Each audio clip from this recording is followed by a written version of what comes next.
PKA 678 with our guest Dick Masterson. Taylor?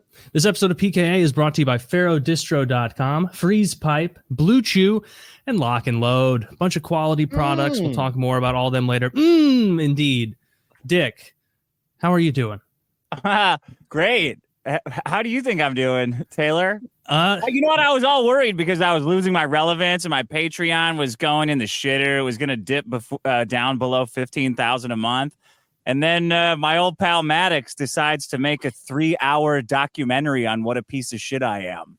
I saw that, and I refuse to get anyone's point of view other than yours in your drama. Did you see the documentary, Taylor? I did not watch. I didn't. No need. We have a man here. Dick's right here. I didn't want to give. He wouldn't lie. I didn't want to give. I'm gonna watch all 3 hours of that with my YouTube Red just to fuel Dick's haters. I'm not going to give him one view because I'm Team Masterson and I only know 1% of the story. Oh, view it. It's not monetized.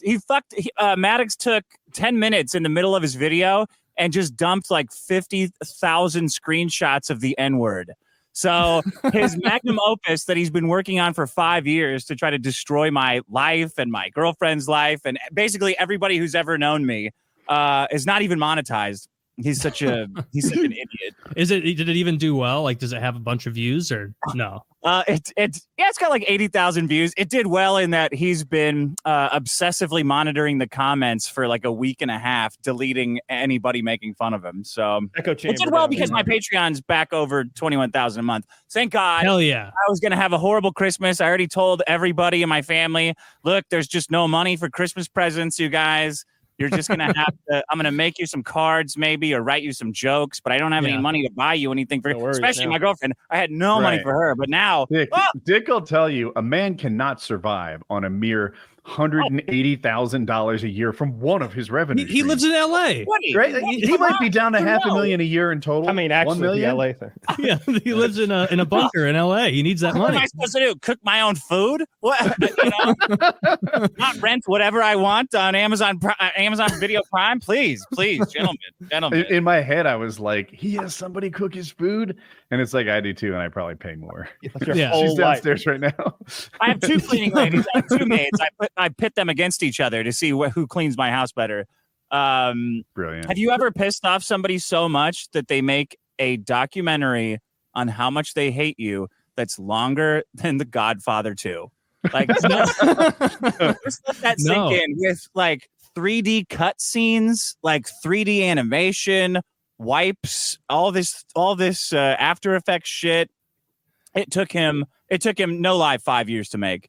It's totally insane. Is it real? Actually, half a decade? Yeah, because the screenshots that he has in his cuckumentary, some of them say like a year ago, and then it has a comment, and that comment was made in like 2019 or 2018. Jesus, so clearly started working on it the day he lost his lawsuit against me.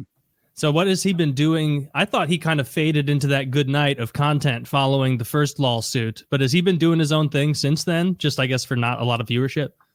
Yeah, he's been, he pretended to be a banana on Twitch for a little bit. How does one do that? Were you fooled? Yeah, I was fooled. He was fooled into thinking that people were laughing with him instead of asking. He would just get shit-faced and like pretend to be a banana and go like, "Oh, I'm banana docs. Oh God, I hate my life," and like kind of shit on himself, like shit on his real self in real life as these characters. It must have been some kind of therapy. Yeah, there it is. I can tell that's not a real banana. Yeah, I can tell I can't tell it's him. Is that even him? Dude, I feel like this shtick is older than us. Like this is annoying orange. This is some E-Bombs world. I remember when I started making videos, seeing annoying orange, and thinking like, this isn't that hard. Yeah, this is easy. It's pretty easy. I got a future here. He would get shit-faced and then get into like fights with spiders and stuff as a banana because he lives in, I don't know, he must live in Section 8 housing by now. That was his night job. And so you're still giving him money in a way. Yeah, during the day. Oh, yeah, exactly. Yeah. Fucking exactly.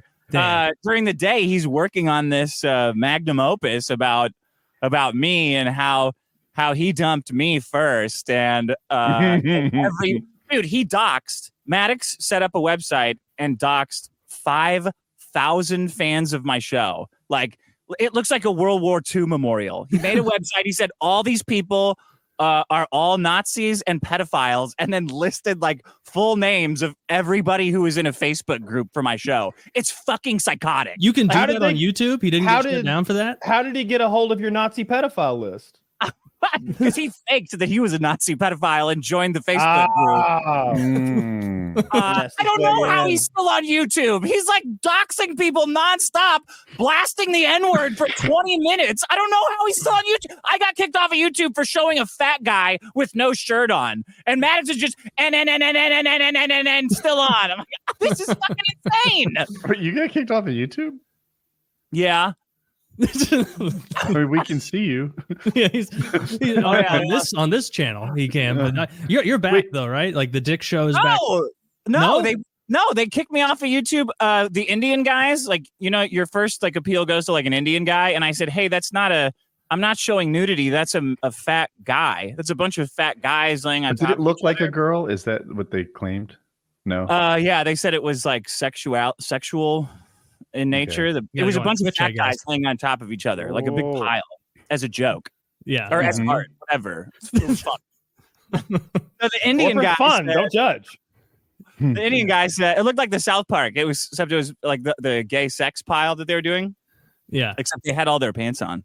The Indian guy said, "Okay, yeah, that's obviously like just a fat guy. You're back in." And then by the time, I'm pretty sure a fat lady at YouTube just has it out for me in their like they're the worst. Thing. Yeah, they're the worst. Except the fat ladies looking at this channel, they're splendid. Beautiful. Yeah. Don't lose a pound. I'm talking about 1 or 2 more pounds, then you're fat. But you're perfect. That's just how I like them. That's heavy. Those are curves, baby. That's how I like them. Enormous. The kind of girl you can tell in their car that they're fat. Yeah. Like, because it's leaning a little bit. They have to get their tires rotated unevenly. Did you guys see the Christmas present that I gave to all my patrons? No. The Fat Watch pin? Oh, shit. Taylor, you would love it. I'm going to send it to everybody, but Taylor, you would love it. Hold on. Oh, a Fat Watch pin? That's yeah. great. I mean, nobody has like full nudities allowed on Twitch. Is that? No, we should get to that a little later. There's some news on that I have not read on, and I kind of. I do want to. I do know about like the thing where they were showing like the top of their titties. I saw that one chick, loved her. Gonna have to find her OnlyFans. See what that's about. Let's see. But if it's new news. Pin. Yeah, this was my Christmas present to all my patrons. It's a nice, classy lapel pin, so we can identify each other in the wild. Oh, like Jesus Christ! Oh, Jesus Christ! Throw that up there, Zach. Throw that up full this. Screen. Well, they're not copy it. We'll come up with our own ideas. Inspired. I'll send you one. Woody. Speaking of ideas, I came up with a humdinger today. I can't spoil it on the show, but we got another lock and load on our hands. I'm gonna let you know right now. You got to check. You got to check the text convo me and Kyle were having yesterday. I mean, I don't know if we're gonna cut you in at this point. You got left in the dust. We got a real humdinger coming down the line. Fat Watch. So how big is this lapel pin? 1 inch. It's 1 inch, so it's nice and classy. You know, if a fat woman is close enough to you to read what it says, you already have problems. Yeah, you're already too close. If you can read this, get away. Get away from me. That's perfect. Like I love that, and I know, like you may not know this about Woody. Woody has the most ingrained dislike of obesity and fat people of anyone I've ever met. It's one of my favorite things about him is he'll like someone will pull a photo up of a woman who's like 20 pounds overweight, like not even noticeably fat in clothes. And the first thing Woody will be like, put down the peanut butter, sweetheart. I'm just like, damn, based, red pilled Woody. Do you remember when the fappening happened and all those pictures of Kate Upton came out and who's like one of most Woody's like pretty fat. She'll be 200 pounds in 5 years. I think she's check Woody. See if you predicted it. I bet she's looking good. My bet is she looks great. Just bump him back. Get your fucking fist up here, Woody. Bump him back, Woody. I'm sorry. I left you hanging. I can't get on looking for recent Upton pictures. No. You guys are probably on the list of Nazis and pedophiles that Maddox has been spreading around. Honestly. Well, I don't care for that one bit. What makes him say that the fans of yours were Nazis? Or I remember saying Kate Upton was pre-fat. Look at her. They're all pre-fat. Right. Look at her.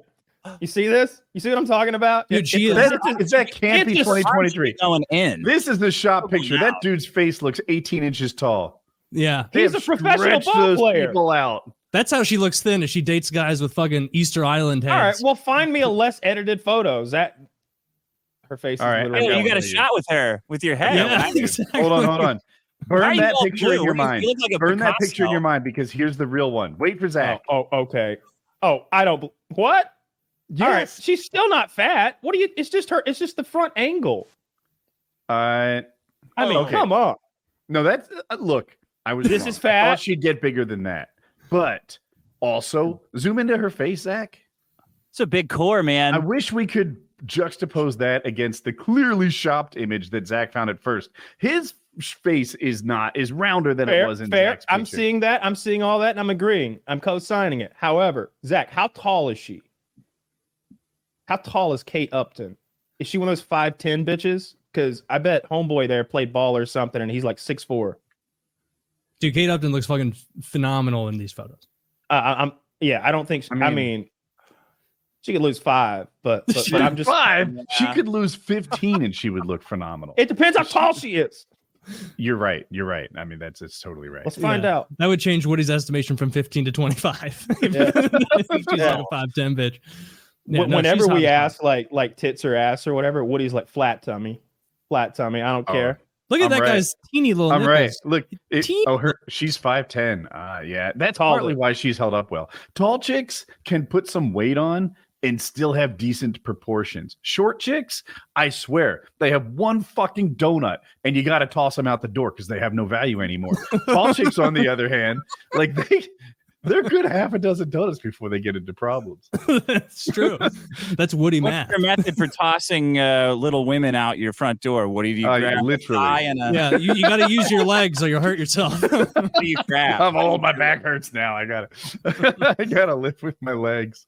Dude, I love being overweight still and being like, fucking fat asses. Like just right? like still no visible abs unless I'm really sucking. Is that where you're visible abs yet still, Taylor? I thought you would. I mean, at like the top of my torso, I can see like, there's like little bits coming in. You got like, you're too kind with that. It's just there's no longer an enormous amount of horse shit hanging. There's a bit of a divot there that comes in like on each side. Yeah, below the rib. But I think I'm gonna buy shapewear for men now. I think that's my next move. Contouring. Yeah. Thanks. Put some mascara or however those girls do it. Yeah, kind of. I saw on Shark That's Tank. This guy had it was like a grate with holes mixed out, and he hit it with spray tan, and it gave him paint on abs. That's good. Yeah, that's the move right there. Yeah, nobody will notice that. You look better than Bruce Buffer does. I disagree. I think Bruce looks fine. I think especially for his age, I think he's the best 70-year-old dude slinging dick out there. Shit. Like, you're gonna 70. Then maybe is he slinging dick or is he just? I'm just yelling. Yeah. Oh, he's a friend always told us that he was big into the whores and the nightlife, and he does have those fake ab implants that look kind of silly, but he also does tea. So he's I don't know what he looks like now. He always wears his a jacket or whatever in the ring. But last he's teed up. Yeah, this is old, but this is the photo we always go to. Those are fake abs, like an ab. No, my picture's better. I can barely see his abs. God, that's got to be uncomfortable. Yeah, there we are. So what I heard, and this is not very reliable, is that he had sculpted liposuction. So they just remove the fat, and those are like fat pads. That's they're cool not too. abs. That's not a guy with like strongly visible abs. His body fat's too high. You can tell he's not benching. Like he is. He's just not responding to it. Like I see where you're coming from. He's an old man. Unless you got big man. Are you right? Should I? Because I do great. If on I'm guessing his age, I'm calling him 70 years old or 67 to 70. Like it would be 70. My guess. You're doing well. He's 66. Okay. Yeah. So on a curve, he grades well. Yeah, but I would get the ab implants. I think. If it were like subtle, I think little things like that could be super strong. But is that your goal, Taylor? To like keep slimming down perhaps until you are maybe like 13. You know, I used to have those pie in the sky goals, but I think I think now I just pie in the fridge goals. Now I got pie in the fridge goals. Like I just want to have big shoulders, big arms, big chest, nice back, like lean midsection, good legs. Like I just want to look good naked. I don't want to want to take off my clothes as I'm getting in the shower and look in the mirror and be like, you scumbag. Like that's you, you, man. fuck. That's a mental thing. Yeah, I know. I think you've adjusted on that. Where are you? Yeah, but then I'll look at myself and be like, you're not only fat, you're a fucking liar. But wait, Taylor, because I have heard you from, I'll make it up, 5 years ago, talk about how rough your inner dialogue is on you. Inner dialogue, I meant to say, right? So you're like, Taylor, you fat piece of shit, you need to shape up or ship out. And then, call it 18 months ago, you were like, you got to love yourself. What I did before is not where I aspire to be. I have a more positive affirmation. Where are you today? I'm much better than I used to be. What's better? I don't know. I don't necessarily think old Taylor was crazy. No, he wasn't. Because at the time when I was at my worst, it's because I was fat as fuck. But like now, if I'm starting to get absurd with it and being like, you fucking fat piece of shit, you worthless dumbass, like all that, I'll be like, that's like, calm down. Like, I'll talk myself out of that pretty quick and be like, you're not that bad a guy. You're okay. Yeah. But like 5 years ago, like it was most of my adult life that I thought like the normal, healthy way to talk to yourself in your head was like mean, like you fucking piece of shit. Nobody likes you. You're fat and you're ugly. And like, it'd be like, oh man, this isn't productive. Do you tell yourself that you're a good Those guy are the things he tells himself. And attractive, or are you closer to where Taylor was, and you tell yourself you need to shape the fuck up, you're bad, etc. Do you think you're more fat or more ugly? I think I'm more ugly than I am. The more weight I lose, I'm like, oh, there's say that too. Yeah. Y equals MX plus B. Dude, every once in a while you see a fat guy and you're like, there's a good looking guy under there. And then like you lose weight and you're like, fuck. Still an ugly hair. Did you guys hear me ask Dick? I'm not sure. I think my internet broke. But no, I heard you, but I don't think Dick. I don't think he heard the Dick part. I didn't realize. I'm sorry.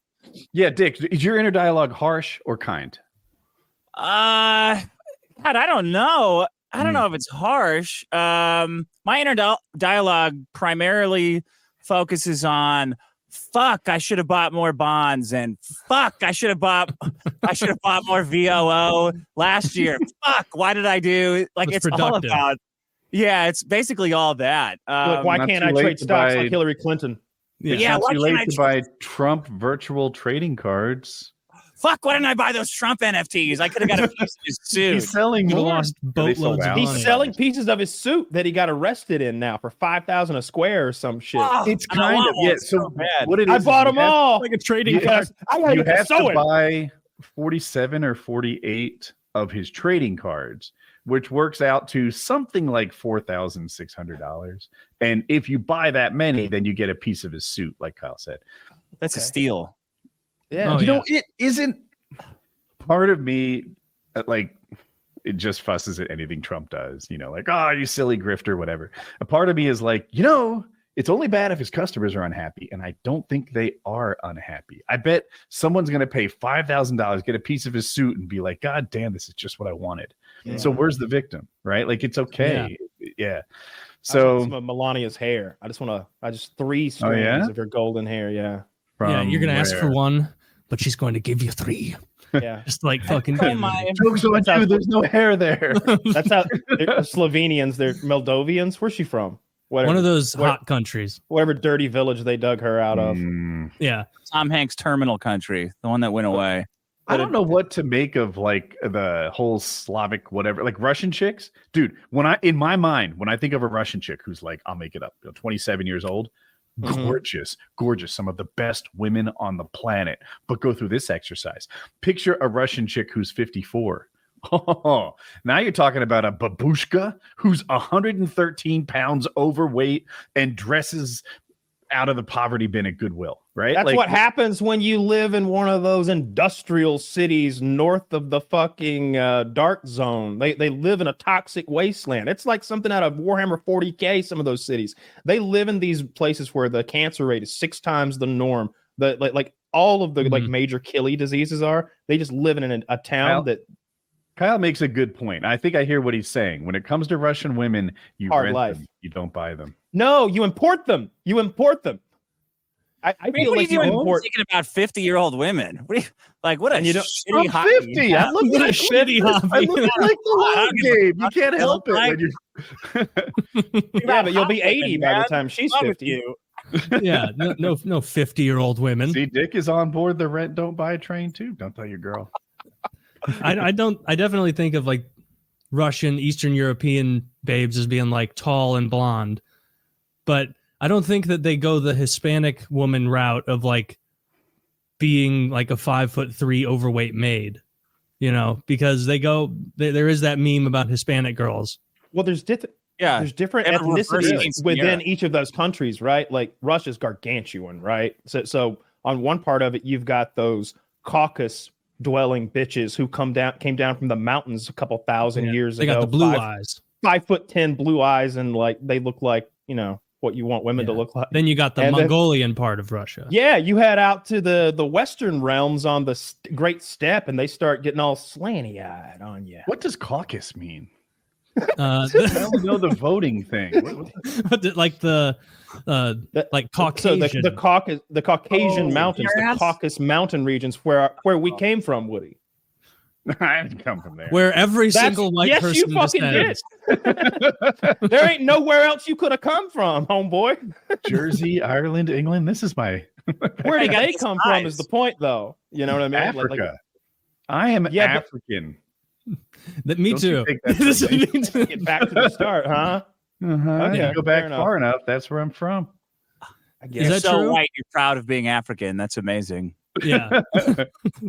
Yeah, I would think, look at that. Southern Central Volga, you know, the natural direction of Volga. Those three are the areas you probably get. And Northwestern, the hot Russians. Because that's more close to. That's actually what this map is. It's a heat map of hot Russians. It is. Those far eastern ones, some fucking ugly bitches. Yeah. Oh, I said west earlier. I meant east when you get to the North Caucasian. Is that what that's called? Is that word? My Northwestern. I don't know. It's right under Volga. Oh, North Caucasian. Yeah. Yeah. So what happens is I don't make my screen really big so that when I look at you, I'm not looking too far off the camera. But then that also makes everything very small. So even with glasses, I'm like, I need to full screen this shit. I gotcha. If white people are coming from Caucasia, whatever the fuck, where's Hispanic people coming from? Dick would know. Is there like a Hispanic mountain range? Term. I had to listen to. I'm sorry, the Latinx community. Yeah, Latinx. Thank you. Hispania, I think. Hispania. That makes sense. It's just I think what you mean is where they originally came from, right? And they keep learning more about that because they always said that people came over on that Bering land bridge like 10 or 12,000 years ago or whatever when everything was all frozen up. And then everything changed and it went away and the people were stuck here in North America and they thought that from North America they slowly trickled down to South America. But now the time doesn't add up because they're finding like human bones and remains in South America that date back really far, like I think 16 or 20,000 years. They found multiple sites. So now they're not really sure when or from where. And my favorite idea is that you had like ancient peoples going across the fucking Pacific in some sort of like raft city, you know, and just making it from, I don't know, Pacific Islands or something like that. I mean, that's as good as any other theory. Who knows? I'll let you guys in on a little secret. Mexicans are doing that to fuck with you. They're planning all that weird evidence, like they tried to do that. All right, this isn't aliens. All that stuff, like bones, moving them around, putting like old vegetable gardens in the middle of the ocean and stuff. We think it's funny. They get off on that. They're tricking us. Yeah. Look at these stupid gringos. Like they believe anything. I made a paper mache alien, and I made it on the news. They love it. Dick, have you ever done one of those ancestry DNA things to figure out your makeup? I did. Yeah. I think I was just enough Jewish. I was just the right amount of Jewish in the report I got back. God, just the right amount. I'd kill to have a little Jew in me. Oh, but not too much. Half of it said that I'm from the middle of Nebraska. And I was like, okay, well, that's my mom, right? That's my mom's half right there. Yeah. And then the other half was like half Mexican, but I don't think they really have like a pure Indian DNA sample. I read somewhere that they're kind of just like eyeballing it from a bunch of they're like, yeah, that's Indian. Okay. The rest was like a 6th Indian and a 6th Spanish and then a 6th. I'm super fucking white. Everybody was so proud in my family when I told them.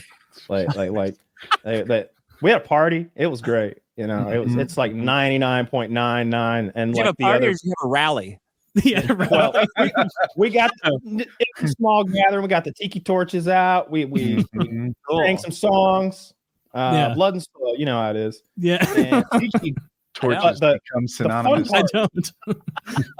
The fun part was how much Neanderthal I am. That was the big to do. Like when you do it, the website focuses on the thing that like makes you unique or interesting, I guess, to try to get more money out of you. And you're like, hey, you're like 4 or 5% Neanderthal, which means that both of your parents coincidentally are each 2 or 3% Neanderthal, which is very rare. I'm like, oh fuck yeah, ooh like I might. And so now, I feel like I feel like Neanderthals should be some sort of protected minority because our people were raped and pillaged out of complete existence. No, you're 100% Confederate, 5% Neanderthal, just a lineage of losers. I'm looking for another woman who's a product of double Neanderthal, and we're gonna make some. I think if we keep interbreeding, we can create some strong, proud children. If you'd expand your web a little bit, cast a wider net, I might be your man.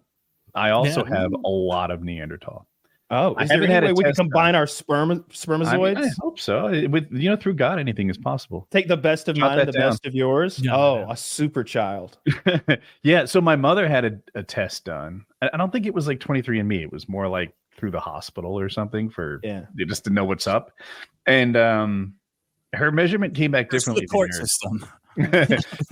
She wasn't like 4 or 5% Neanderthal. She was more Neanderthal than like 98 or 99% of people. Mm-hmm. So I don't know how that compares to yours. But I don't remember either. It's been a minute. But I thought that was fun. But again, that's probably them just making me feel good about sending them spit and them sending them spit and $80 and them sending me back a readout. Like, have you seen the shit where it's done twice? How accurate it would be. Like, would Taylor loves shitting on these services by bringing up the dog DNA one, but I bet if it was lizard DNA and they got results. Oh, fuck you, Taylor! Shut up. Yeah, it's all make believe, folks. There are things I won't go on about fish very long, but I keep this coral reef fish tank, and there are a bunch of hobby grade kits that you do on your own. Or you can send your water out to ICP, and they test all these weirdo trace to make sure that you're. Violet J loves coral. You get nitrates in your tank, brother. Wow, Dick knows a thing or two. I heard nitrates. Anyway, you send off a sample of your water, and then they tell you all the things in it. They run like, I'm making it up, 50 tests on it instead of the 4 or 5 that I do. Cool. Well, 50% cum. What the hell is that? People send off like 3 tests to like trick them.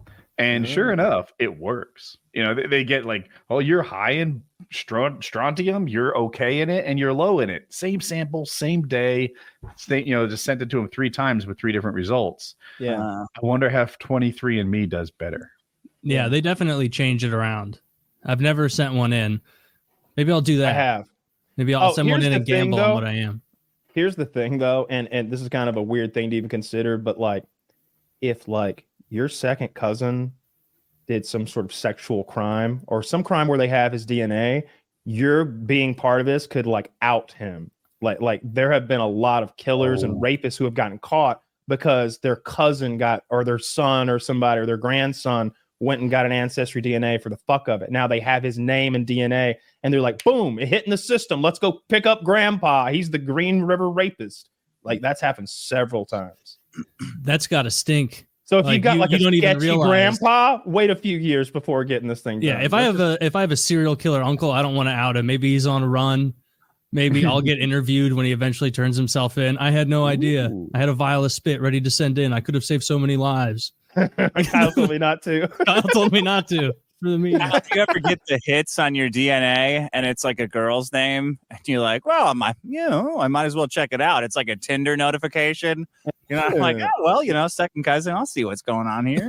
I honestly didn't care about like that part, like who I was related to. I wanted to see where my people came from. Like I wanted to know because I only know back a couple of generations. Some people have this big book of fucking ancestry. We ain't got that shit. Mormons know that shit. So being able to like have that and be like, oh yeah, your people came over in 1898 to do this in this part of the country, and then he married her and her people came from, and it's like, oh, this is neat. You get your people's story to some extent for what it's worth. I don't know.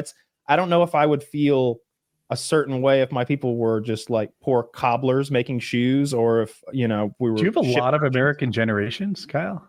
I don't remember. I don't think so. I think we literally came. I think it was 1898 or something when my dad's ancestor came over, something like that. Yeah, I'm mixed. On my father's side, it's very short. Both his parents came from Europe. On my mother's side, it goes back forever. She's like a daughter of the Revolutionary War or something like that. Daughter of the Confederacy. I don't think it's, but she's from Jersey, right? Yeah, I know. I was fucking. Yeah. Just know. But anyway, yeah. So her side goes back, but I don't know a ton about it. What happens is I had some dead grandparents, and it kind of like erased the family's tales. Yeah. Yeah, that's kind of sad. I don't want to turn it in and like realize it's a bunch of fucking losers. Like, what if that's what it is? That's what I was saying. Would it bother you if here's the thing. Would you rather look back and see that, God, my people ain't been worth a shit for 400 years? Or would you rather look back and see that until 3 generations ago, the Taylors were running shit. Yeah. we were hooked up with the Medici in Italy. The Pope owed us things, and it was taken from us by those Franks. Which would you pick? That would almost be worse, because it'd be like, oh fuck, my ancestors were tooting around on Sicily or something, and then the other ones were in the UK. They were a duke, a duchess, some shit like that. More likely than not, though, like every single person you talk to about this ancestry thing is related to someone like, I'm 16 generations down from George Washington's wife. And it's like, there is no fucking way everyone has an interesting story. I'm sorry. There's just not. Like, most people's are boring as shit, right? Like, statistically, that has to be the way it is. And so when everyone, a lot of interesting people and their descendants go really far. Like the Genghis Khan thing is the first one I'm thinking of. What is it? Something like 20% of the population has his DNA in him. Yeah, something wild like in that. Asia, not like us. I don't know. I speak with very low confidence on these things. So maybe it's just Asia is that big. Well, there are a lot of people in Asia. So, it's pretty. It's true. Yeah, big percentage. In any case, like, who's to say Taylor doesn't have Wild Bill Hickok in his, somewhere in the past? There's a lot of like second-rate celebrities that must have. I'll check. My brother sent 23andMe in a couple of years ago. And they the reason I don't have that much confidence in it is they like literally sent him unrequested, like an updated version where they're like, hey, oops, you're more Italian and less French and less this and more that. And so I'm like, all right, I don't think you know that much about what's going on. A little bit of guesswork there, but maybe I'll send it in. That would be neat. I'll ask him if we descended from anyone famous. You want a little Wild Bill in you, Taylor? I'd be good with a little Wild Bill. I'd like that. I'd like someone fun. Right. Wild Bill, Hickok. Would it change your attitude? Would you take less shit?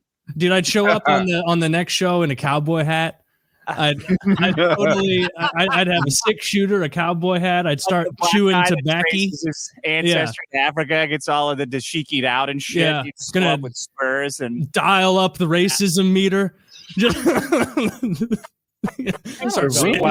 a spittoon. That'd be good. I'd like my grandma. The white people in our half of the family came from like Germany, and my grandma's grandpa or something like that way back. So they would have a family reunion every year when my grandma was little, and they would, to honor their ancestor because they're Mexican, they would make a piñata out of the white ancestor that came over and married the Indian woman. So it would be, she had like 20 brothers and sisters. So it'd be a mob of little brown people beating the shit out of a white man pinata every year at the family reunion. But it was out of love. It was out of love, yeah.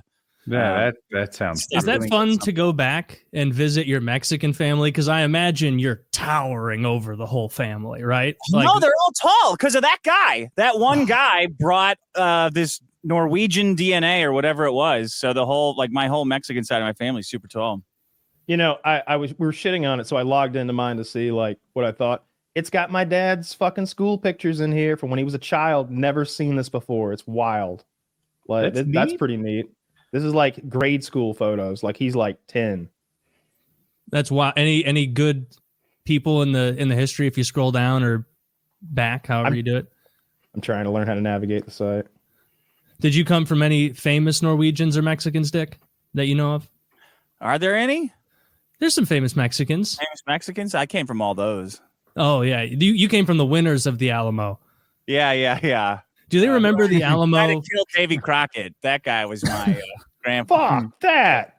Yeah, Davy Crockett and Daniel Boone. I was obsessed with them for a stretch as a kid. Fashion icons. Yeah. Collateral. I used to go out in the woods with a coonskin hat on and like pretend to be Davy Crockett on my grandparents' I told you, farm. fashion icons. They were fashion icons. They want to log cool. into some site and see my dad at 10 years old. That's kind of a Ratatouille moment. I need to. That is weird. weird. Surprised by that. Do they remember the Alamo like even more fondly in Mexico? Because it was like a win. Oh, it was the beginning of the end. What are you talking about? That's like asking the Taliban how they remember 9/11. Well, at first, dude, they probably remember it. Like, I bet they've got like when they lay down, they've got a Two Towers poster like on their ceiling. Like they're like reminiscing on the good old days for them. That's probably what it's similar with the Alamo. We remember it because it was valiant, but we lost. They would remember it like those fucking idiots are celebrating a loss. We dominated them. Wasn't it 100 men? Wasn't it 100 men holding out against like 2,000 to 5,000 Mexicans? I don't know. With Santa Anna like leading them, and like he kept asking to surrender, and they said no, and he killed them to a man because it took like they defended the place for longer than was. Holding out against a couple thousand people is only impressive if those people are really trying. I have a feeling that was a siege tactic, and they're like, there's no food coming in there. How dare you rewrite the Alamo? No, I've read this. Woody's right. Yeah. This is how it happened, maybe. Especially in front of the Mexican. This is absurd. This is like having an Arab over here, and y'all like, 9/11 was inside job. There's no way 2,000 people simultaneously like charged at this place, and they held out. They would win. It was a mission. So they just 200 versus 2,000. They think they're being brave, but really they're being. How many did they kill, Zach? How many? What was the KD ratio on the Texans? 400 to 600 Mexicans killed. Come on, that's like a 2 KD. I mean, it's good, but that's absurd. I get those games all the time, and those are all like American heroes. And then, of course, they use that as a rallying cry to steal a big chunk of Mexico. Would you guys have been brave in the Alamo? Like, if you were in there, I think I would have been like, we got to get out of here. Like, yeah, listen to that guy. Yeah, this is fucking terrible. I don't want to die for this like godforsaken mud hut we're defending. Yeah, listen to him. I don't know the answer. I hope I'd be brave. Dude, I'd be like, I'd be fighting back the other Alamo fighters trying to raise the Mexican flag, trying to get us out of this mess. Viva Mexico! Shaving a mustache in. Oh, shit, putting on my poncho. trying to pass. You're good at accents. Hey, you've been practicing. I've just been a double agent the whole time, and they're like, "Kill this guy. He's over 5'4". Like, we know he's not a real Mexican because he's not from that giant Masterson family that the Norwegian guy fucked into height. Now, I went to Mexico City, and Mexico City is very crowded, and you could see, I don't know, like 2,000 people at the same time. I was taller than all of them. There wasn't a person in sight that was over 6 foot. That's nice when you go into a public establishment and you're like, tallest guy here. Nice. Dude, you got to travel. Like, get yourself to the Dominican Republic. You'll be a giant. Dominican Republic is probably a good one. Woody? I'm sorry? Have you been to Japan? Yes. Yeah. This is like a whole other level. Like even going to the bathroom, like you get an Airbnb and the beds are tiny, the ceiling's tiny.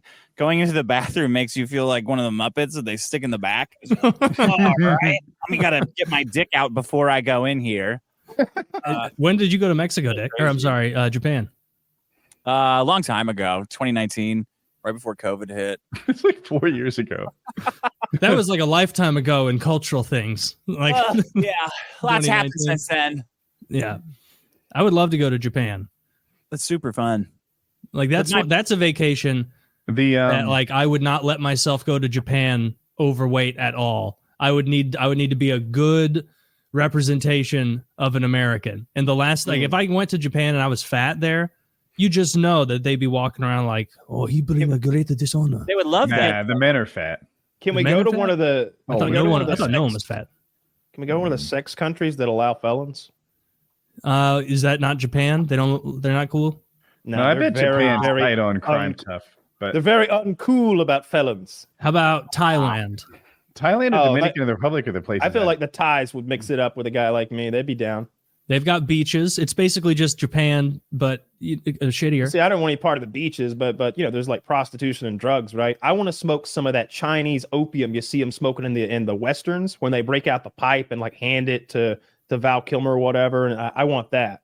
I'd love to go on a trip with you to Japan where we both ruin our lives by getting addicted to opium. Dominican Republic and Thailand. Thailand. Dominican Republic and Thailand will both let you in, Kyle. I Googled it.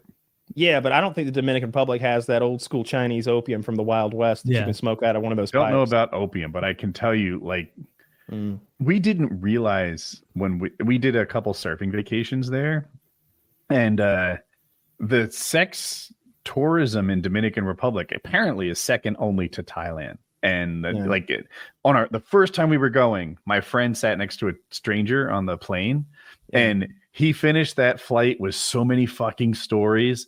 The guy that he was sitting next to was there for a sexcation, and he was just laying out like the whole landscape of like how to get girls, et cetera, et cetera. So it opened my eyes to this.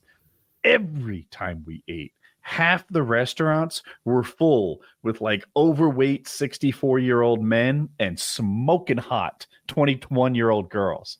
And I'm like, that is not a natural. They were girls. They were hot girls. Did you check? Hot girls, 21. Naturally, Jack. They look like baby. Are they like dark skinned down there, like in the Dominican Republic? Well, so the Dominican Republic has no like DR is in Asia. But I'm aware, but I'm wondering just how Latino. I feel like they're very dark in the Dominican Republic, though, like darker than Puerto Rican people. They are. I've been there. I think that's a lie. I've been there. I haven't been to the. Oh, have you? Republic. Oh, I'm sorry. I thought you were goofing. I apologize. Yeah. No, I disagree though. They're not any one particular race, and that was like a. When I think of them, thing. Like they don't have a race. Yeah. Dominican Republic, just another melting pot success story. More like a salad bowl. Like they look like everything. Yeah. I mean, they had nice beaches. That's the only thing I experienced there. I was like a kid on vacation, so anywhere with a beach. No whores. With me. No, I didn't fuck any whores when I was 11 in the Dominican Republic. I saw people banging on the. So you probably had the same mustache. Yeah, I probably did. You're like the third tallest guy in every room at 11. Yeah, I was surfing and the current drifted me down a few blocks. So I eventually came in and walked back. And while I did, there was a couple just fucking on the beach, like wide open. Yeah. Everyone was like, oh my God. I'm like, yeah. Wow. Nobody helped her, huh? I'm pretty sure she was enthusiastic consent. Oh. But I don't speak that weird language they have. She kept screaming, no, I don't know what that is in their language. Couldn't mean anything. Couldn't mean fucking anything. She's screaming something about kelp, I think. Kelp. Kelp. I know you love the beach. Shut up. We're all trying to enjoy our day. Would you be stressed going to Thailand for your sexcation, Kyle? Like, isn't that going to be just a tinderbox of dangerous STDs? Isn't the world a tinderbox of dangerous STDs? I imagine it being not as dangerous here, but that could be most things. I feel like nowadays most diseases either already have them, or there's a pill that'll like prevent them, or you can fix it with penicillin. Right? There's really no in between ground. I guess there's what's that awful shit that ruins your liver? hepatitis. Yeah. You get Hep C, but I feel like that's a real grungy kind of disease. Like, I think that it's expensive, but I think they can't. And that's actually, mostly intravenous. Now that you mention this, I think they came up with a pill not too long ago for Hep C, but it used to be like you needed a liver. Hep C is needles, and it's usually needles and like drug use stuff. That's what I think of with Hep C. But no, I don't think I'd be scared. I mean, if you're fucking prostitutes, you're fucking prostitutes, right? Yeah, I guess you've already reconciled that in your head on the flight over. These dirty prostitutes here, not like back home. Yeah, no one is like classy gals, everyone. No one gets to Thailand and is like, give them the white glove treatment. Like, come on, they're whores. I think their mind is made up. You're right. They're like, either I'm going to find a nice Thai lady to fuck, or they're going there. What else do you do in Thailand? Lady boy. Drugs and the beach. I would want. Wow, really? I would want all the legal drugs that they had there. I'd want a shopping bag with like whatever their like strong hash or whatever is, and if they've got like I don't know if opium's legal there. Some of those countries you can go in the drugstore and buy like opiates that I would think of as recreational drugs if I were on a trip like that. Like, I'll do some Xanax if I'm in another country. Singapore is good for that. You should go. Yeah, Singapore. They don't let you spit over there. They will murder you. You fart. You people are holding their farts everywhere in Singapore, just walking around, afraid somebody's got a thermal goggle gonna see it. That's a scary place. Dude, I like those rules in Singapore. Good for them. It's Taylor, you wouldn't like those rules. I'd like a bug flies in my mouth. I spit. I'm being caned in public. Like that would be shitty. When you want to be caned though, just to like show them what pussies they are. Yeah, yes. I could buy a T-shirt that says like I was caned in Singapore City. Giving a thumbs up as some. I went to Singapore and all I got are these lousy scars. How bad could it hurt? Have you guys really ever for fun? All right, so I know a little bit about this. First I knew you would. I'm proud of you, Kyle. So back in the early 90s, an American, I think, was over in Singapore, and he went around like spray painting cars and walls, and in particular damaging cars, and like he would tear off the hood emblems. And apparently in Singapore, just to be able to purchase a car, you got to get a car purchasing license, and it's like $250,000 in their money, like to them. It's absurd to have a car. Every car you see, it's like, my God, what an investment. And this kid fucked up a whole row of them. So they're like, all right, you get caned. That's the punishment for this. And I think at first it might have been maybe a half dozen, maybe even a dozen whacks. And Clinton got involved. And I think they moved it down to maybe 3 swats with the cane. But if you look at a picture of what that cane looks like, they're not fucking around. This isn't like tickle my butthole with a feather kind of bullshit. This is like medieval times. Recreationally, right? It's like a cane. It's like a piece of like bamboo that's been split long ways. And it looks to me like when it hits you, it'll pinch. Like all those little segments will pinch together. What's a pinch on the butt? Come on, pussy. I don't know what it's supposed to fucking do, but I know that kid deserved the ass whooping he took. And Clinton shouldn't have even gotten involved. Let him whoop his ass. Yeah, one of Clinton's biggest mistakes. I wasn't a fan of Mogadishu. I felt like we really should have put the hammer down. That's Black Hawk Down. That's all I know about that. Yes. Wait, that is what that's from, right? That's exactly, yeah. Okay, yeah. Thank God. That would have been a big old swing and a miss. Yeah, I wouldn't want to be caned in public. Those guys swing with their fucking lower bodies.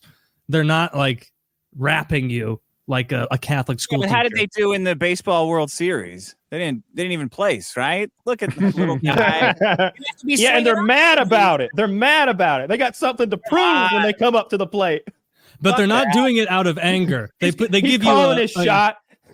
Yeah, he's but look, right at your asshole. The fact they're giving you a kidney protecting pad means they're swinging away. They're fucking they're swinging away like the end of. I'm reading about this thing Kyle described. Dude, it is something else. So there were 4 strokes if I'm on the right case, and every time they hit him, he had to count it out. Like 1, and then he hit him 2, so he counted out.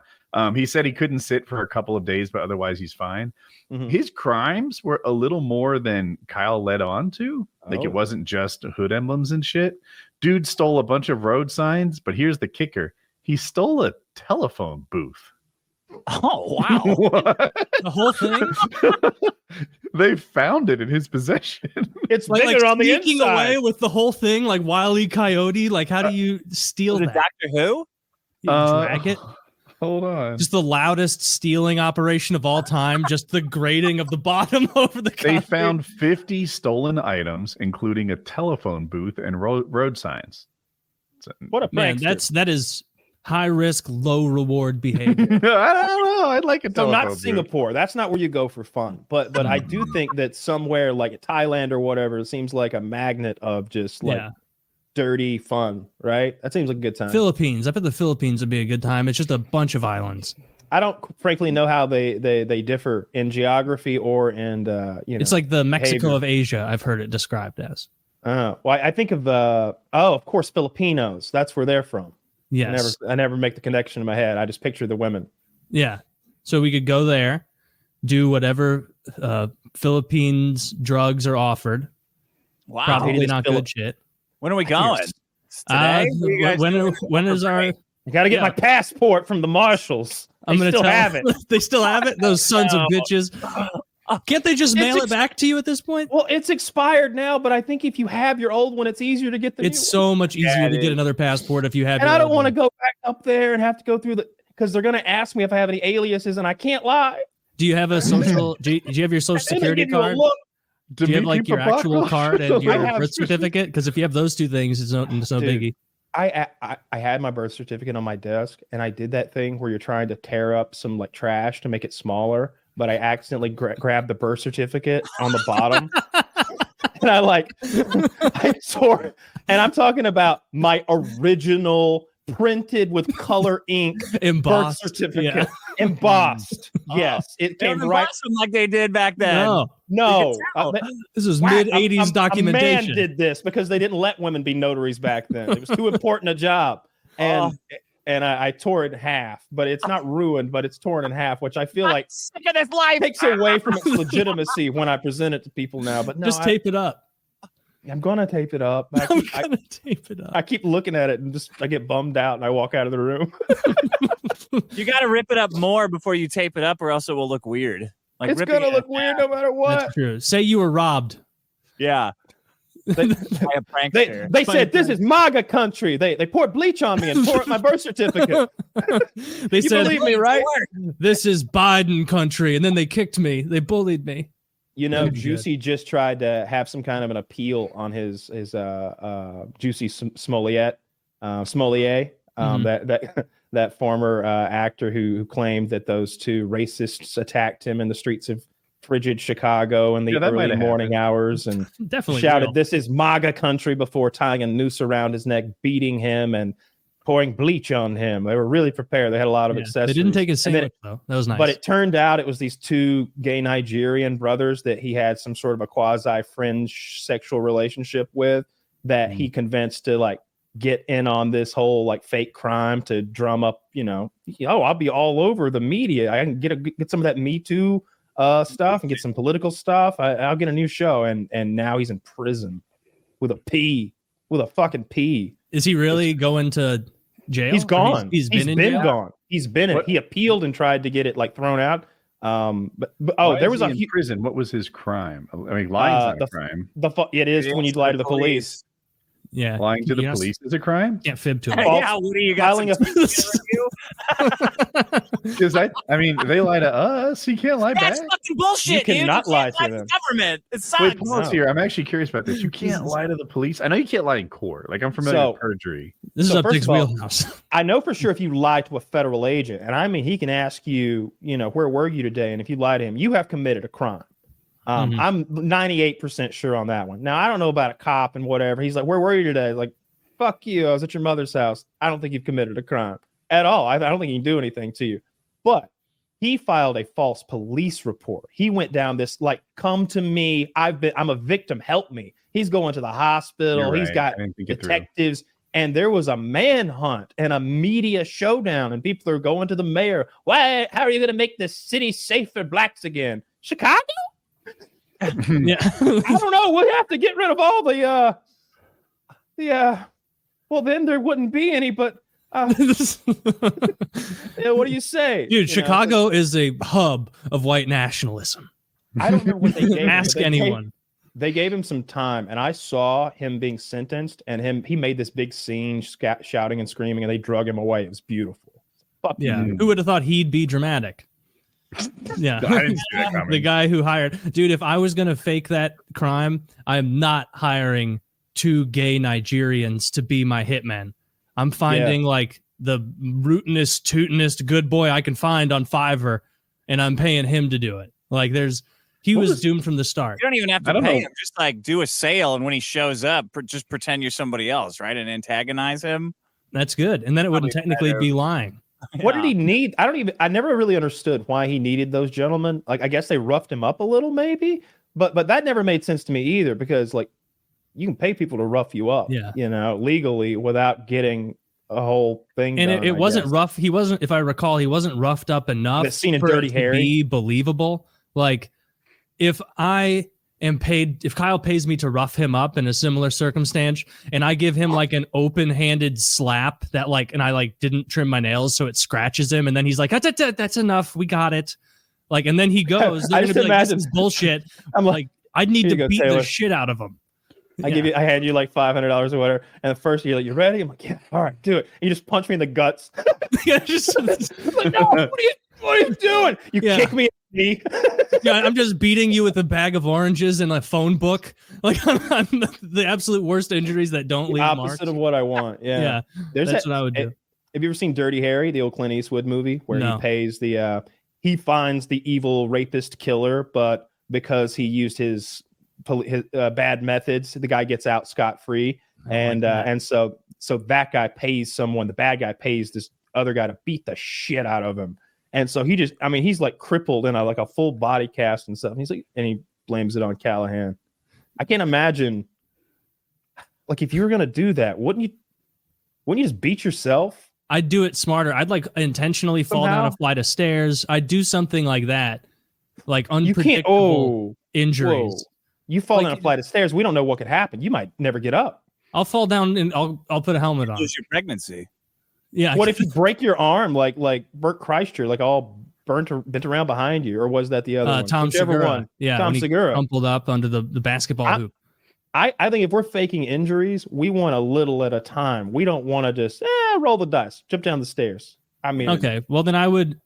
He should have gone to like a UFC gym in disguise and got in a fight. Yes. Made himself white like Damon Wayans and the White Chicks, and then got in a fight with somebody there. I'm gonna wear like an I'm with her shirt to a UFC gym and be like, it's my first day, you fucking pussies, and then see how it goes. I'd leave there, beat the shit. It'd be great. They wouldn't. I don't How you imagine do against a guys. real man. I'm a street fighter. Yeah. I'd be talking it up. I'd be like, I'm an expert in Kembo. Like I'm an energy man. You can't stop me. Like, hang on. All right, come on. Local idiot killed today. This is how that would fucking end. It's I like don't know those, what Jussie Smollett's endgame was. Oh, by the way, I looked it up. 150 days is his sentence, plus 2.5 years probation. I would imagine he was going for attention and to like make people that he hated look bad. Yeah. Like kind of like there's like, do you remember this is like many years ago, but it was another one that came out as a hoax, where it was like some guy spray painted swastikas in a cemetery, like a Jewish cemetery. And they showed pictures on the news. Not one of these swastikas was drawn correctly. Like it was like angled up in like diamonds. It's like, my God, like this, I think Nazis would know. I bet Nazis are real good at firing out some swasties. Like that's probably what they're great about. And then there was this, how to make one? There was this white guy. Starts down. I actually don't remember what direction it goes, but I would get it like amateur. You want to show up with your stencil direction. Yeah.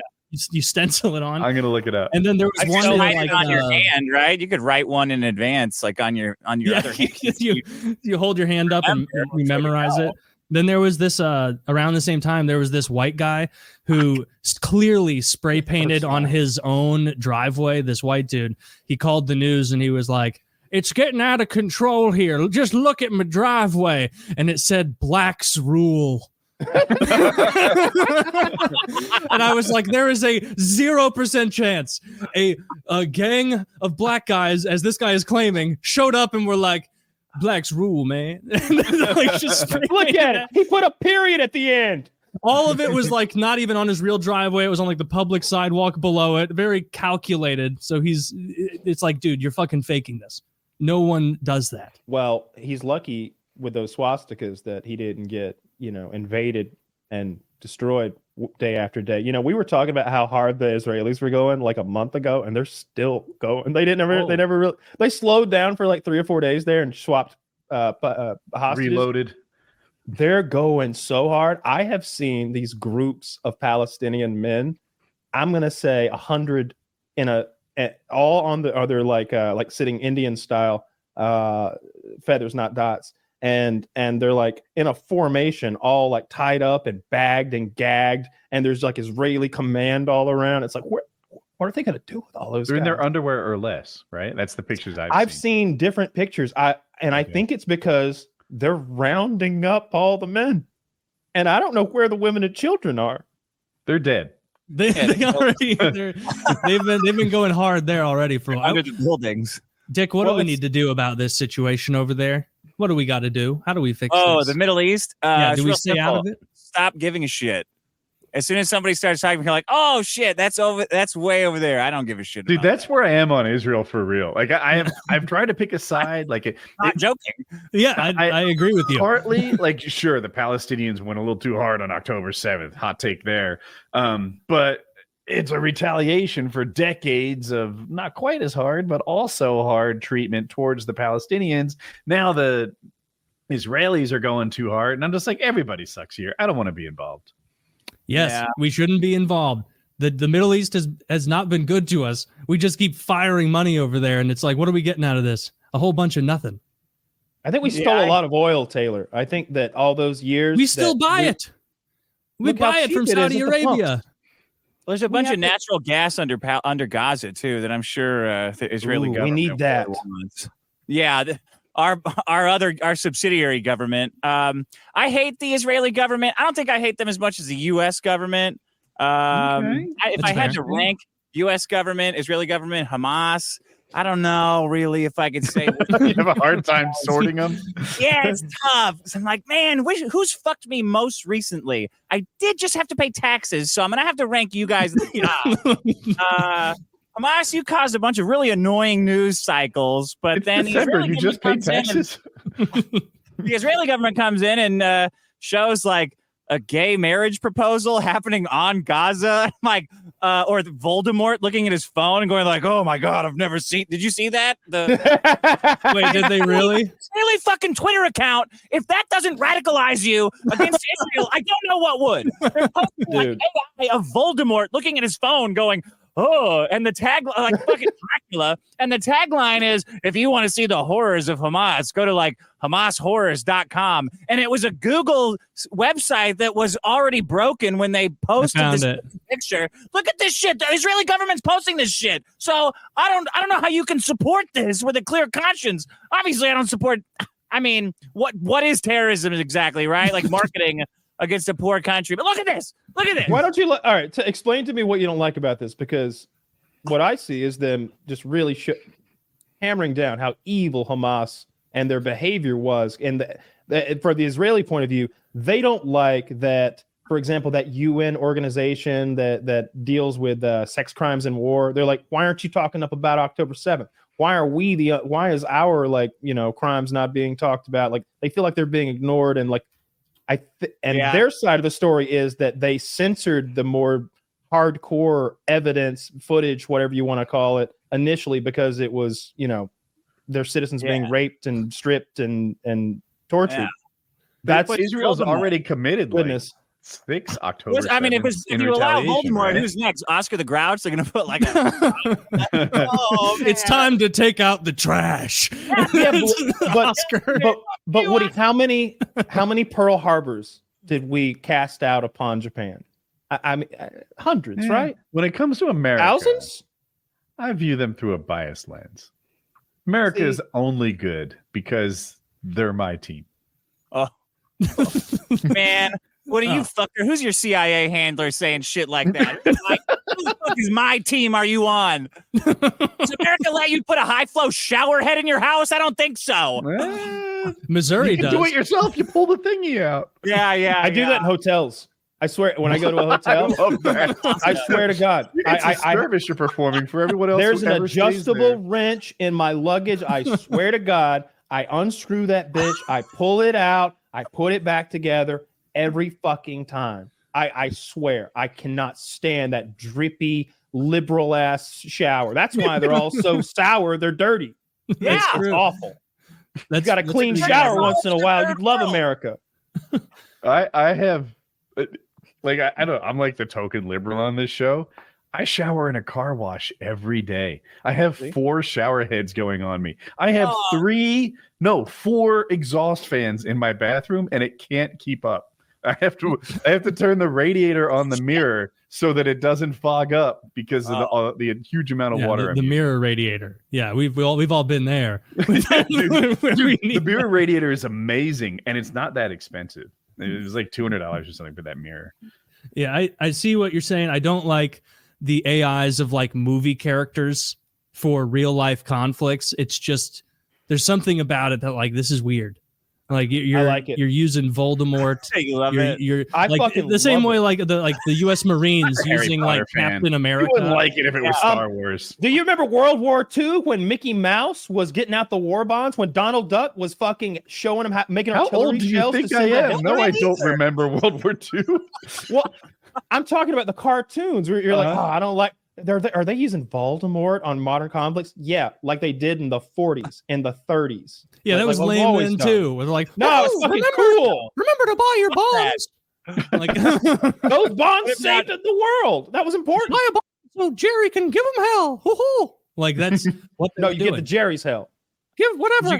Did you guys see the Israeli woman that was trying to get her husband's sperm out of his balls when he was dead? I saw that and I thought it was made up. Is that real? No, and then Israel animated it. They made the same account animated this quest that this woman had to extract semen from her husband's balls so she could have another kid with them like they always wanted. If only she didn't have like a bunch of headaches leading up to this conflict. This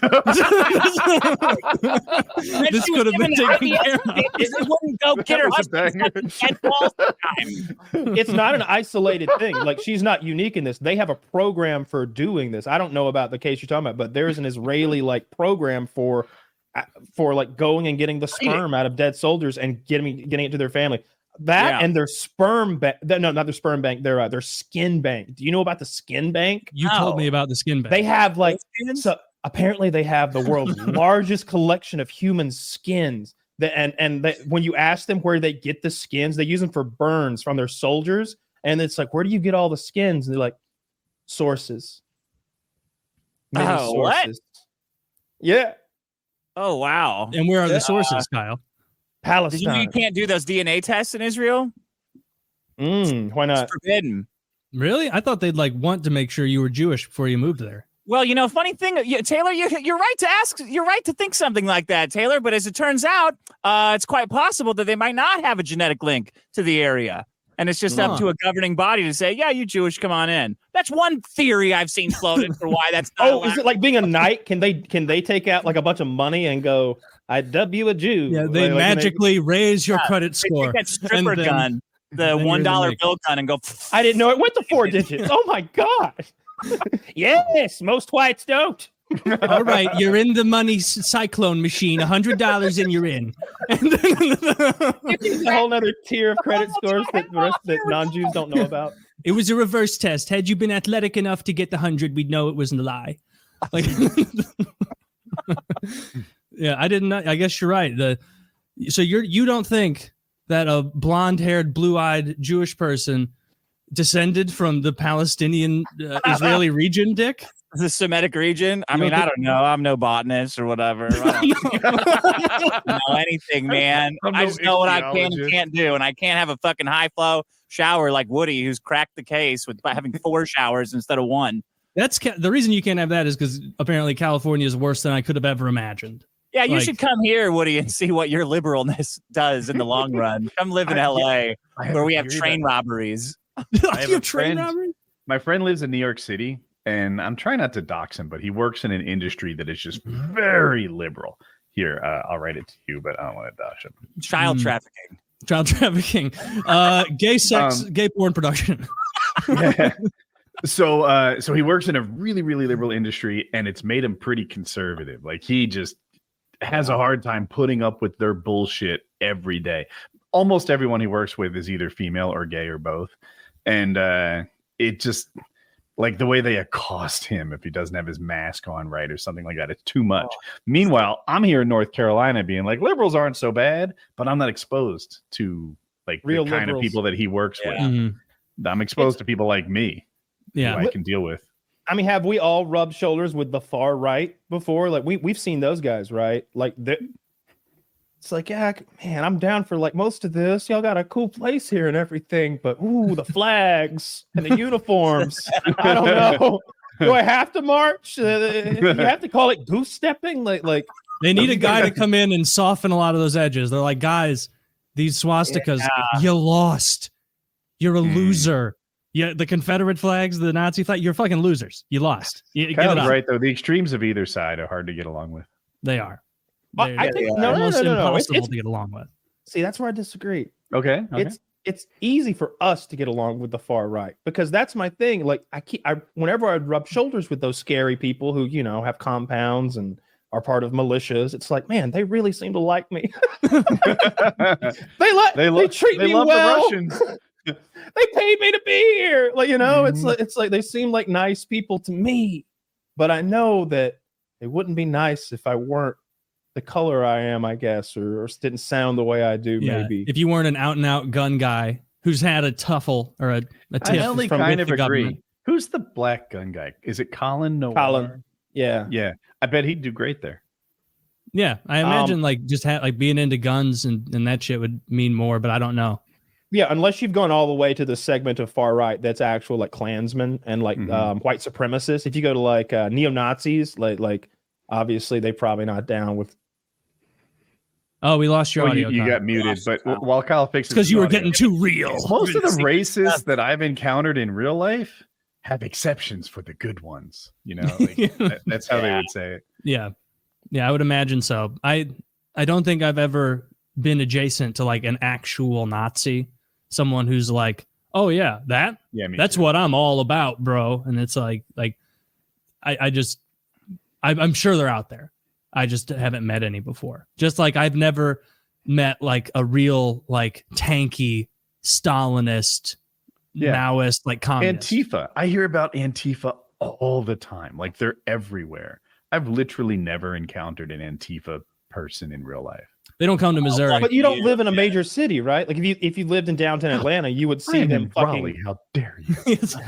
Come to Atlanta if you want to see some of these like ridiculous groups when they shut down whole like four-way intersections and like burn shit in the street for the fuck of it. That's where they tried to storm Cop Town or whatever they called it, and the cops killed one of them a few months ago. They're building some police training facility, and this huge group of, I don't know what the fuck they are anymore, like wanted to protest a police training facility. Trust me, Atlanta needs more police. So during the Black Lives police. Matter protests, Raleigh had trouble, right? The people came, broke too many windows, etc. But those weren't like skinny white protesters. They were legit gangsters, like people who deal drugs. There's too many murders in Raleigh. And they're typically the same like angry group of people murdering each other, trying to just keep myself out of trouble. So I don't know if I'm following. Yeah. Those are the people who broke the windows. They weren't like, skinny white fucking Amish. Now I don't see race, but these groups that are always like Dick, where you're at, because you're in LA, are there like the Michael Brown shit? Like St. Louis had a bunch of the BLM riots a few years ago, but like as far as like real deal commies, they're really out there where you are, right? Like there's real deal ones like who are like Stalin rules. Of course, a lot of them are up in Portland, but the people who are I guess the people who are too good looking for Portland and San Francisco kind of failed down to LA. and just get addicted to fentanyl and prostitution down. And Skid Row has taken over all of downtown. The tent cities here. I always wish. In fact, I always imagine you doing this, Taylor, having like a Richard Attenborough, like homeless, like the homeless, going through each city and documenting a whole series on documenting wild homelessness. Because of all the shows, the live shows I've done over the years, every city's homeless is like a little bit different. They all have their own little tricks. And like, do you remember the bum hunter? The bum hunter? No. You sent me his videos way long time ago.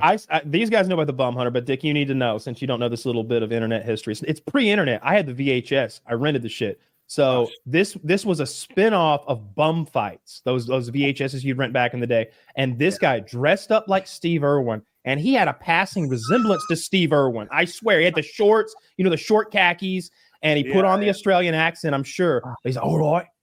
Here we are in the wastes of Los Angeles. And they stalk sleeping homeless people, and they pounce upon them, restrain them, and start. And I swear to God, these homeless people are screaming, "Get off of me!" And he's like, "Oh, he's a big buck here. Hey, I don't one here." Remember this? God. You'll never believe what he's doing right now. That's tape. That's obviously tape. The man's already restrained. He's about to measure the circumference of that man's skull with that white tape measure. and when he does, he tells his assistant, and the assistant notes the data. It is. He did that today. Our homeless are like fucking militarized now. Or exactly. Oh yeah, you'd get killed right away doing that to a modern homeless. If I watched it now, I'd probably think it was sad, but I was 17 when I rented that VHS tape, and I thought it was awesome. I feel like you could pull that, and I imagine Portland or Seattle homeless. Steve Urban was his name. That's very funny. Yeah. We have we just had that a bunch of freeway. I don't know if you guys have these. They shut down our major freeway downtown. The Palestinian protesters. So for me, that was like, all right, now Hamas is back on top. Yeah, you guys are shutting down freeways, then nuke it. Before I was like, killing too many kids, that's a big problem. But gluing yourself to a freeway, shutting down a freeway, inconveniencing everyone. No, wipe it out as punishment. We have tankies like that, commies like that, and then we always have them flying in. Like they're obviously being paid. We have that level of communist here. Can you see yourself leaving, like getting out of LA at any point, or no? I don't know. That stuff you guys were saying about Thailand with the hookers and the drugs, that sounded pretty good. They got internet. A friend of mine just moved to North Carolina, and he loves it. A huge, gigantic house, fully connected sewer line, which I don't have. So I don't know. Maybe. I mean, you get sewage anywhere. Jesus Christ, this is a low bar we're swinging at. Well, Kyle, the realtor, it said public sewer on my MLS, but wouldn't you know, 7 years later, when I have somebody come check out my sewage, they find out that not only is there no sewer, not only is it not connected to the septic tank in front of my house that's been dry for 30 years, which was the ultimate psych out. Well, yeah, you must be connected to the sewer because the septic tank has been dry for 30 years. So obviously it's connected to the sewer. Yeah. Here's the report that you just paid $700 for like a private sewage inspection. Okay, you shouldn't have any problems with that, sir. Here you go. But go ahead and buy the house with no reservations. As it turned out, they just disconnected it from the septic tank for no reason and then dumped it into a giant hole, which they call a shit pit. So I literally live on a big pile. What do you call it? So this is in your yard? That DWP has been charging me a monthly sewage fee for using for 8 years. So a number of polluter. To make me think have this stupid idea that I was connected to the sewer line. Man, I've never even heard of any. What a shithole! Heard of any shit like that? But if I were gonna, do you smoke weed though? Like if you move somewhere. No, I only do cocaine because it calms me down. Yeah, I call the city and say, hey, you guys have been charging me like $40 for 8-9 years since I moved in here for a public sewer that's not connected. And not only that, no permit was ever pulled. I don't know why the fucking sewage line guy didn't notice that no permit was ever pulled, but it's irrelevant. I asked him, by the way, I said, hey, shithead. I pulled up the email of his report. Hey, shithead. Not only was the inspection bad, but there is no sewer line. And he goes, well, and there's no permit. And he goes, well, that's common up where you live. So, okay, well, is it common where you don't have a sewer line? So I said, hey, city, you've been charging me whatever bucks a month for 8 years. So I've paid you 11 grand for sewage that I don't have, that has been for nothing, right? And the guy goes, oh, yeah, well, here's this form you can fill out. And then in a couple months, the charge will stop. And if we determine that you're right, that you don't have a sewage line, we'll give you a credit. A credit? Oh, credit for free what? sewage for life. Got a credit for $11,000. How the fuck am I going to use? Can I give that to somebody else? Can't they apply it to your trash? Yeah, can you hand those out? No, it's for everybody. What the fuck am I going to do with $11,000 of free shit? That is hilarious. Where is your shit pit? Like, did you not notice there was a shit pit somewhere in your house, Woody? in your yard? No, I didn't notice that there's Is a it big in your pit of living shit. room? Where is your shit I pit? don't know. I don't know where it is. I hope it's under somebody else's house. Do you not know where the doo-doo goes when you flush the toilet? Do you genuinely? Is it like those old castles where they've just got a hole in the side of the house and it just dumps?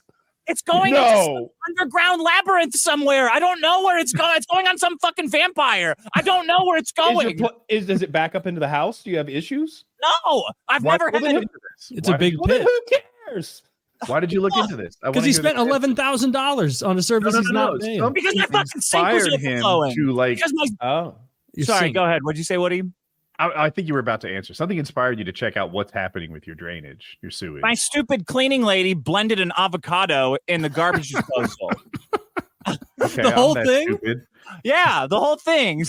What a dumb bitch. It's like, oh, your sink is clogged. And I look and I dip my hand in and it's like fucking full on the avocado seeds coming out. It's in my shit pit. Oh, man. It's a big front yard. That's probably not America. I got a guy to come out and like, can you fix the fucking avocado that fucking idiot just tried to blend in the garbage disposal? And he starts snaking it down. He's like, yo, man, your plumbing's fucked. And actually it's not even connected to the sewer. I'm like, well, of course it's not. Why would it be? So what'd he do? Just snake it down until he ran out of snake and was like, it's still going, boss. He brought it a bigger snake. There's a labyrinth of poo. He brought it back and it was melted off at the end. He's like, I don't know where it goes. And it was raining, so it was all over. So it was like at the limit, like the shit pit or what. It was like at the top. I'm like, man, I don't want to live over this. That's how far away is it? Did he tell you? Like, what's the actual distance between you and this feces pile you've been accumulating? Like 40 feet. Oh my god! So you're like in sinkhole danger territory, right? Like this could just I don't consider that. I don't know because it's that way. It's like I'm sitting on the lowest part of my house in the studio laundry room. So it'll be first to be sucked in. Yeah, it's the first to be sucked in. It's that way. Please do it live. I don't know if it's like snake sucked into the ground. Under the fucking neighbor's house, actually, because the way he was doing it, it hooked to the right and went that way for 20 feet. That's not my house anymore. So what if you're low key connected to your neighbor's sewage and everything's fine? You could just stop paying and mooch off them. Trailer Park Boys style. Fine. That'd be good, dude. You gotta move to one of the good states. You beat the system. I don't know what the top ranked states are, but what is your top ranked state, Taylor? Missouri. Well, this is just a green. Honestly, it would be okay. Fine, we'll be real. It's Florida. It's Florida. Okay, they have beaches and it's nice. Florida. Florida is so bad. Let me speak up for Florida. First of all, Florida has medical marijuana for now. So, second of all, Florida doesn't have state income tax. Mm-hmm. Third of all, you get like the full gradient of real estate value because you can go to the coast and it's like, oh my goodness. But every step you take inland, you'll eventually get to your bracket, right? Whether you want to spend 10 million on your house or 100,000 on your house, you just keep going inland. Your neighbors go downhill, but so does the mortgage. Property. Yeah. You live like outside of Orlando for cheap. Dude, outside Orlando, I really dislike it there. Strongly. Oh, it's, yeah. You need to spend. So there's God. Eric Farewell. You guys know him. He's been on the show. He was a paintball events. Yeah. Well, he owns maybe the biggest, most successful paramotor school on the planet. I think. I don't think it's off target to say that. And it's in Central Florida. So I've been there a lot. And while his school is a first-class organization, the area is not my cup of tea. It is just redneck. That I don't know. Inedible alligator meat is sold there. It's Florida's great. Like if I were going to live in Florida, it would be close enough I could drive to the beach just on a whim, easy peasy. Like if I'm going to live in Central Florida, I'll just live in Missouri. We have better laws than them anyway, other than the state income tax. What is it? The St. John's River, where there's a place that it goes through. I like it down there. There's a lot of places somewhere in Florida. I wonder where Florida gets its money from. I know a lot comes from tolls and tourists, so that helps them keep their taxes low. But like lately, I've been hearing that Texas has one of the higher tax rates and has no income tax. So what are they taxing exactly? Maybe their sales tax is higher. I don't know. I don't know how that works. Me too. I'm being honest. They must get their money somewhere. I mean, they have. I think there's a lot of industry there. I mean, I know there's a lot of big firearm stuff there. There's a lot of big firearm stuff there. Knight's Armament is there. They do huge government contracts as well as, civilian stuff. It's a massive company. What's your top ranked state then, Dick? Your top number one? I don't know. Every time I hate California enough to think about leaving, like I go to another state and everyone's so fucking fat there. I could never. Fat and hot. I just think, the taxes are worth it. Fuck it. Who cares? Colorado, then. It's not hot, and they're like the least fat. True. Of all of us. Are they? Yeah, they're the least fat. They're like the only one who's not like dramatically overweight at this point. It's a very white state too, like almost no minorities. Yeah, I've looked into Colorado. That makes sense. A lot of the like snow sports tend to be a very white thing, and that's what they're doing there: skiing, snowboarding. What do you think that drives out the colors when the skiing? You think so? They just see someone skiing and they're like, I don't like this shit. I'm getting out of here. It's scary. You don't want to see white people going that fast because usually we have that on them, right? Like no matter how pissed off they get, we can outrun them. But listen, on ice, only on ice. We can, we're decent skaters. They can't run downhill from the womb. Those from Caucasus Mountain descent. Who are we talking about? Bulls? I got lost. Bears. Oh, okay. Yeah. No, we're talking about how Dick cannot suffer fat people, and so that's who we can outrun. Yeah. Speaking of fat people, you fuckers, you guys gave Vito weight loss tips. How to like cut water weight. That fucking asshole weighed under he won his weight loss contest by like a pound. Dude, he came in. Oh yeah. He was supposed to lose 30 pounds in 6 months. Right. And he spent the entire first month of his weight loss journey like just binging on Mountain Dew, Code Red, and tacos, and like having a farewell orgy with the foods and the drinks that he loved. And then the second month he spent doing it again. It was like the least committed weight loss.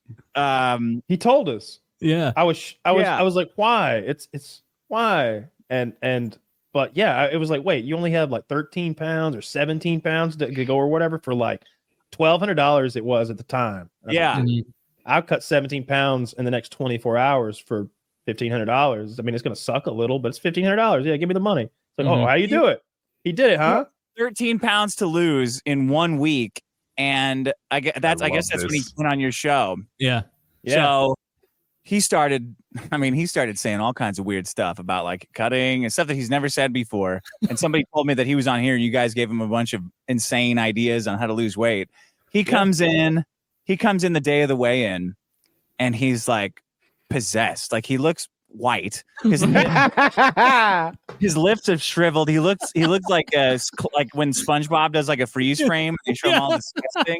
He looked like that, and he's like, "Let's go, let's get away." And he had a giant box of tacos in one hand and a mountain he had got because he's like, "We're doing the weigh-in before the show. I don't want to feel like this the whole show." And I'm like, "All right, man." So I covered up the number on the scale. I got this Bluetooth scale. Covered up the number, and it sent the yeah, like that. It sent the weight to my girlfriend, who wrote it on a piece of paper, put it in an envelope, gave it to me, and then he just starts like shoveling fucking tacos and fucking Mountain Dew, like sucking and down. Wow. He spent the whole episode. This guy's great. Burping and farting. It was fucking disgusting. And then he took your money and gassed you out. Oh God! And he's like acting like he's owed this repulsive behavior. He's like I heard this. It's been the worst 3 days of my life. It's like, all you had to do was act normal for like a couple months. You didn't have not to even that. This. Yeah. And then I read it. I must have teased that for like 10 minutes with drum rolls and bullshit. I read it. He won. He lost 31 and a half pounds over 6 months. And then I made him weigh himself again after downing a whole thing of a box of tacos. And then he had gained like 2.5 pounds during the show. So he was back under, and then he left the show and had a celebratory pastrami sandwich at the Hat in Pasadena, like a notorious, famous for pastrami sandwiches. The gluttonous behavior after his victory was fucking disgusting. In no way did he achieve the spirit of the weight loss. No, he 100% cheated through dehydration methods. That's it was just so you don't think he made a lifestyle change? How much was the bet again? How much money did he win? $1,200. Okay. Because people just dumped money into this smart contract until it was shameful of him to have. Well, he owes him. me a little bit, right? Like I think he should. He was when he came on the show last time he was on, just recently. He led into that conversation like, "Yeah, it's gonna be embarrassing. There's 0% chance I get it done. I'm gonna take shit for it." And it's like, well, number one, yeah, you're gonna take shit because you had 6 months to lose a very reasonable amount of weight. Like you're not Michael Phelps shape being asked to lose 20 pounds. Like you're fat. Like it's easy to lose weight when you're fat. I know I've been fat, and the weight just when you stop eating like that when you're fat, you're like, look at me losing weight like crazy. It's like, yeah, it turns out like 1,800 calorie binge eating sessions late at night are not the ticket, and all you have to do is cut that out. And so is he going to change at all, you think, or is he back to fat mode? Clearly not. I mean, he says he is. It was a celebratory sandwich, Woody. I stand corrected. Yeah. Oh, so you a celebratory box of tacos. And I've done shit like that where I'm like, damn, need to celebrate not hitting traffic on the way home. A little pizza action, like just the smallest things for the biggest. Yeah, because he came on this show and he was like, "Yeah, it's gonna be embarrassing. I didn't hit my targets. It's like having not studied all semester long, and there's no way you're gonna pass this final." And we were like, you can do this. And I've lost, I think I've changed the number over time, but somewhere to like 7 or 8 pounds in one night for a jiu-jitsu competition. And Kyle's lost somewhere in the teens for a photo shoot. And we were both like, you can do this. This is how you do it. And damn, it worked. Good for him. He got his $1,200 for really what amounted $400 per day of dehydrating himself is a great rate of payment. If he could prorate that into a career, just do it every day. Just do it every fucking day. Yeah, he'll make a lot of money for about 13 days. Can you do another competition where it's like, all right, you get your 1,200, we're going double or nothing. You have to actually lose the weight this time, real fat, and if not, you have to pay me back. Like get him on that, or if he wins that one, he gets 2,400. Can I just say, because I know how people are, and I'm all for like cheating systems. You got to get him in a DEXA scan, DEXA, because that'll scan him, get an accurate fat like content. So it won't matter if he dehydrates or not. He can't cheat his way out of that. Then you can force him to do things. Is that expensive? My scale has like one of those. That's bullshit. Currents? Oh, that's bullshit. Okay. Yeah, like when a real DEXA scan, you get into like it's not quite an MRI machine, but it's like you lay on a table and then this scanning arm goes up and down your body, and you have to be like completely still. And I had to strap me in because I'm a little bit too wide for the machine.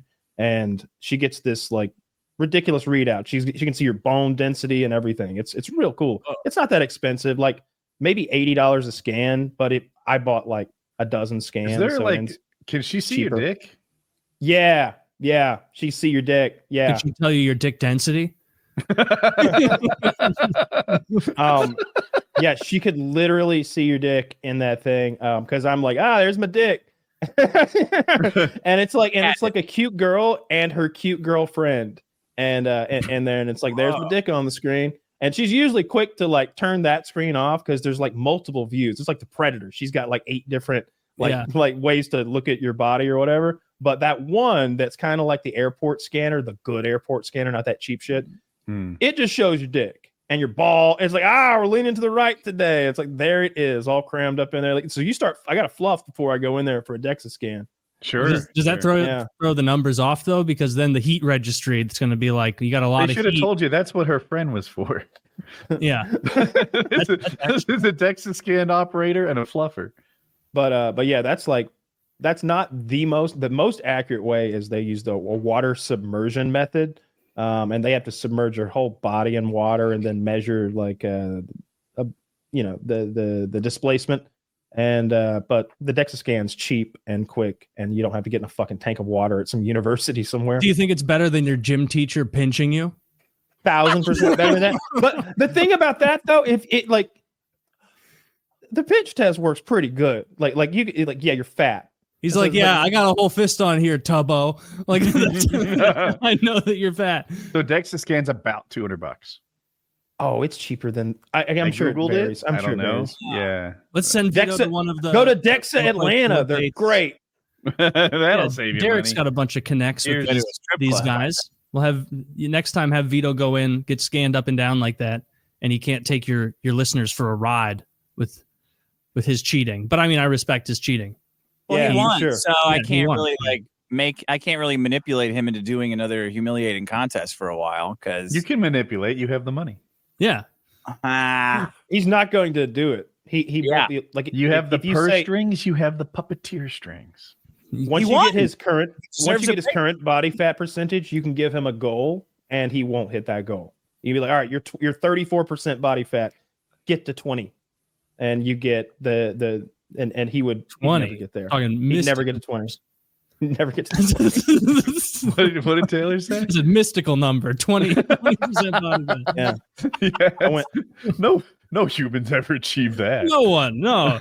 I like backwards rationalizing overweight behavior by being like, well, our hunter-gatherer, they would often load on carbs every day.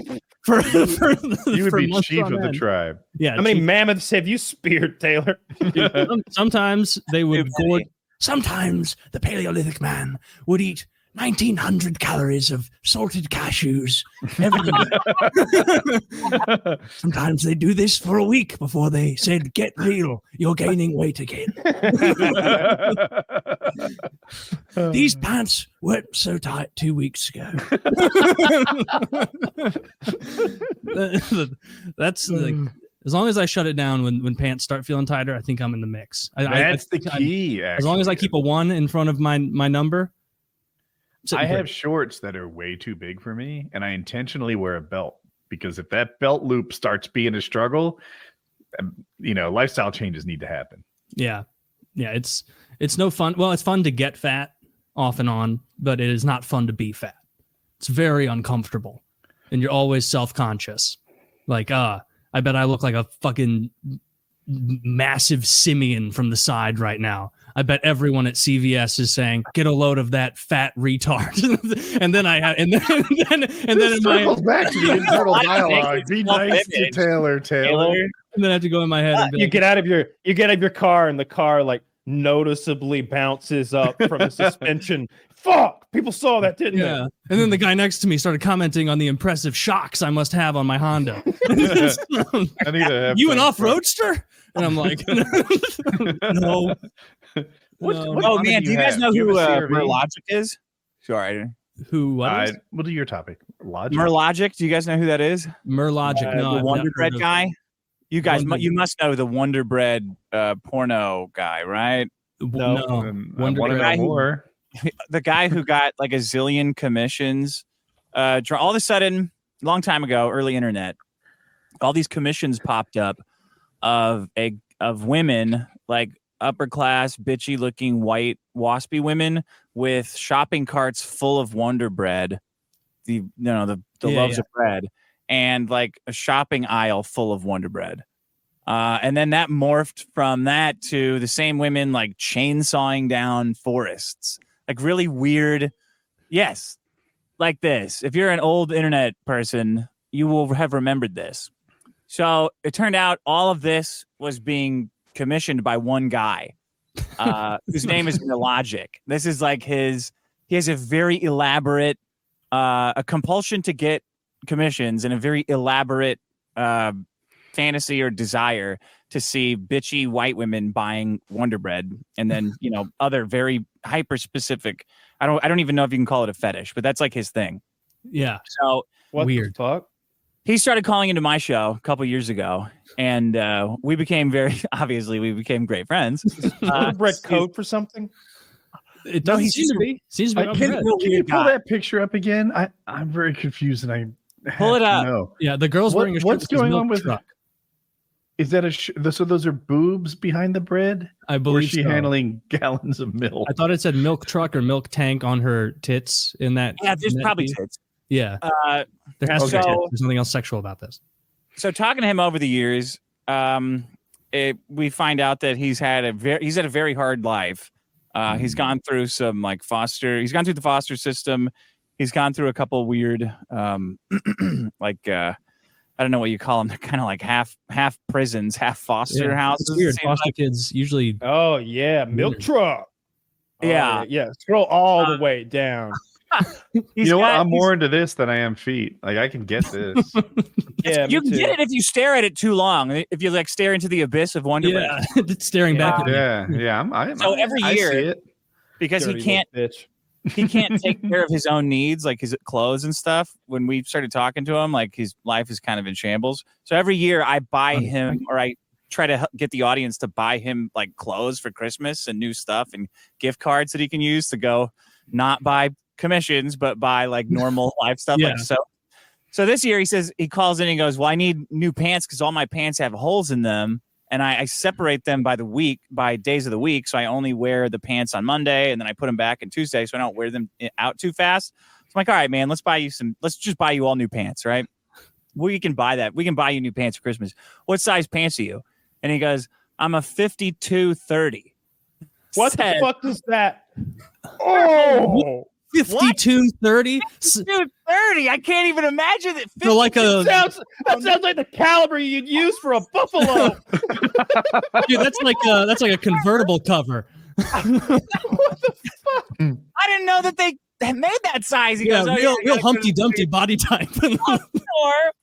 So I'm like, you got to be fucking shitting me. Go get an actual measurement from somebody who measures clothes. He goes, trust me, I know that what my size is. I'm like, all right. Pull up 52-30 pants. So he goes to the big and tall store and he sends me back the next day. Look, this is the pair of pants that they gave me to buy. 52-30. So I said, okay, fucker, we're gonna buy you a shitload of 52-30 big and tall khakis so you can wear them at work. Yeah. So can you imagine how tired the little sewing child Indonesians are when they're done with his pants? They're like, oh my god, this job sucks already. Yeah, great idea. You know what's funny about buying like 8 pairs of 52-30 pants is like the tacit admission that nothing's going to change. like we're gonna keep going this road. Like ideally, you'd buy like loaf. Nah, he'll be a 54. 3 good pairs of sweatpants and try to work your way down. Yeah, Jesus Christ. God, he's built like a parallel. If you invert that, that's what he's wearing. Basically, how can they charge $260 for those? Those are terrible. I hate these pants, but I bet I would. So this guy 52-30. I don't think I've ever seen that size available in like a Kohl's or a clothes shop. Like, have you ever walked in and been like sifting for like 32s or whatever, and then you like, oh, a 60-30. This is like a rare Pokemon. Like that. Yeah, I've never seen it. Never experienced it. But he's out there rocking it. Yeah, good I for feel him. like that would be you'd want suspenders, right? At that point.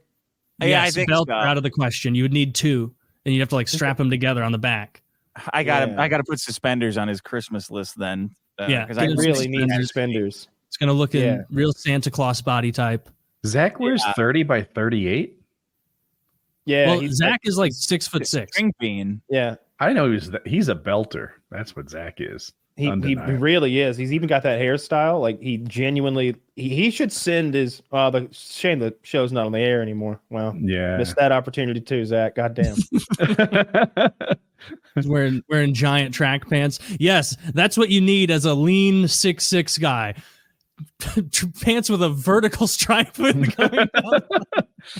Really accentuate that Slender Man vibe. Ooh, that's got to be your Halloween costume every year, though. If you're tall and lanky like that, if you ever see someone with like a high effort costume that's scary, and you don't want to, it's personal costume and everything. You want to, but you kind of wish they wouldn't walk up next to you.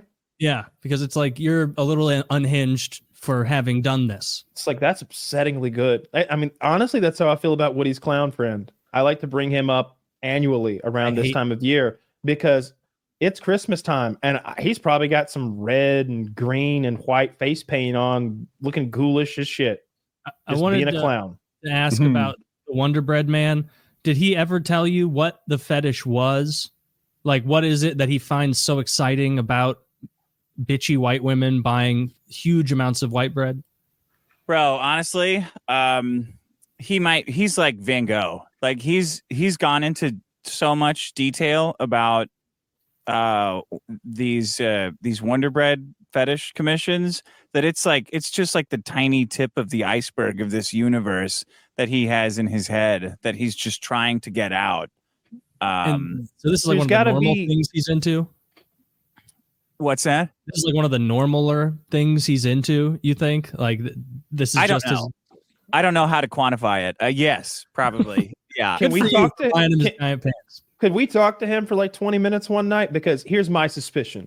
It sounds like he grew up in the foster home. Like maybe he never had a mother, but maybe there was somebody who made him a Wonder Bread sandwich one time who was like a mother figure with some big old titties. And she was like, she made him that sandwich, and that sandwich meant the world to him. And it's been 25 years since, but he still has these weird sort of mothery / sexual, like early teen. For that feeling again. He wants that again. He yearns for it because in that moment he felt cared for, and he felt that for the first time in his life, and he probably never felt it again. And he's been eating those sandwiches, trying to fill himself with that love. Oh, and he's just not getting made that. me sad about him. That's probably what it is, right? It is, probably. Hope you're doing all right, Wonder Bread guy. He's super fun and interesting to talk to, though. He has a ton of great stories. Yeah, let's get Wonder Bread because they're not over sexualized. I mean, there's a hint of it there, but it's not like over the top. They're buttoned up. They're buxom sometimes, even, and they're older women who are nurturers. The woman is, it's sort of that motherly duty of like, yeah, mommy goes to the store and gets the bread and makes my sandwiches. Like I guarantee it's something weird like that. You're probably right.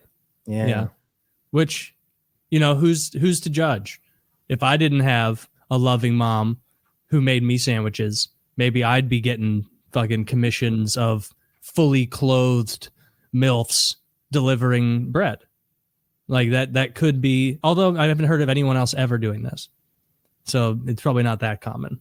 Yeah. But as far as things that are weird to be into, this has got to be the most innocent thing I've ever seen. Like, not even the women don't even have nipples protruding through their shirts. I did notice they were missing. There's his Christmas wish list if you want to buy him some gigantic clown pants or something. Do you feel that bad, Taylor? Well, no. Taylor, that man wants this wall home hair cutting kit. He wants to cut his own hair so he doesn't have to suffer the humiliation of not fitting into barber chairs anymore. You can't provide him with that little bit of humanity. I mean, I could buy. Yeah, I might. Well, that's one of the more expensive items. Let's take a look at some of the other ones. Jesus, dog. How much gold are you hoarding? Yeah. $32, folks. $32. Yeah, but look, he wants a cash gift card for $10.70. So that's top of the line. He said, "I want a hair clipper, but top of the line." I said, "Bro, Did What do he you really? think I would have put on there? Some shitty hair clippers? Come on. Yeah, My you dog's get some clippers more than bullshit wireless $32. ones. No, quality, hardwired in, gonna work Because forever. I don't cut my hair. I don't know what a good hair product is. Yeah. Well, maybe I'll buy him a little Hanes Men's Fresh IQ Polo, extra large. I threw the pink shirt on there. He's probably gonna get pissed off about that, but Well, beggars can't be choosers. How many years in a row have you done this now that you've given him all the shit? 3 or 4, I think. Isn't that nice of you?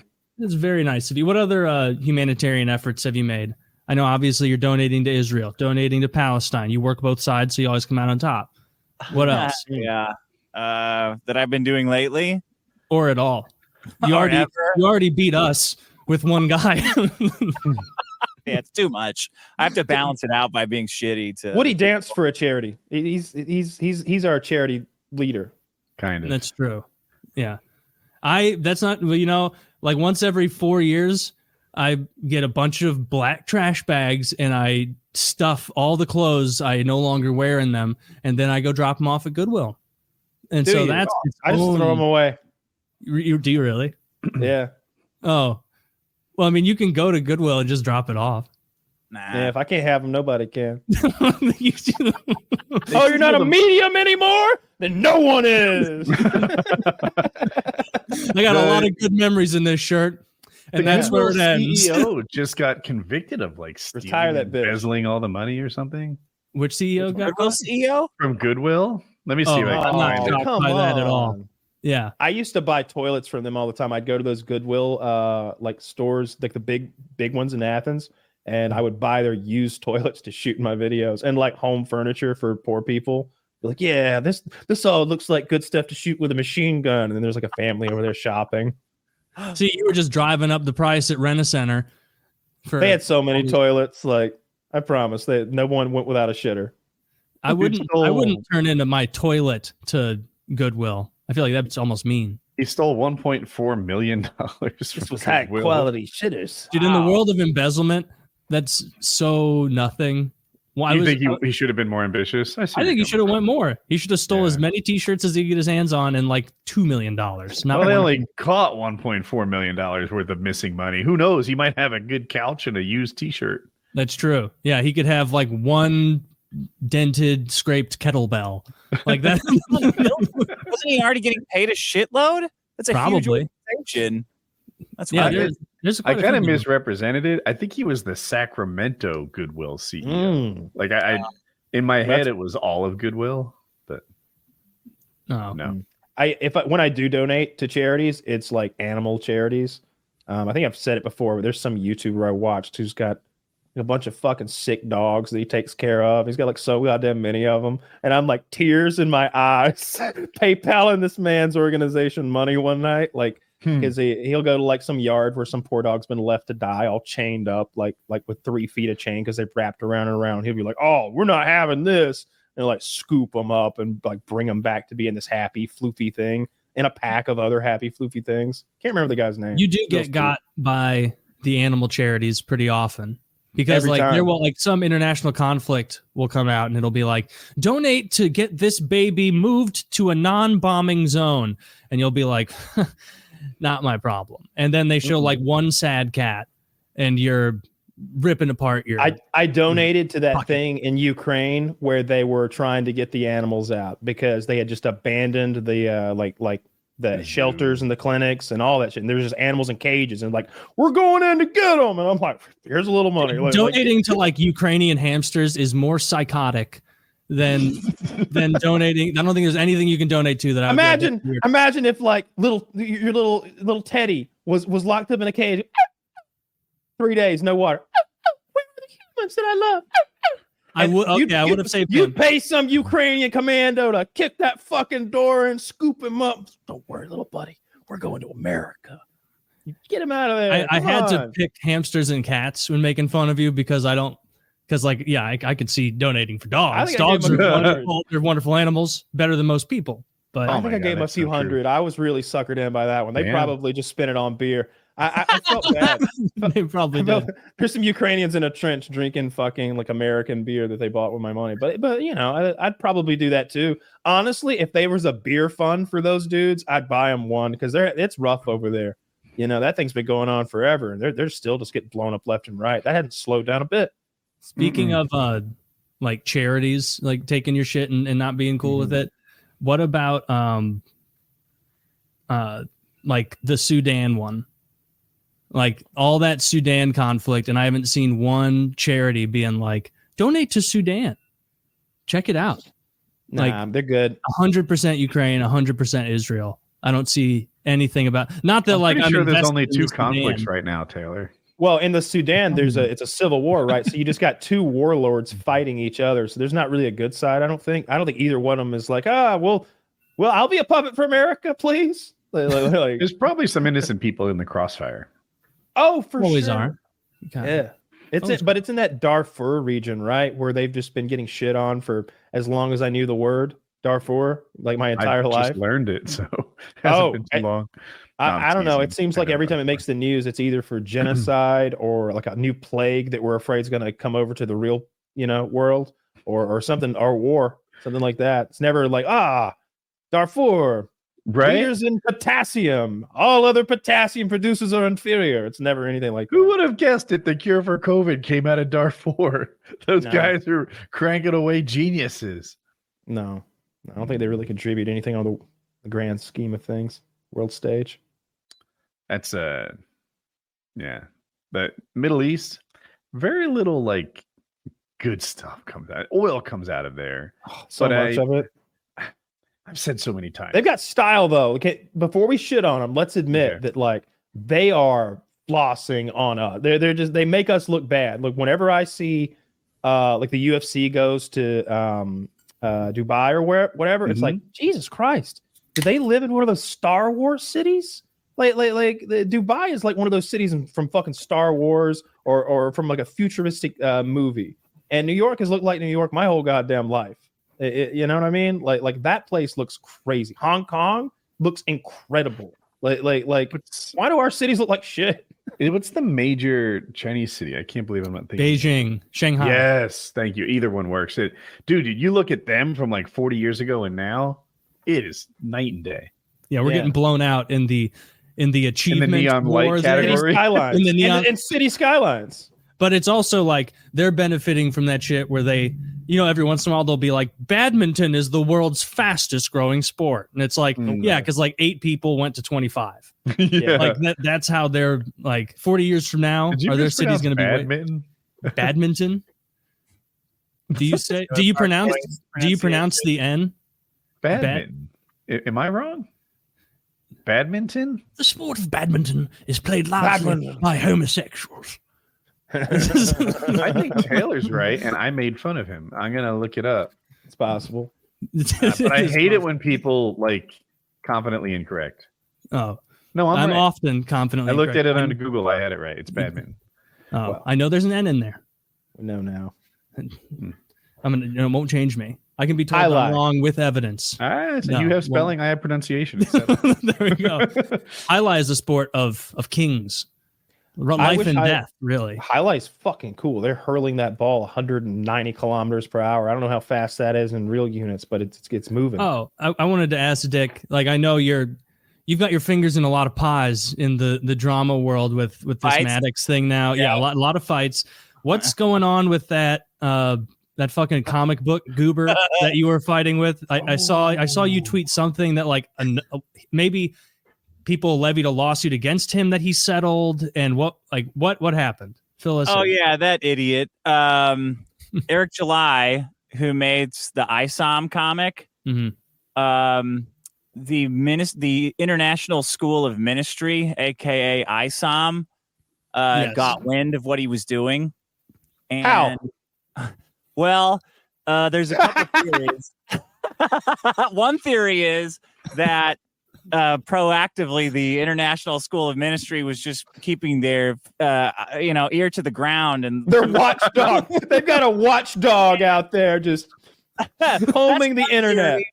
An alternate theory is that Eric July reported one of my fans on Twitter and got his account banned. So in retaliation, that fan sent a concerned email to the International School of Ministry pretending to be a reporter for the distro / the biggest problem in the universe news network, asking them about their collaboration with the ISOM comic book and wondering if any of their parishioners had a problem with there being drug use and prostitution in the comic book, but that they were proud of the ministry because they were supporting a black guy who says the N-word online.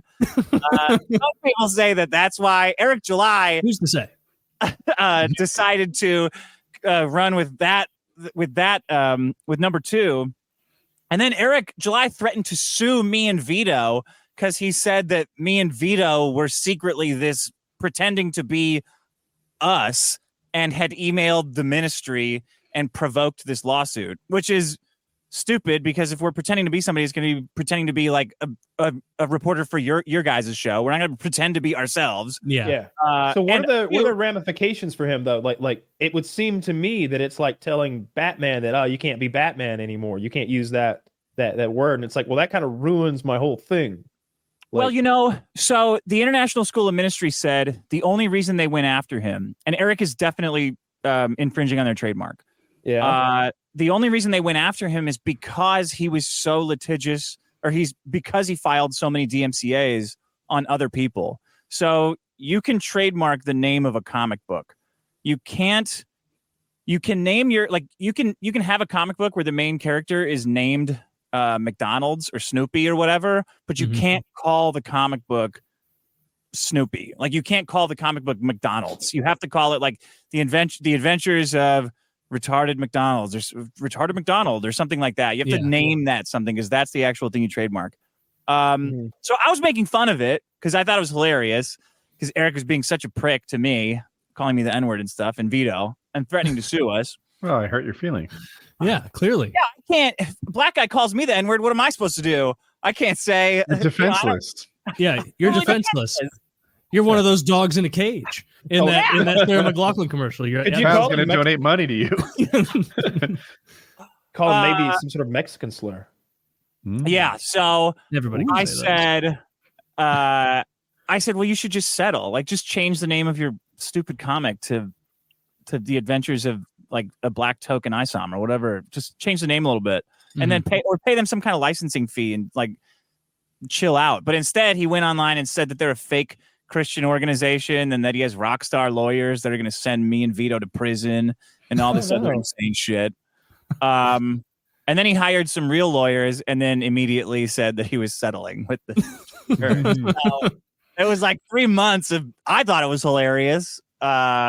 Dude, thank God every single online conflict you get into, they're like hiring their brother-in-laws for their initial legal consultations because otherwise, like you would not get this content because they'd be like, "Oh, this is what you're doing, Mr. ISOM? Okay, well that's crazy. Don't settle. That's your option. The option is to settle." Yeah. Oh, when did your comic start? 1 year ago. Okay, and how long has the International Ministry been going? Okay, 45 years. All right. Yeah. So they win. Do you see how the timeline doesn't work there in your favor, Mr. ISOM? Yeah, that's fucking embarrassing. Is it a constant like just parade of errors though? Is he ever going like to his audience and saying like, "Hey guys, beefed up this one, my mistake, but back to the story," or is it like he can't let it go? He can't let it go. He can never. That works in your favor. Yeah, it's great. That's like my bread and butter. Is that like people whose hubris, people whose ego, will just never let them. They'll never admit what they did. So as long as you have that, you have an incredible villain for any story, like somebody who can never let the audience off the hook. I want you to how many issues has he made of the series? Like, is it done?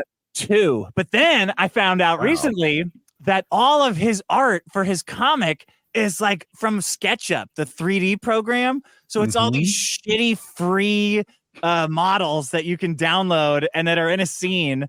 None of it's drawn at all. In fact, it's like if you look at his comic, everything that's round has like those stupid polygon lines on it still. Oh shit. It's like a low res polygon. So I've been making fun of that, obviously. It's very low effort. I did see you tweet one where you were like, "Get a load of this guy's art. He just took it was like clearly an image of a standing man. Yeah, that they had just like rotated and then put him on a couch, but his like feet were still in like slightly bent legs standing position to where like his entire lower body wasn't touching the couch, like clip art, like for a laugh. It looks so shitty. Like he made $6 million, and as an anti-woke, I'm gonna take down DC and Marvel, and we're gonna make like our side proud. And then you just dump this free clip art trash on people. I don't know why everyone else isn't as doesn't think it's as crappy as I do. I need to get in on the grifter economy. I feel like I'm missing out. What is this? People get violently angry when I criticize anything because they're all on the same grifting side. Look at zoom into that. Is that an outlet just floating? It's an elevator door button. So the 3D, the cheap, shitty 3D thing is just like an elevator door in the middle of nothing, but they forgot to remove the button that you use to call the elevator. So, I don't even know what it's supposed to be. It's supposed to be like a metal detector. Right. So it has like a model or something that you'd put on a wall. But how does that slip through? Yeah, I thought his quality control was air. Yeah, like I would have caught that if I was in charge. Like, my God, if you're gonna do it, at least like give a fuck. Slightly, right? At least give a little bit of a fuck. I mean, my favorite critiques of what you would do is when you would like go through his writing style, and Vito does this too because you guys both know how to write. And I was just cracking up at those where you're like, oh, look at this. See why it's confusing? It's because he forgot to reestablish the subject. No, like he didn't do that. And so now who's they? Who the fuck is they here? Is it them? Is it him? We don't know. And the pictures don't help. So I hope you continue to run through those every time they release. And I will. I can't help myself, Taylor, and it makes me money. So it's kind of perfect storm. Pedantic, grammar and syntax dick is one of my favorite dicks. Just going all out. When my wife talks, she often speaks in a way that I have a hard time following. So I'm going to ask you this, Dick. Right, here's a sentence. John hit Larry, then he ran away. Right. Who ran away? Is there a clear if my wife's talking like that, it's me. No idea. Me neither. I don't know. There isn't a way to know. Like that. That's not phrased correctly. There isn't like John hit Larry, then he ran away. It's not like, oh, the grammatically John is still the subject, or the direct object is Larry and it's transferred control to him. There isn't like a rule. Well, there might be, but you have no idea if the person knows the rule or is following it. That's the practical answer. Yeah. It has to be like readable more than everything, understandable. Okay. All right. We're going to hear from a couple of wonderful sponsors. Your wife's telling stories that short, Woody, God bless you. I can see why that would be. They're short enough. Yeah. First up, we got Pharoah Distro. Attention PKA fans, Pharoah Distro is doing an exclusive giveaway for listeners and viewers of the podcast. Over the next month, your first $50 spent on PharoahDistro.com, linked below, will get you 5 entries to win a Dab X Go, the creme de la creme of dab rigs. Not only that, but every $10 spent past the initial 50 gains you an additional entry. The giveaway will run from November 30th to January 2nd, 2024. The winner will be announced during episode 681 on January 4th. We wouldn't want you to miss out on this incredible offer, so check that out and enter when you're buying your stuff this week. Whether you're a connoisseur of smoking flower or a dab enthusiast, we have something special for you. Indulge in our brand new Pharoah Exotic THCA buds, our strongest flower yet. It's very strong. For the dab aficionados, savor our THCA Diamond Sauce, also very strong. And don't miss out on our mouth-watering selection of high-quality, high-milligram edibles. And that's not all, but if you're on a quest for holistic wellness, explore our range of CBD products and therapeutic mushrooms. Use code PKA20 for 20% off your entire order. Our THCA Double Doinks, the old double doinks, have been flying off the shelves. Get those while supplies last using code PKA20 for 20% off of your order. At PharoahDistro.com, we provide quality gifts even Santa couldn't deliver. Enter to get your chance at winning a DabX today. When you sign up with PharoahDistro.com, just use an email that you actually check. So if you win, you can see that you won and you don't miss it. So PharoahDistro.com, linked below. Check it out. If you're going for the strongest stuff they offer, the double doinks, all the THCA shit. If you're going for the strongest, THCA is the way to go. Whether it's the vape carts, the smokable flower, the pre-rolls, the vape juice, not the vape juice, the dab juice, that stuff. If that is your core concern, the strength of it, the most bang, get the THCA. If you're good at something a little more gentle, go with the HHC or the Delta 8 at the lowest end of intensity, I guess I would say. And for the edibles, don't be a retard. Start slow. You're taking 100 milligram edibles from a gas station. Don't start with a 100 milligram one here. It is likely to fuck you up because it's appropriately dosed here. So check it out. PKA 20 for 20% off over at pharaohdistro.com. Enter that. Win the DabX, perhaps. There you go. pharaohdistro.com, PKA 20. This episode also brought to you by Blue Chew. Blue Chew, folks. Let's get some hard penises. Let's get some hard dicks. Fuck, I closed the ad read. No, I didn't. Here it is. This episode is sponsored by Blue Chew. Let's talk about sex, guys. Shouldn't you always be at your best? 2023 is the year to maximize your performance in the bedroom. Listen up. BlueChew.com. Blue Chew is a unique online service that delivers the same active ingredients as Viagra, Cialis, and Levitra, but in chewable tablets and at a fraction of the cost. You can take them anytime, day or night, so you can plan ahead or be ready whenever an opportunity arises. The process is simple. Sign up at BlueChew.com, consult with one of their licensed medical providers, and once you're approved, you'll receive your prescription within days. The best part, it's all done online, so no visit to the doctor's office, no awkward conversation, no waiting in line at the pharmacy. Blue Chew's tablets are made in the USA and prepared and shipped direct to your door in a discreet package. Blue Chew wants to help you have better sex. Discover your options at BlueChew.com. Chew it and do it, folks. And we got a special deal for our listeners. Try Blue Chew for free when you use promo code PKA at checkout. Just pay the $5 in shipping. That's BlueChew.com, promo code PKA to receive your first month free. Visit BlueChew.com for more details and important safety information. And we thank Blue Chew for sponsoring the podcast. BlueChew.com, code PKA. Just pay the $5 in shipping and take a little page out of Kyle's recommendation book, which is get the Tadalafil. That's the Cialis, the same as Cialis. And he did not steer Woody and I wrong, and so he wouldn't steer you wrong. He says that's the best option. Amazing. And I trust him. Kyle. The best dick. It's the best dick. What is it? I don't think I got that one. Blue Chew? So on Blue Chew, they sell two things. It's Tadalafil and help me. Tadalafil, sildenafil, and then I don't know the name for the Levitra. There's a third one, but the thing to keep in mind is that Tadalafil is the very long-lasting one. You're like 36 to 48 hours each pill. I get the 9 milligram ones, which is like the biggest ones. If you get sildenafil, then that's technically Viagra. You know, it's the Viagra's a brand. What I always say is that sildenafil has this quick acting an hour, but reaction of like engorging your blood vessels to make your dick hard. But what that does for me is it makes me light sensitive. So every light I look at is overpoweringly bright and has a big halo, and I get headaches, like tension headaches, and it's like this is not a fun drug.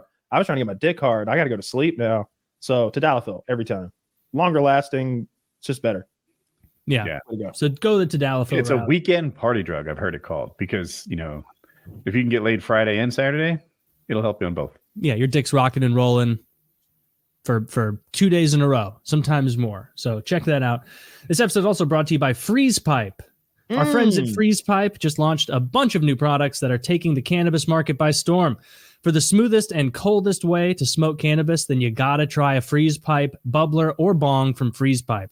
Their newly released mini bong and tornado bong are priced affordably, very affordably, and punch well above their weight class. And for those who prefer smoking joints, blunts, and vapes, Freeze Pipe's new joint chiller brings much-needed icy glycerin coldness when smoking any kind of joint, blunt, or vape. Say goodbye to harsh smoke and coughing attacks by shopping for the coldest pipes, bubblers, bongs, and dab rigs at thefreezepipe.com. Thefreezepipe.com. Use code PKA for 10% off your entire order. That's thefreezepipe.com. Code PKA for 10% off. Shop today and let Freeze Pipe's icy glycerin chambers do all the heavy lifting. What a great gift for your friends, folks. You got friends who are smoking, you yourself smoke, get them something nice. Get them something nice. And, you know, for yourself, you're going to want to be buying that big boy, the heavy hitter, the heavy freezable bong. That's what I recommend, the big boy. You know, go big. That's what I say. Or for your buddies, get this little fucker. You just use this little little silicone sleeve, slide your blunt, your joint, or your vape in there. You freeze this bad boy, and then it keeps it nice and cold. And it's got 2 little legs on there, 2 little legs, so that it stays up while you're smoking. So then you don't have to rip through the entire blunt and you're holding it. Oh, I'm already so fucking high, but I don't want to put it down. It could fall apart. And not with this. It's keeping it held together. It's keeping it nice, cool hits. You're higher than a kite. You're enjoying it. You're loving life. Check it out. Thefreezepipe.com. Get some today. Kyle laughing. Tell me Donald Trump's not a fucking comedian with a tweet like that. Come on. I don't think it's real. Oh, it's not real? What a shame. Check out the Freeze Pipe. You will enjoy it. Very high quality stuff. Oh, it's wonderful. I've got mine right here. The glass is very heavy. You can tell the difference between quality glass and shitty glass by how thick and heavy it is. And like crappy glass feels thin, like you drop it or like even set it down. Park. You like set it down too hard on your coffee table, and like thin glass feels like, oh, I hope it doesn't get broken by my superior coffee table glass. This is not going to happen. This is high quality stuff. I could beat the shit out of a home intruder with just the glycerin pipe. You could kill a dog. Bong. I could. I like someone sicks a big dangerous pup at me. That's what I want in my hand. Or just for funsies. Yeah. And it keeps my hand cold while I'm defending myself. So check it out, thefreezepipe.com. Get yourself a nice quality bong or a nice quality. These things apparently are like their biggest seller. Flying like hotcakes. Super convenient, super nice. And of course, Lock and Load, the premium ejaculation increasing supplement taking the world by storm. Get them now. We're running low. Holiday season. Yeah, we're probably running low by now. We sell out every holiday season because hopefully it's not all just meme gift people. Hopefully a lot of them are actually taking it and getting juiced up. I need to talk to Derek or one of his guys and have them ship like quite a few bottles of this to JT from Black Rifle Coffee Company. Shout out Jared, because we were talking. I was hanging out with him during that gun trip, and Lock and Load came up and he's like, "Whoa, really?" And I'm like, "Yeah." And he's like, "Can you ship us some of that?" And I'm like, been hanging out at his fucking incredible compound for like a couple days. I'm like, yes, I will absolutely make sure that we send our cum product to your mansion from selling huge amounts of coffee. So yeah, we'll get him some Lock and Load, but code PKA, code Jizz, 10% off anything over there at Derek's site. So get yourself some Lock and Load, get yourself protein powder, weight loss supplements, dream supplements, energy drinks, anything you need. And stay tuned, because maybe around the corner we step into the energy market, right? Yes, maybe got some bright ideas over there, like some revolutionary. I like thinking. the other idea. I don't want to make the joke because I don't want to give away where our head. Oh yeah, no jokes. Yeah, not going to mention it. But Woody, you'll have to scroll back in our conversation and see the absolute psychotic nonsense that we were talking about. But it's a good idea. I think people would like it. I'm surprised that Blue Chew isn't all up on the Dick Show. Yeah, me too. Who do I have to? Who do you have to blow? Yeah, it might work, might not. Yeah, Cheers, help me out. They're all over like male-based podcasts, all over us. Like, and, I don't know. You got to get in on it. Asshole over here. I'm persona non grata. How come I didn't get an invite to that shoot-a-thon that you were at? I knew a bunch of guys there. What did I piss too many people off like usual? I don't know. It was Brandon Herrera that invited me, and he was on the show. Then we went. Yeah, he's been on the show a few times, and I was talking to Harley leading up to. It was like right in the middle. Brandon, come on, man! You guys, 2 peas in a fucking pod. That's my real name that he's talking there. I was like messaging Harley leading up to it because we hung out most of the time there in the same group, and you and Harley were like having your little tiff online. Yeah, you're having your totally real fight.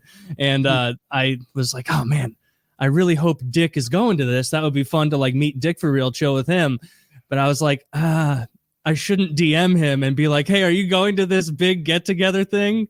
Yeah. And if you were like, I'm not invited, but I'd be like, then I'd have to say, oh, that sucks, bro, because I do not have the clout to just invite someone to this thing.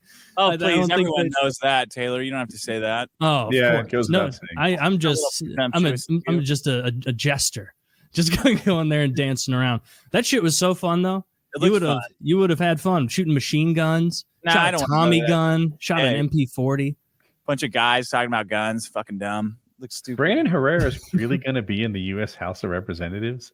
I hope it looks like it. I hope he makes it. That'd be fucking sweet.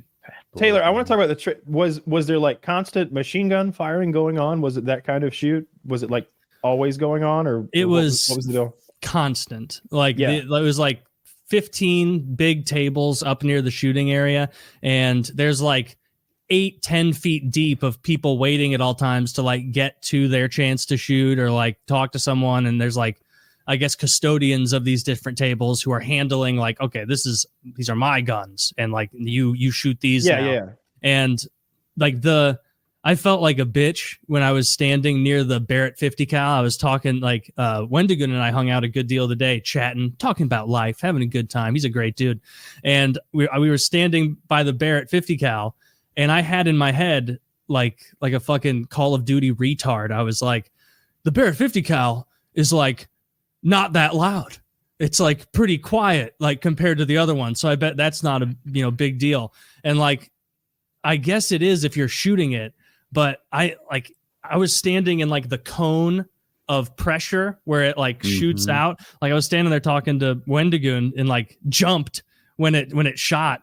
And I'm like, oh my God, this is so much worse than I thought it would be. And like Isaiah knows a shit ton about guns. And he was like, oh yeah, like it's not that bad to shoot, but you and I are in the absolute mathematically worst place to be right now when they're shooting this. And so the guy with the other than standing in front of it, and the Barrett 50 cal guy would go like, bang, bang, bang, bang, bang, bang, bang, and like just shoot it off. And like I could feel like my organs moving a little bit from the pressure of that thing. It was like, you didn't want to shoot that or try to finagle that somehow? Not really. Like Have you shot a 50 cal before? No, I've never shot a 50 cal. And so maybe I should have taken my opportunity to, but so you're it was strong so enough to wield it. loud. That's the thing. Yeah. If I did it, I would have held it. Like that would have been cool. You could absolutely stand and like lean into that and dump a 10-round mag, no problem. You know, I don't know what 50 cal costs now. That thing was sweet. Gotta be $5 or $6 a bullet, right? I could get it way back then for like $2, but I was getting machine gun ammo that was linked together to go through a machine gun. But it seemed like if I just wanted to buy okay rounds, it was going to be $5 anyway. Back then, I don't know. Maybe it's like plasma TVs and they've stabilized that market forever. But they had a rocket launcher, but because it wasn't shooting like a real rocket, it was shooting like a dummy one that didn't explode. I wasn't that tempted to shoot it, so I didn't shoot that. Amir from Epic Mealtime, Harley's like cook guy, who's very cool. He was fun to hang out with. He shot it. I saw Sam. Shoulder? Shoulder fired? Was it in like shoulder mounted? Green? No, it was more like tannish and like silver. It had like the one that like white parts. It's like a tube that like expands like this. It probably did. Yeah, it wasn't like a gigantic one. I only saw like that. I saw Amir shoot it, and then I saw later Sam Hyde shot it. But other than that, it didn't seem like a huge draw because it's like, it's not going to blow up. You may as well shoot one of the cool guns. So I'm guessing it's an M72 Law trainer. I think that is what it is. And I had a bunch of those little rockets, but they were expensive. Like it was hard to source them. There was only one guy that I knew of that had them, and they were a couple $100 a shot. But like you said, they're not all that fun to shoot unless you hit an explosive and make it blow up, because it's just there's a little explosive in there. Yeah. I shot one at the horizon one time, and I thought it was going to be like a bow and arrow, how it kind of arcs out and then it lands right there, and it just fucking kept going, dude. I don't know where it went. Maybe next year if I go back, I'll try the rocket launcher then. But it didn't look that fun. Did they have to pay? Because that's what I'm. No, everything was like we just showed up and shot. They had like a barbecue truck there. Also, it was fucking fun. Like it was less a gun day and more like just hanging out. Like after the first 90 minutes, I was done shooting and then it's like, all right, am I gonna like struggle to talk to Wendigoon here in the blast of the 50 cal, or should we just walk 200 yards that way and like have a real conversation without foam in our ears? Yeah, you can't have a conversation around those things without active ear protection. That was a ton of fun. That was so much fun. Like good get next year. I hope Dick Masterson's invited. I don't want to go. It sounds stupid. Right. Blow up, waiting in line, talking to guys like a sewing circle. Have you ever been to a machine gun shoot like the Knob Creek thing? Maybe. I have not. Dick, have you? Only at like Vegas gun ranges. Okay, so at Knob Creek, Kentucky, they have the world's biggest machine gun shoot every year, and it's, I don't know, a couple hundred yards of tables shooting downrange, and they have cars exploding downrange and shit, washing machines exploding, and all kind of targets set up, and it's every firearm known to man going at the same time, just fucking around for like 2 or 3 days. But they sell a lot of stuff. They have it's like an outdoor open air firearms market. So you could buy everything from, like, there was an SS cap that I still regret not buying for like $800 or something. But then you can also buy like machine guns and firearms and ammo and all that shit, or at least last time I went. Yeah. Well, I would definitely shoot machine guns again. That was fun. But it's like, I wouldn't want to do that all day. What you want to do is go to one of those things with one of those dudes where they just go out in the field with like 3 or 4 people and shoot off a tailgate with one of those guys. That would be what's fun. Yeah. I have never liked those. All right, now it's your turn. Stand here, point that way. Don't pivot a bit. You'll terrify everybody. And yeah, plink it that. No, you can't tell that you're hitting it because everyone else is shooting it too. All right, you're done. Dude, there were just as many like UFC guys and professional wrestlers as you would assume to be at an event like this. That guy, I didn't know who he was. Tim Kennedy. Do you know who that is? Mm-hmm. Sure, he's been on the show. Oh, really? Mm-hmm. Oh, well, he flew in on like a helicopter and just like showed up in a helicopter, and I'm like, this guy must be like fucking a really good fighter. I was there. Shit, I didn't realize we ever talked. Did he rappel or did he just land and get out? I think he made his money hunting imaginary Nazis in Argentina on a TV show. He found them. Oh, not. I wouldn't say that to this guy's UFC. face. He's jacked. Yeah, he where I trained, he was like the biggest, baddest dude around. So I guess people would come and roll with him because he like has something to do with Fort Bragg, and so it goes like this. My instructor would just toy with me and do anything he wanted to happen while I rolled with my instructor is what he chose to happen. Cool. And then there was his instructor, this black belt over him. He had that experience with that guy. That black belt could somehow toy with the guy that toyed with me. And then Tim Kennedy toyed with that guy. And my instructor would talk about what it was like to roll with him. And if you've ever been full mount, you kind of stand on your knees on the guy's belly. That's how you do it. Mm-hmm. This guy would sit on your belly and put his heels on the ground disrespectfully. Like he doesn't even have a good base, but you can't do anything about it because he's fucking. I wouldn't have fought him. He's had some. He did literally have that show that what he described. It's exactly that. He went to Argentina looking for maybe Hitler, not just Nazis. Like okay, Hitler. They thought he was going to be like 125. Well, I don't think they expected to find him alive, but they were. I think they were trying to find him. My name is Adolf Smith, and I am so tired. Maybe the Nazis had like a youth formula, and he got the last dose, and he's 125 and kind of spry. And hey, the elections are coming up. All right, I did see that in Captain America. It could be a super serum of some kind. Skull. Yeah. Oh. Yeah. Do you got to meet Chuck Liddell? Did you get to speak to Chuck, or did you get to hear Chuck speak? Is what I mean. I got to say like hello to Chuck Liddell, and that was about it. Just took a quick picture with him and Harley, and then he was like back to shooting guns. And he's I don't know what I would have imagined. He's a very thick man, like a broad guy who would fuck you up if he wanted. He had the hands of someone who has punched so many things, like just those like big broad knuckles, like that have been forged on other people's jaws. Like that's what he did, right? He was a big striker, right? Wasn't a wrestler. He actually was a wrestler. Oh, he that was his background before fighting, and somehow he used that wrestling base to never wrestle. People always had to look for his wrestling. Here's the deal. If you're afraid of my takedown, then you can't just defend my hands. You have to like keep your arms low and be ready for the takedown. So he would use that to his advantage and just punch people in the face all the time. Yeah. And he had the coolest name. He had the mohawk and the goatee. and he had those shorts. That's what I was going to say. Shorts. He had these Iceman shorts, and I swear you could get a 6-year-old to draw Chuck Liddell. And by the shorts and the mohawk, like his branding was on. Sorry, and the goatee.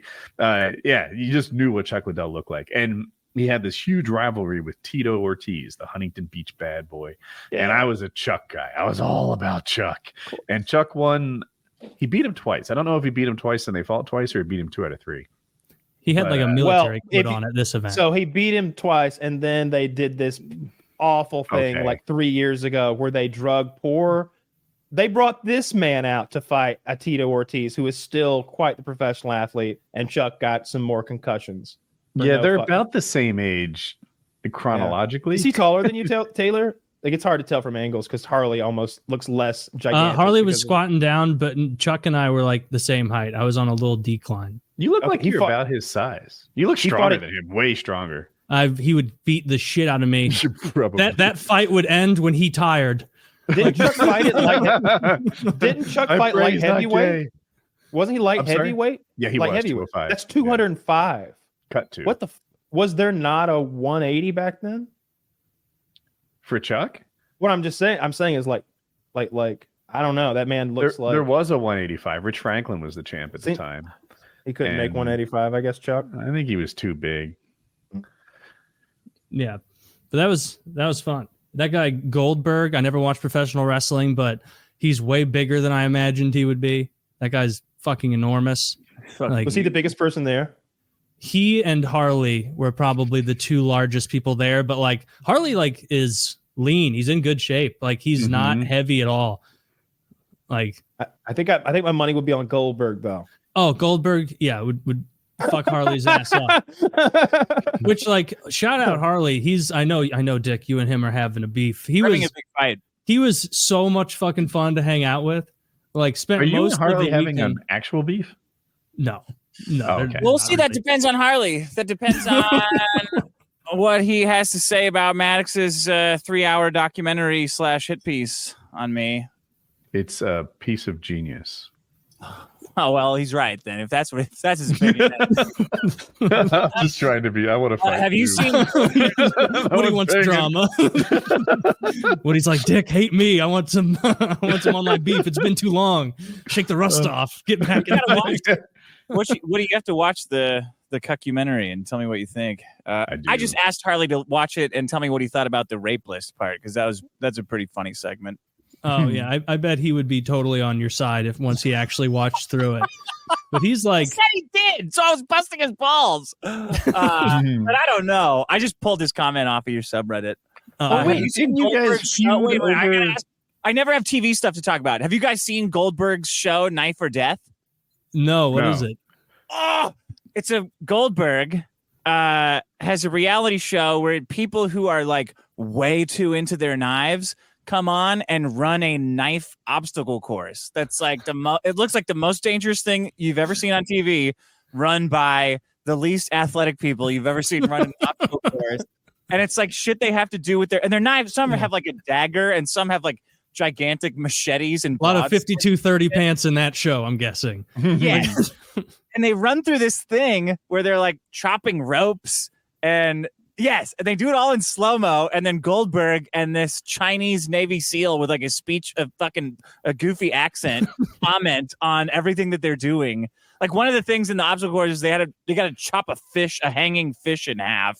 None of them can do it. Is Goldberg really into knives, or is this just I don't know what he's doing? Goldberg works for money. Yeah. But it's a great show. It seems like a show. Is it a great show? It seems like it's a TV show. A lot of upsets Netflix. Where it's like, all right, we have yet another autistic 22-year-old from Middle America. Yeah. You know what? I don't think anybody's going to take down this furry suit guy. You really fucked up that obstacle course. Can you imagine how much faster it'd be if he wasn't dressed like a raccoon and a mascot head? Knives, man. Like I haven't seen that obstacle course, but I've seen this before because I kind of like knives. So I watched this. Kyle, did you want to? Forged in Fire, right? Yes, I've heard of Isn't that that one. the other? That's where they have show. to build. Yeah. They have to build Yeah. a knife or a sword in that The one. winners of that get to compete in here, I think. That's a feeder show up to the pros. It's pretty neat because they'll take a knife. It's usually something cleaver-ish. And they'll chop big, thick hanging ropes that you might see in a tug of war. They'll chop bricks, and then they'll like slice paper. And it's like, how is he slicing paper after he cut that brick? How can that be? You know, like he's sawing through a bolt, and then he's slicing paper, and then he's cutting a tomato, and then a rope. Like it's cool. It's really cool. What's actually cool, it's a show that's really well broken down into YouTube shorts. Because you just want to see knives break and knives succeed. That's all you care about. And the rest of it is that fake dramatic music that builds. What's going to happen with Mark's katana? They like use the fucking culture correct words for all of these stupid fucking blades. And you just don't care when this 45-year-old overweight man hits something real. You're like, I get to that part. They give you the backstory like it's a fucking recipe website. But if you just see them break their knives and then look disappointed, and then everybody shits on the blade, they're like, clearly he didn't temper that correctly, Mark. Yeah. So you can tell by the way it fractured along the blade that he just where was his mind? What was he thinking? Yeah. I don't know. Right. This is the sort of pig iron that not even the most devious of dukes would have sent his peasants in to fight with. And then throw him in the shit brig. on him. And then sometimes they cut like a whole deer in half, and it's sick. Yeah. I've seen some We clips need from a that show. topic because I've been hanging onto this one for 2.5 hours. There's full nudity on Twitch now, I've been told. Is it competing with Chatterbait? What is the scoop? I heard the opposite. There's artistic nudity they're allowing on Twitch, which I think that means like if an admin likes you, you're good. Oh. Like Total reversal of their former policy. Exactly. Yes. Like because previously that wasn't at all how it worked. What? Like artistic nudity? So if we just paint the boobs, then we're good? I don't know. I put like a hat on my dick. All right. So first of all, with body painting, well, no, body painting's been allowed forever. It has, but I feel like they covered the nipples. So the newest thing that I saw was this topless thing where they would bring the camera down just right above the nipples, and they're clearly topless, and they're slapping their titties together and making the noise for donations and stuff. And I just saw like that got cracked down on real quickly. That's They're like art. What is their problem?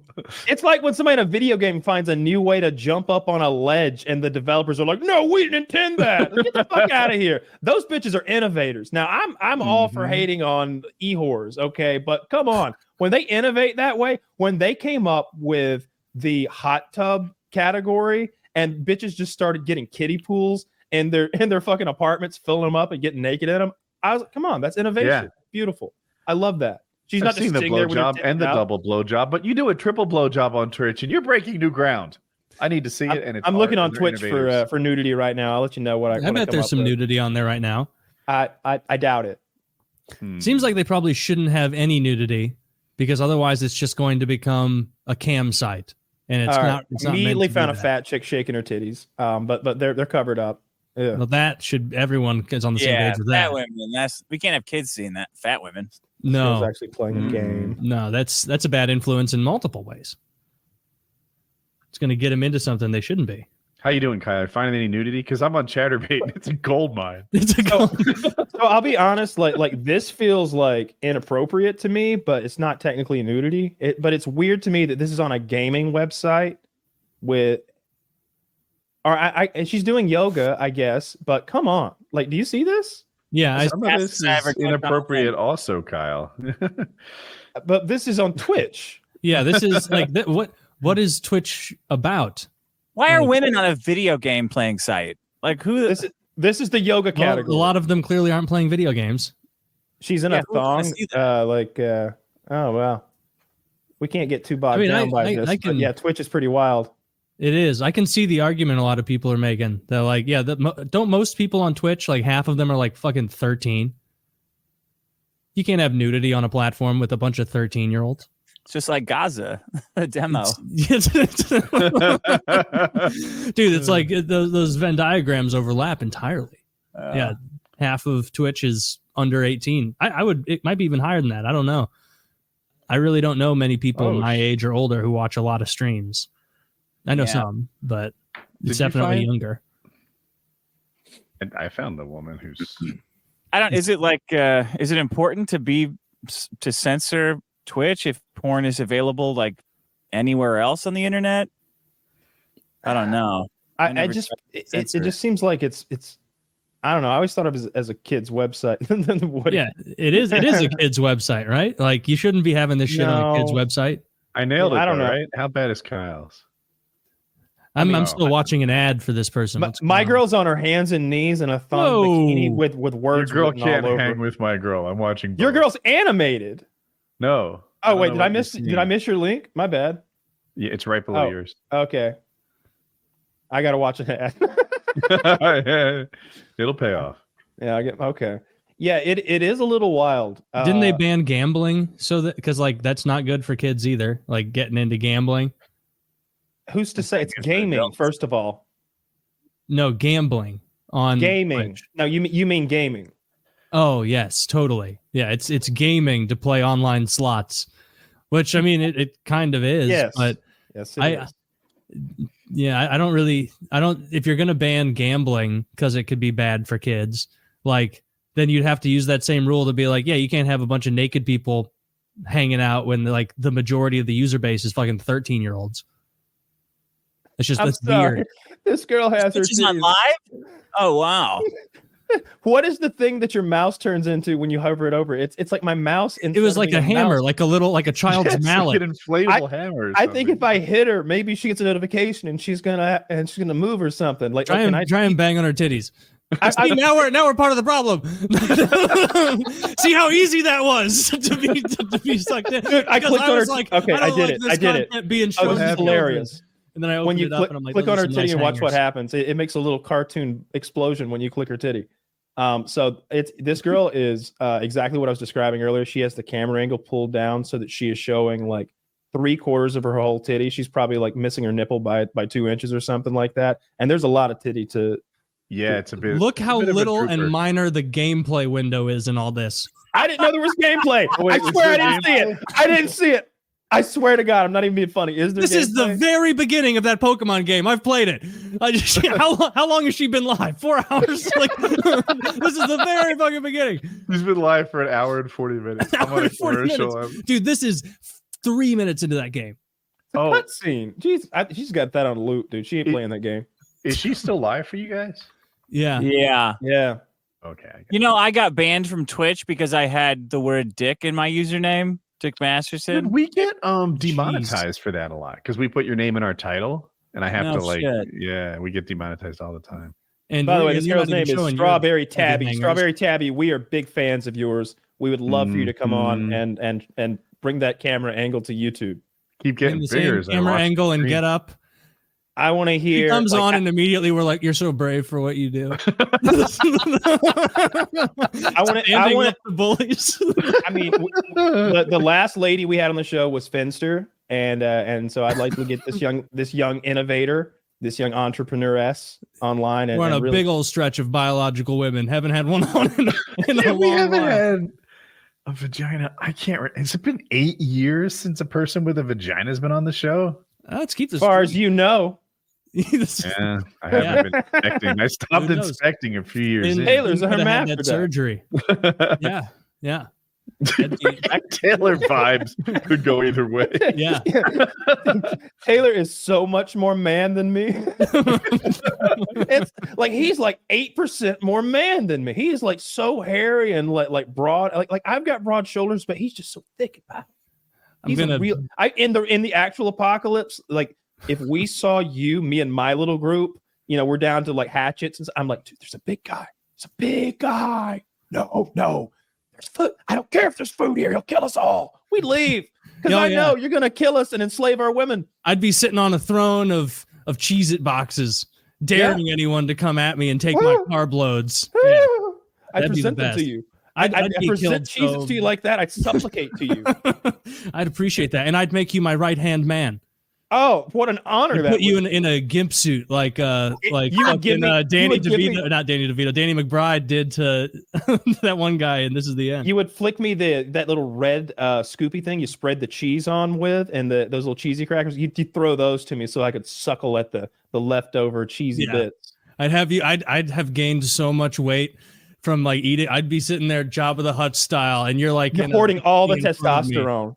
You're hoarding all the testosterone left in the Cholo Kyle, making you dance for me. I hate the future. Man, I can't wait till this fucking piece of shit dies of heart disease. First guy to die of heart disease in the apocalypse. That's the goal, actually, to stay so successful that your cholesterol's high in a post-apocalyptic. That's how you win. Having to consciously diet because you're owning people so hard. I'm sorry, I didn't realize it'd be so fucking easy to just put people under my thumb. Turns out, I like to imagine myself somewhere in a deep forest living on venison, but we tried that. It didn't work. Yeah, I got sick immediately. Yeah, I got sick immediately, and then the other time we just never saw a deer. We never saw an animal really. I don't know what happened. It would be real easy to just die, if you got sent out there with just here's some tools, because eventually you're just gonna like get some dirty water. That's the biggest fear. If you couldn't boil your water correctly and get sick out there, you just die. Yeah. All right, this chick is about to fucking open that stream up again. This girl also has the hammery thing. But frankly, she's not showing as much cleavage, Woody. I don't even want and have as much to show. She's doing her best. Can I be honest? Don't say her name or anything, but she's not up to par. I don't really. She doesn't have anything to teach us. I don't think there's anything we can learn from this young lady. Bastilli's playing Age of Empires 2. My in. And she really just probably stay out of the sun. You stay out of the sun. I'm still waiting. I'm watching a fucking Chipotle ad, waiting to see how heavy these hangers are. And you said that they are not as heavy as the previous girl. No, his first girl is the winner. Dude, I like a woman with back problems. That's a good indicator. I'm genuinely with you on that. There's a lot of ladies in here. Zach's coming up with them now. Okay, well, this chick's just got her legs spread and lingerie. This is ASMR though. I don't fuck with those bitches. No, it looks like the rule is that you can show full genitals for anybody. All right, well, I know what I'm doing tonight. You getting on Twitch? Yeah, getting some subs. I'm gonna have to load up some my Twitch account with a few dollarinos. See what I can see. No, did you see that guy? I wouldn't do that. Did you see that poor pathetic motherfucker who had pumped like $60,000 or $160,000 into, is her name Ruby Red or whoever, that the OnlyFans chick? And she's showing like, he looks kind of like the bad guy in Sonic, Robotnik. He's got like those round glasses and he's bald and he's unfortunate looking. And he has given this OnlyFans girl, who I'd never heard of before, but whatever, like maybe $100,000. And his DMs are pages of unreplied to, I love you so much. I want you forever. I'll send you 10 Bitcoin right now. That's almost $400,000 if you'll just talk to me. And still no replies. 4 pages of him like trying to beg his way into her replying. And he sent her like $100,000. And this all stems from I guess they met recently and like took a picture together, one of those real awkward pictures. And she described him in a way that was like not exactly, but kind of sort of insulting. Like, hey, this guy is my biggest donor, and it's like, imagine giving someone $60,000 and her referring to you as this guy. Oh, I think those are the lenses, those Ray-Ban lenses that have the camera in them. I guess he's like recording his whole encounter here, because why wouldn't you? 20.5 million views. I saw him do an interview this morning where he says it's a hoax. I don't know. I don't know if he's just. I'd rather believe that. Yeah, I really hate. Look at those pants, dude. Look at those pants. Free publicity, but that's real. Those could be like really rich guy pants. I can't tell anymore. Oh, I'm sure that they are. But like, have you seen those pictures of someone who looks like absolute dog shit? Kanye? And it's like, check out my drip, and it's like you're an idiot. Like that outfit cost you 31 grand. I hope you're robbed. See Kanye wearing the hood? I saw it, but it's black, so it's cool. He's wearing a black Klansman hood, like on stage, and then I was like, that's too far. But then they played like 45 seconds of this one track that he's about to, and it was, he got me back again. He got me right back in. I went to his subreddit, which they turned it into like a Jewish memorial a while back. But I went there and they're like, yay, doing it again. He's about to drop a banger. Like they've already went back. Dude, everybody likes his music. Like nobody ever went in and was like, oh, that Kanye guy, fucking idiot. He doesn't know how to make a tune. It's like, no, he's really even fucking if you don't good like at what his he does. music, you have to acknowledge that like people like his music, that it's very good to people who want that, you know? Yeah. Like he's the kind of artist that like I won't know who's on the radio or whatever. And I'm like, this is really fucking good. And then you check and it's like, oh, it's Kanye, of course. Like he usually makes good stuff. Except for sneakers. Those things are ugly as shit. They are ugly as shit. But, you know, I appreciate him doubling down and wearing a Klan hood. Because, like, he's black. He's wearing a black hood. If he had the rest of the robes on, that might be he did a song called Black Klansman. No, I thought that was a movie from Spike Lee or something. Spike Lee. Hey, I could be wrong. That's yeah. I wanted to ask you this, Dick. Do you follow MMA? Not at all. It doesn't matter. All right. So I want to ask you about in the world of trash talking. If you're trash talking an opponent, is there a line? You know, like if we're about to fight, or maybe it's just internet beef or whatever, but two men are trash talking publicly, knowing that they're doing so publicly. Where is the line that we don't cross? Well, you can't lose the crowd if you're trash talking. I think that's all that matters. If you could make it funny, you could say anything. Dead relatives. Oh yeah. Well, a guy on our side went to Eric July's great grandfather's grave and took a picture. Did he stand on it? He did a peace sign like that meme of the guy. Yeah, where he's kneeling. That's okay, but he didn't disrespect it though. Oh, he disrespected the shit. Eric July was very disrespected. And that's what he hates most. Yeah, he hates disrespect the most. I bring this up because I just watched a Twitter video from the UFC press conference, and Colby Covington is dressed up like General George Washington, wearing a MAGA hat, sitting next to the British champion in his weight division, who he's going to fight Saturday night. And he's been talking about sending the Brits back empty-handed, like over and continental this and that. But he said, "I'm going to take you to the 7th circle of hell Saturday night, so you can say hello to your dad, who is dead." Oh. and Leon Edwards threw like a bottle at him, and they had jumped up, and they had to be separated. And it's like, damn, dude, like I don't think that dude has said anything that bad to you, other than I'm gonna show up to the fight and give it my all. I'm gonna whoop his ass. You know, you'd expect a fighter to say about another fighter, but he's in the 7th circle of hell. What's that reserved for? Probably, that's for like traitors. Probably like people who speak against the church or something. Patricide. Speaking against the church or something like that. Like are like the worst ones. Pedophiles. It's for violence. That would be the last place to say your fighting opponent's dad is. You'd want to say he's in like the sodomy circle. Yeah. I thought that was. But then that leans on a lot of people knowing the Inferno and Dante's. Yeah, 7th circle of hell I thought was like the good one. I don't know. That's the one I would have. That's 7th heaven. Oh, 9th circle of hell. He should have gone with 9th. With Jessica Biel's. So you got the first one is limbo. Second one is lust. See, that's Twitch is sending a lot of people to the 2nd circle right now. Whoa. Wait, is gluttony, sports, and lust? Sodomites are in the 7th circle too. 7th is suicide. Does his dad kill himself? Because that would be hardcore if he nailed the right one for suicide. That would be funny. Damn. Thieves and liars lower than the sodomites. Seems like there's a lot of overlap in a lot of these. Are you sure this is an ordered list? Yeah. First, in Dante's Inferno, like this isn't like Catholic canon or anything. This was just in the book. You know, Dante's if you want a really good which is an interesting book. It's on HBO. The animated version is really good. I think it was made for the game that came out, and Dante's wife is taken down into hell, and he has to go through each of the layers, fighting demons and evil to like get to her. And I think he's dressed like a Crusader knight, if I remember correctly. It's a fun animated thing.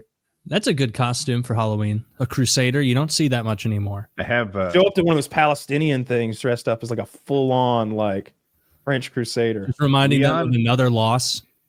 Leon Edwards' father was killed when Leon Edwards was 13. He was shot and killed in a London nightclub over a dispute about money. Well, there you go. Probably a touchy subject nonetheless. Yeah, you know what? The dead dad thing, I would be more sensitive about kid talk. I feel like that is when you were talking about lines not to cross, I was like, yeah, probably leave the wife and kids out. Definitely leave the kids out. Like they're children. Except for what Izzy did, I approve of. Yeah, that was kid started it. Like a dead parent, like that's tasteless, but it's like not anything like making fun of like a living child, you know, because then like you're bringing them in the mix. That's not cool. Right. Yeah. And you know, your platform's so big, a kid can't fight back. You're just going to get abused and lose. And it's a child. So if his option was make fun of the guy's kids or make fun of the guy's dead dad, I think he took the high road. Strong point. I like it.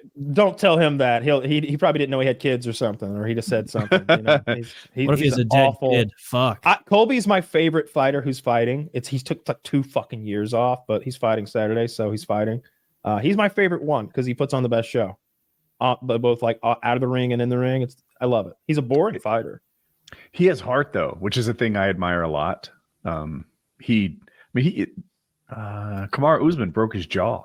He just Oh, he did get knocked out. Well, TKO'd in that fight. Yeah. But if he wins and Donald Trump steps into the ring and puts that belt on him, that's going to be hilarious. Hilarious. He said he would. Trump said he would. Trump's going to be ringside right there. Like I said, Colby was wearing that suit that's the Donald Trump mugshot on the back, like Obama-ized, if you know what I mean, that red and blue. Oh, yeah, the Hope poster. Yeah. Trump signed that bitch in Sharpie on the front. Like he was down in Mar-a-Lago this week. It's going to be funny. I love that Donald Trump shows up to the UFC events because I don't know. It's not like when he shows up to a ball game, like a baseball game. It's like, yeah, he's way up there in that little box or whatever. He's just right there next to the cage. It's funny.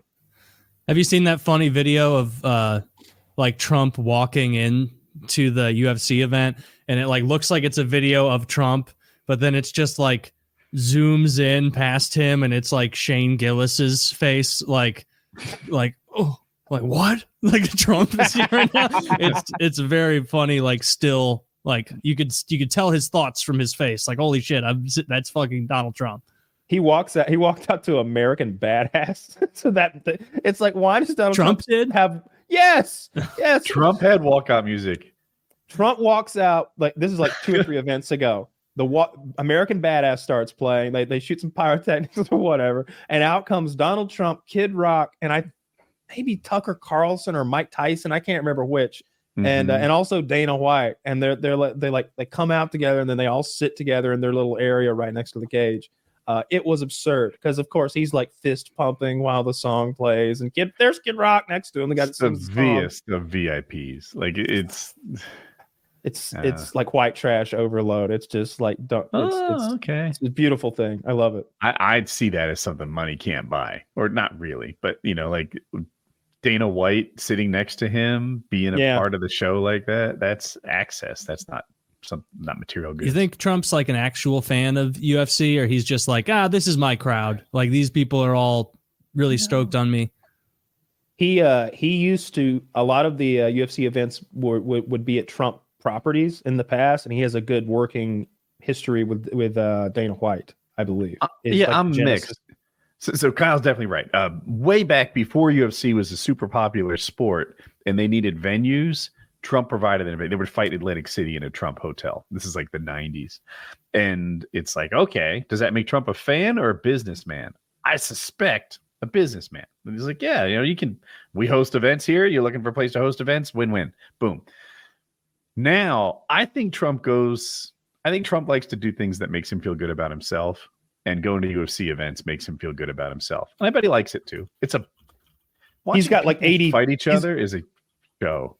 He's got that crowd. That crowd is way more pro-Trump than a baseball crowd. When he went to the playoffs last year, the baseball, can't remember where, but he got a considerable amount of boos and lock hymns up, and then he goes to the UFC and everybody Fuck yeah, it's Trump. Make America great again. Fucking get me, but lock her up and drain the swamp.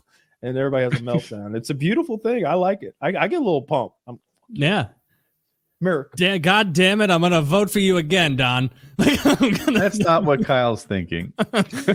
Yeah, but that's what Taylor's thinking, though. That's why he's going to win. I'm voting. Is he going to carry Missouri? A reasonable, intelligent gentleman like Taylor. Yeah, without me, how's he going to win Missouri? You know, it will be tough. You think if I don't vote, he's just going to blow out the competition here in Middle America? I made an argument that no one was running against him yet on PKN, but I saw a bunch of polls more recently, and it's like, yeah, you're lying if you say he's not winning. Is he like as hated as I imagine he is in LA, Dick? Like persona non grata? Everybody like, oh, you MAGA people, fuck off. I don't know, man. They're kind of all the whole Israel Palestine thing like split both sides in two, I feel like. They're more distracted. I don't hear about Trump a lot anymore. Interesting. I'm sure that'll change. Excellent. I'm sure that'll change at the start of the year. I feel like Biden just temporary. praised Israel. He should leave it there. Oh, Israel. They have an amazing Israeli defense force. They're more than capable of handling this on their own. Praise them. Praise them and don't do shit. That's the approach I would want Biden to take. That's mostly what we're doing. Anything that keeps us out of it, I'm good with that. Like they're dropping white phosphorus bombs on civilians, and they look at the bombs and they're American made. Really? Okay, well, that's not a secret. Like, you know, that's not a secret. I thought that was a big like, hey, don't be dropping white phosphorus on people. Did Israel agree to not drop phosphorus on people? They're the ones doing it.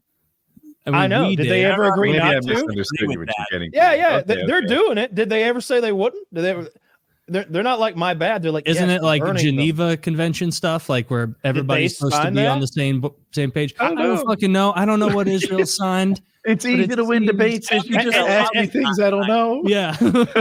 What I'm saying is like nobody cares anywhere about the phosphorus thing. It seems to be effective. You know, see if you could burn them alive, that'd be good. That works real well. Russia. I saw Russians shooting white phosphorus too. You can see it. And so we were outraged over Russia doing it. Well, yeah, I didn't like that. I like Ukraine. They're the good guys, Woody. I mean, when you're right, you're right. White hats and black cats. It's that simple. Wait, what's Israel ratified the Geneva Conventions on July 6, 1951. Well, right. Well there you go. Did the current Israelis sign it though? No. They signed it in 1951. So. I think BB plays by his own rules over there. I think those were actually he wants. Drops 5,000-pound bombs on civilians. Hang on, Harley's tuning in. Yep, those were illumination flares. There was illumination flares. Thank you, Harley. Wildly successful illumination is what they achieved. It stayed lit for 3 days. Yeah, you see some wild shit over there. Where like I thought that was like a Palestine propaganda thing for a bit, where they're bombing the routes that they're telling us to leave by, and I was like, I don't know about that, but apparently that's true. I was like, yeah, apparently they've been firing off into those areas. Not hard to find a good guy in that. A lot of not chill stuff going on in that region of the world. Blew up a refugee camp. Well, there was terrorists in it. Okay, well then why did you keep blowing it up when they're dead? Well, because then everyone else became a terrorist because we were blowing it up. Yeah. Yeah, it's all like of Israel's run by Kramer in my mind. I literally go back. You're not going to believe it. I literally go back and forth depending on what channel I'm watching.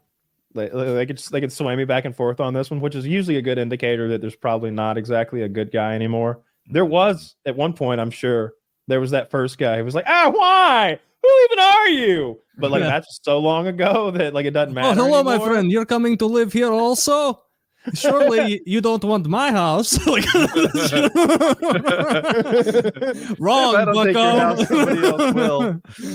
Swing and a miss on that assessment, sir. I mean, that might have happened. But at this point, like it's just mayhem over there. And I talked earlier about how it looked when I saw like hundreds of those Palestinian men on like tied up on the ground, like Abu Ghraib style. It was like, shit, where are they taking them? I hope it's a nice place. Yeah, they're hope it's a nice place. We have very nice farm for you. It is I'm sure they beautiful. stripped dressed. these men down naked, hog-tied them, put them on the back of large trucks, and took them to a luxury resort. Mm-hmm. They're putting them up in a Ramada in Tel Aviv until they can work out where to send them. Sandals. Yeah. I'm a little afraid they're taking them somewhere to dig a hole. Then that could be the case. Yeah. Yeah. Well, I wouldn't want to see that. I wouldn't want them to use American shovels to dig the holes. I'll say that. There are American shovels? I thought they were all made in China. We don't make a shovel anything. factory? All we make is bombs. We make the worst shovels on Earth now, probably. We make the best. We blow you up a hole, but you can't dig anything with our stuff with it. Yeah, we don't make. We make war stuff, and other than that, what do we make? Nothing. Make money. Make money. Make money. What do you make, Frank? We make money. Like what do we? I think the war stuff supports everything else, though, right? It's the one. It's the Second Amendment allows you to have the First Amendment and the Property Rights Amendment, whichever Fourth or Fifth or Sixth, whichever one that is. One of the good ones. One of the good ones. Yeah, the top 10. Mm-hmm. I think our powerful military allows us to exert all sorts of pressure economically. Where did we lose and our otherwise? Way? Was it the 14th, the 19th? Was 19th the women voting one? Yeah, suffrage. I think we nailed it, boys. Voting, the marriage shit, income tax, and IRS all happen right at the same time. Yeah. And I see that graph. Everything. I see that graph you'll occasionally post, Dick, that I enjoy, where you're like, oh, what changed in 1971? And it's like women being allowed to open credit cards or something like that. It was like mostly like whatever debt, and then just skyrocketed. You give credit cards. Like who pays off their student loans between women and men, and with men it's like kind of this normal payoff thing, and women is like, whoa, like, oh, we don't pay off shit. Wow, what's your degree in? Must be something that's good. Yeah. I didn't sociology. That, but I bet it's more common for women to get worthless degrees. Yeah, they're all social sciences, and then they never pay any of them off. Yeah. Yeah, like guys are in like engineering, and I imagine the guys that are doing engineering are paying their shit off. Yeah. Yeah. Well, engineering lands bitches, right? Like if you want to make money and live that lifestyle, there's certain majors we all know what to do. Fucking petroleum engineering is the highest paid major, and it's 98% guys. You think they're passionate about fucking oil? No, they're not passionate about oil. They're making money. They're probably someone who likes engineering and is like, all right, which one of these avenues pays the most? Well, I don't want to do civil. Roads are boring. I'll do this. Or chemical engineering, like work for a pharmaceutical company, make insane money on behalf of some really shady people. What's this? Average undergraduate loan debt 1 year after graduation by gender. There's a funnier graph than that. Wait, non-conforming is the worst. Man, by a lot. Multiple genders selected is actually the best. See, that's because those are the engineers who are like, I am not going to be punished for being East Asian. Like I'm clicking a bunch of boxes here, bitch. 40. No, the one men and women are about the same. Out like over 10 years. I'll try to find it. It's hard to make any sense of this. Men and women are about the same. Gender non-conforming is terrible, but multiple genders is the best. Oh, this is 1 year. This is 1 year though. Yeah, I think Dick had one that was like a long-term view of it. That shows over time it really becomes disparate. 0 to 9, $60,000 of debt. Jeez. 60,000 plus. So most of those people aren't sitting there with 61 grand. Right. But they make it seem like everyone leaves with triple digits of debt now. This makes it seem like most people are 25 grand and under. They are. The average is like $23,000, I think. Average student debt owed by race and gender. Black women, white women, black men, white men, Hispanic women in descending order. So Hispanic women, least amount of debt owed by race and gender. Probably because per capita, maybe they're not going to school as much. I don't know. Yeah. You take away the two women at the top and the numbers are like the same. Yeah, right? They're real close. Yeah. What is this? Federal Reserve Bank of St. Louis. I didn't know we had a Federal Reserve Bank. St. Louis is it's probably a crappy one. It's probably one of the worst federal banks. You're all so not proud of St. Louis. St. Louis is a legit city. You got shit going on there. It's a legit city, but like every time we're in the fucking news, it's embarrassing. We won time off again. Hockey team and a baseball team. We do. We're a real town, but it's just maybe an inventor. Sometimes maybe a prominent inventor, composer, someone like that coming out of St. Louis. Other than, I guess we've made a lot of professional athletes, but that's it. Like when you say you made them, you mean they moved there and played? No, like St. Louis disproportionately, like a lot of athletes that you wouldn't expect to come from here. So I don't know. Maybe it's all the like nuclear testing they did here in the 50s. Is that a reputable institute? The Jane Family Institute? I don't know. Percentage of original 2009 balance. 2009 balance. So this is way back. Yeah. Did you find your graphic? That's the one I posted in there. This is the I have one a question. Is there any data for how much of women's student loans men paid? Or if we're doing credit card debt, that? Yeah, it's right here. See when the women's student loans start plateauing and then going down eventually? That's what the men have been paying. Yeah. You see that dotted line? That's when they get married. Oh. Right there. See when women start working themselves out of the hole, right there is where it turns out. Working themselves out. I'm sure this isn't. This can't be. It. This can't be true. It can't be true. Well, it's on the graph. Women wouldn't do that to us. You know, you're right. They wouldn't take advantage of us that way. If you were a woman, would you want to be a stay-at-home mom taking care of the kids or someone with a career? 10,000% stay-at-home mom with the kids. 100%. Time it. Fuck careers. It depends how pretty you are. Okay. Show me a picture of a woman, and I'll tell you what I would do if I were her. Dude, I'm gonna be a fucking dog of a woman. So I know for a fact I need to be a stay-at-home bitch. I need to be a drink in hand, end of the day kind of bitch. If you're Roseanne Barr, you better get a skill. You know, like go to trade school. Like you're gonna need school. Okay. Yeah, you're gonna need an HVAC. Your nickname's gonna be Barb now, and you're gonna be Barb's Fix It All Company, and you're gonna have 3 or 4 trucks under you eventually. Roseanne but it's gonna be hard going in the early years. Fucking shingles on each shoulder as she carries that shit up the ladder in her roofing job. Dude, that's so much harder than just like would you rather as a woman like work for a boss and be provided by a boss who like doesn't like you and would fire you, or by like a husband who loves you? Like that's way better. And you get to spend all day with your kids. Women love being around kids. Huge differences, right? Like I have to trust you. Like, oh, I'm going to be an uneducated, no career history, no job history, no skills, and trust that you're going to make enough money that if you decide to be a wife-beating crazy person halfway through a relationship, I can leave and have a decent trajectory in life. I have to just trust that you'll do that for me. Well, I don't know. You don't even have to trust so much. Yeah, Big Daddy government will come in and take your wife beating money. And I would imagine that most husbands don't like wake up one day. But what I'm saying is I have to trust that you make enough money for me to take. I have to trust that you'll make enough for me to take. What if you're not, on top of being a wife beater, you're a deadbeat at work too? You know, what if half of nothing is still nothing? You know, how have you managed? What you get for liking Bad Boys, you slut. For any of your choices, Kyle, you've perfectly become a woman. I would never marry a woman or a man because I just feel like it's a raw deal either way. Like we can go find a medicine man and he'll marry us in the eyes of whatever the fuck. But if you get the federal government involved, I'm sus right away. Yeah, steer clear of that, muchacho. Don't do that. Just last time I went to the courthouse, it didn't go so well. You couldn't drag me. No, I'd 1,000,000% rather be with my kids than have a job. Are you kidding? You wake up in the morning and your responsibility isn't like you have to finish this paperwork for my shit dickhead boss. It's like, oh, I got to make breakfast for those kids I like.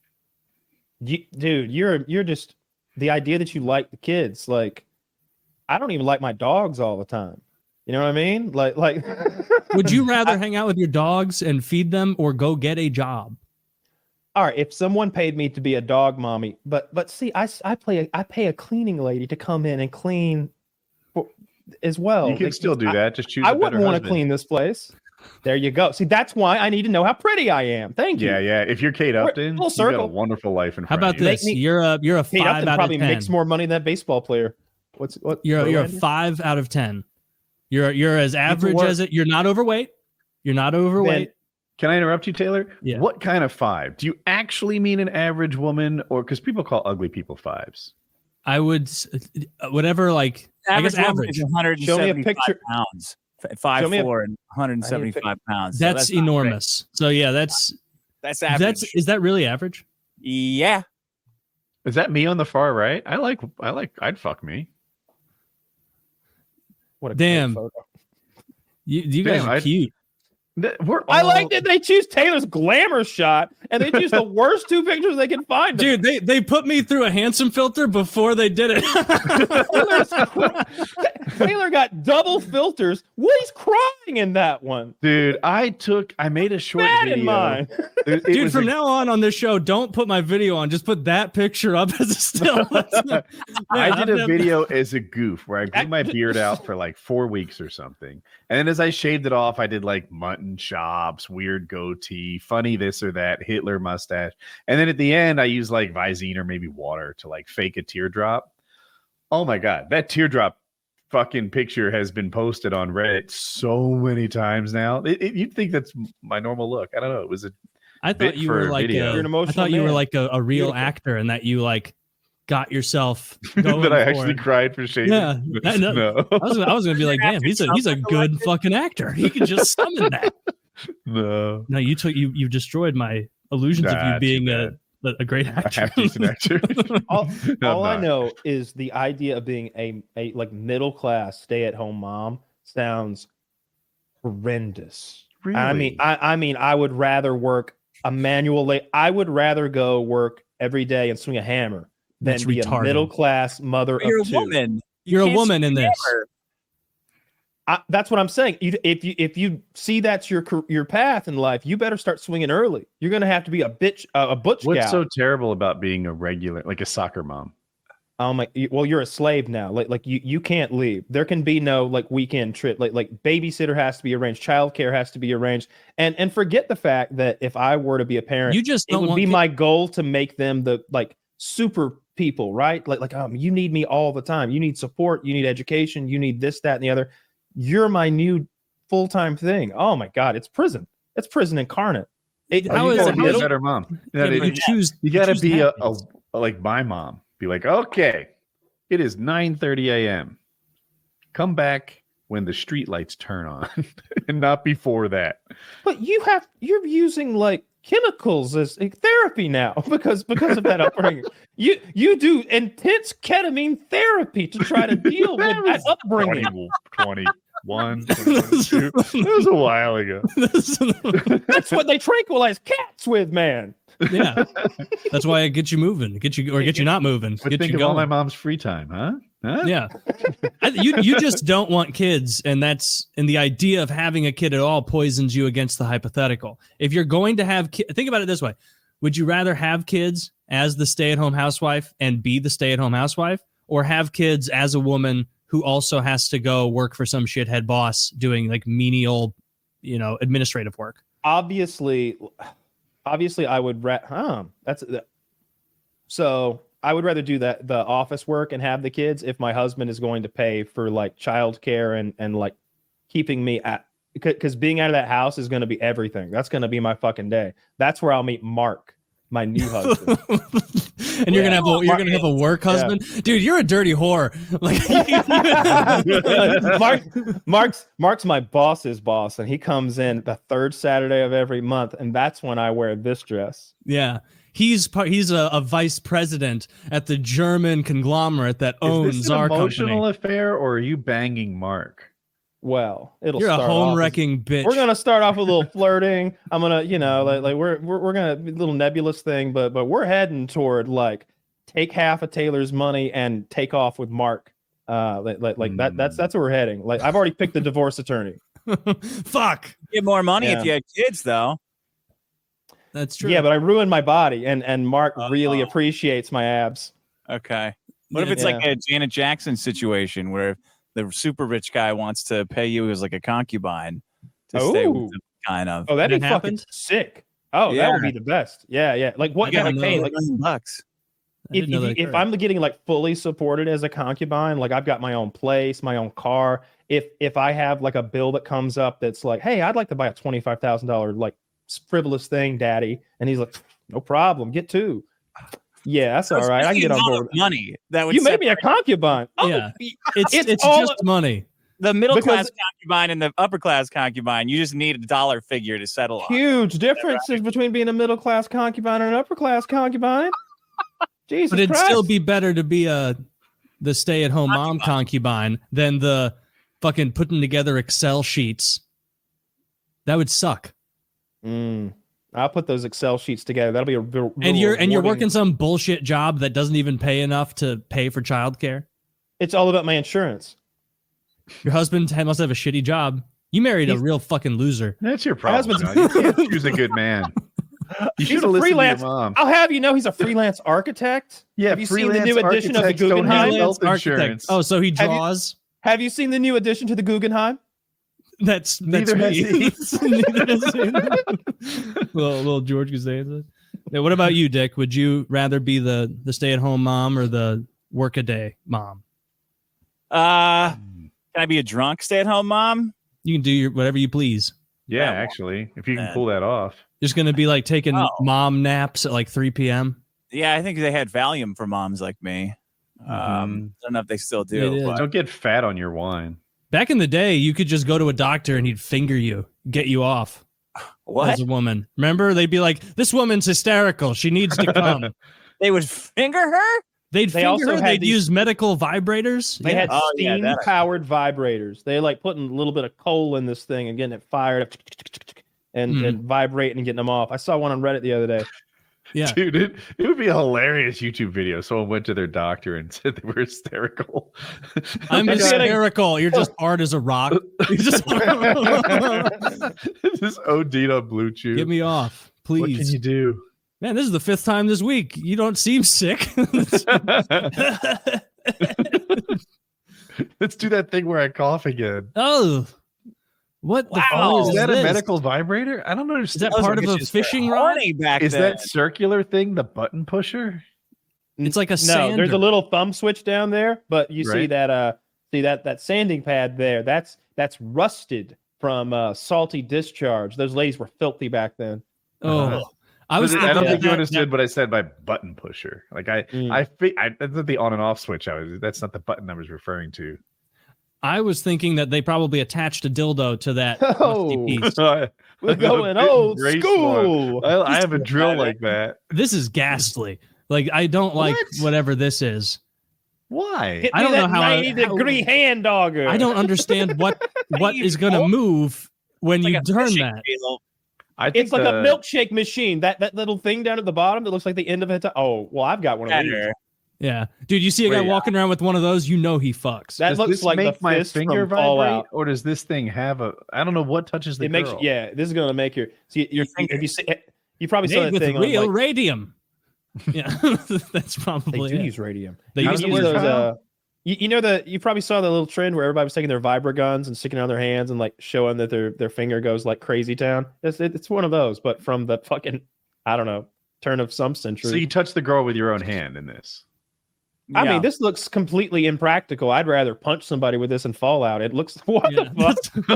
What is this, Milwaukee? What does that do? You have to suck the bad humors out. What is this though? I don't recognize. Is that a suction? Is that a horse inseminator? What is that? A concrete pencil vibrator. Oh yeah. Are you familiar with pencil vibrators? No. Does it make the concrete settle? Yeah. It gets the bubbles out of the concrete, and it brings. You want in concrete like the aggregate, the big stones to go low, and the smooth sort of liquidy stuff to go to the top. And by putting in that thing and making it vibrate, it encourages that to happen. Very cool. Well, I bet that would be a fun sex toy. I'm going to price that out later. You know, they make dildo attachments for those vibra guns. You know, they're like massage guns that are crazy powerful. Theragun. Theragun. Thank you. I've got a knockoff it was like $45-$50 off Amazon, but it seems I've got both now, and they both work the same to me. But you get a dildo attachment for that thing, so you just got like a crazy cock on the end of, and it's a pistol grip, which everyone loves. It's the best way. So you're like down there, like you're fucking like Tim the Toolman Taylor. Yeah, you're Tim the Toolman Taylor down there, just jacking her off. Yeah. Oh, that You got a the hard hat on. Milwaukee tool is between $400 and $1,000. I'm gonna rent mine. Yeah, Well, I always I rent Go my one of those. sex toys. I'm gonna go to the equipment leasing place and like that. See, now that's a funny hidden camera bit. You go to the equipment leasing place. you try to lease a pencil vibrator, but you'd let them know you're gonna be using it on your wife. Genius. They have one for $90, maybe like a Harbor Freight version. Oh, I really wanted to waltz. Dick, do you game at all anymore on Twitch, or are you still doing your piano streams? You're singing? No, I haven't really done any Twitch streams. While you guys were having that big rocket shooting day, I was finding all the stars and stamps in Mario 3D World from 2012. That was a pretty big accomplishment. Full weekend. Yeah. Yeah, I spent a full weekend doing that. It's pretty cool. That sounds boring as shit. What game is that? Mario 3D World? I never played Mario 3D World. I quit Mario after Super Mario 64. What? Why? Because I was like 10 playing it, and I was annoyed that I couldn't get like the final. I didn't have like the guide, and I didn't know where to go to like get the last couple stars, and so I got sick of it and just quit. Same with Donkey Kong 64. I searched high and low on every island with every ape, even the orangutan who shot the peas out of the fucking pea shooter, and I could not find like the last few golden bananas. Lost interest, quit it. Never looked back. My girlfriend and I are playing the new Mario game, but it's like we can only play it together. So we're only on like World 3, and it's kind of like aggravating because she goes to sleep early for school the next day. And I'm like, all right, well, I guess who wants to play the same game for 6 hours? Not me. I guess I'll just wait for next weekend. Is she bad at it? Like, are you like the way better player? And it's annoying? Well, I mean, you know. You're obviously the better player. You're the man. We all know how women drive. It's fine. Yeah. But you play at the same time, but it's still can't play until you should play Lethal Company. Did you like it, Taylor? I never got your full review. We ended up playing separately. I got on and hated it so much that I got off and uninstalled it. Oh no, you should reinstall it. It's exactly what we talked about. It's basically this game, and it's kind of like Among Us in that it's not similar to Among Us, but it's like a game where the gameplay isn't really what it's about. It's about like working together and like the silliness and nonsense that happens. But you're basically you and 3 other people. It's supposed to have a max of 4 players, but all my friends that are playing it, we downloaded a mod so you can have up to 32 people on a team. And so we've been playing with like 8-9 people. And you are these space, basically trash men who are on this crappy ship, and you have to fly into these like abandoned planets that have monsters and problems and like quicksand and places to fall and die. And you have to collect your quota of whatever goods you can find. So you might be like, oh, I found a nuclear light. This is really good. This is 80, space units. Oh, I found this plastic piece of like brush or something. That's only worth like 4. And so you and this team, you're going out and you're trying to collect stuff. But the game chat works the way that a lot of others do. Like I think you said Rust is, where proximity chat. It's proximity chat. And so you can only hear the people that are close to you. And if you're like in some shitty warehouse, you hear them like echoed, and they echo, more the further they get away, fades. If you're in a canyon, it echoes like that.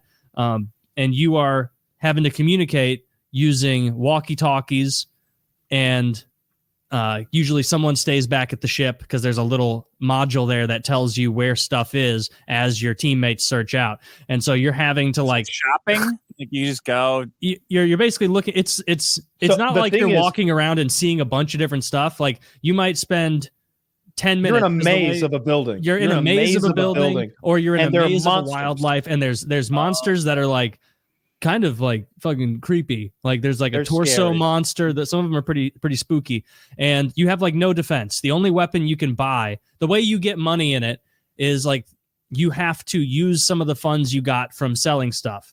And the way it works is you have to like every 3 days go to the company and put your stuff on this platform and then make it as an offering. And if it's enough, you get to go back and continue with like a now higher quota, but you get to keep the flashlights, the walkie-talkies that you still have. Whereas in the beginning, like the first run, you really don't have any walkie-talkies. You don't have any flashlights. You just have to go out there and look. Let me ask you this. And the more people that die, every death attributes a penalty to your quota. So if like everybody goes out and dies, it's not just like, oh, we had a bad run. It's like, no, you're going to lose fucking everything. And so if someone dies and you hear them, and the way it goes, it's funny. It's like me and my buddy, Tyler are running around. He's like, there's a monster over here. And it's like, oh, someone, he got him. Someone got Tyler. Should I wander in? I need to get his body because we're really close to quota and we can get 5 points for his body if I can retrieve it. But if we don't retrieve it, then we lose 20% of our total take because we lost a body. And so you're in there trying to pull it out and recover. It's a silly game, but it's really fucking fun. Like it's a silly, fun game. It's fun to hear someone like on the walkie-talkie be like, copy, there's bottles here. Just found some bottle. All right, there's a noise. And then they like scream and freak out, and then it cuts off because they're being chased. And it gets your heart pumping because the monsters are so poorly rendered and ridiculous that they're almost spooky. Like it's a fun game. Monster. You should try it again. There's a monster that records your voice and then plays it back to your teammates. Oh, yeah, Predator.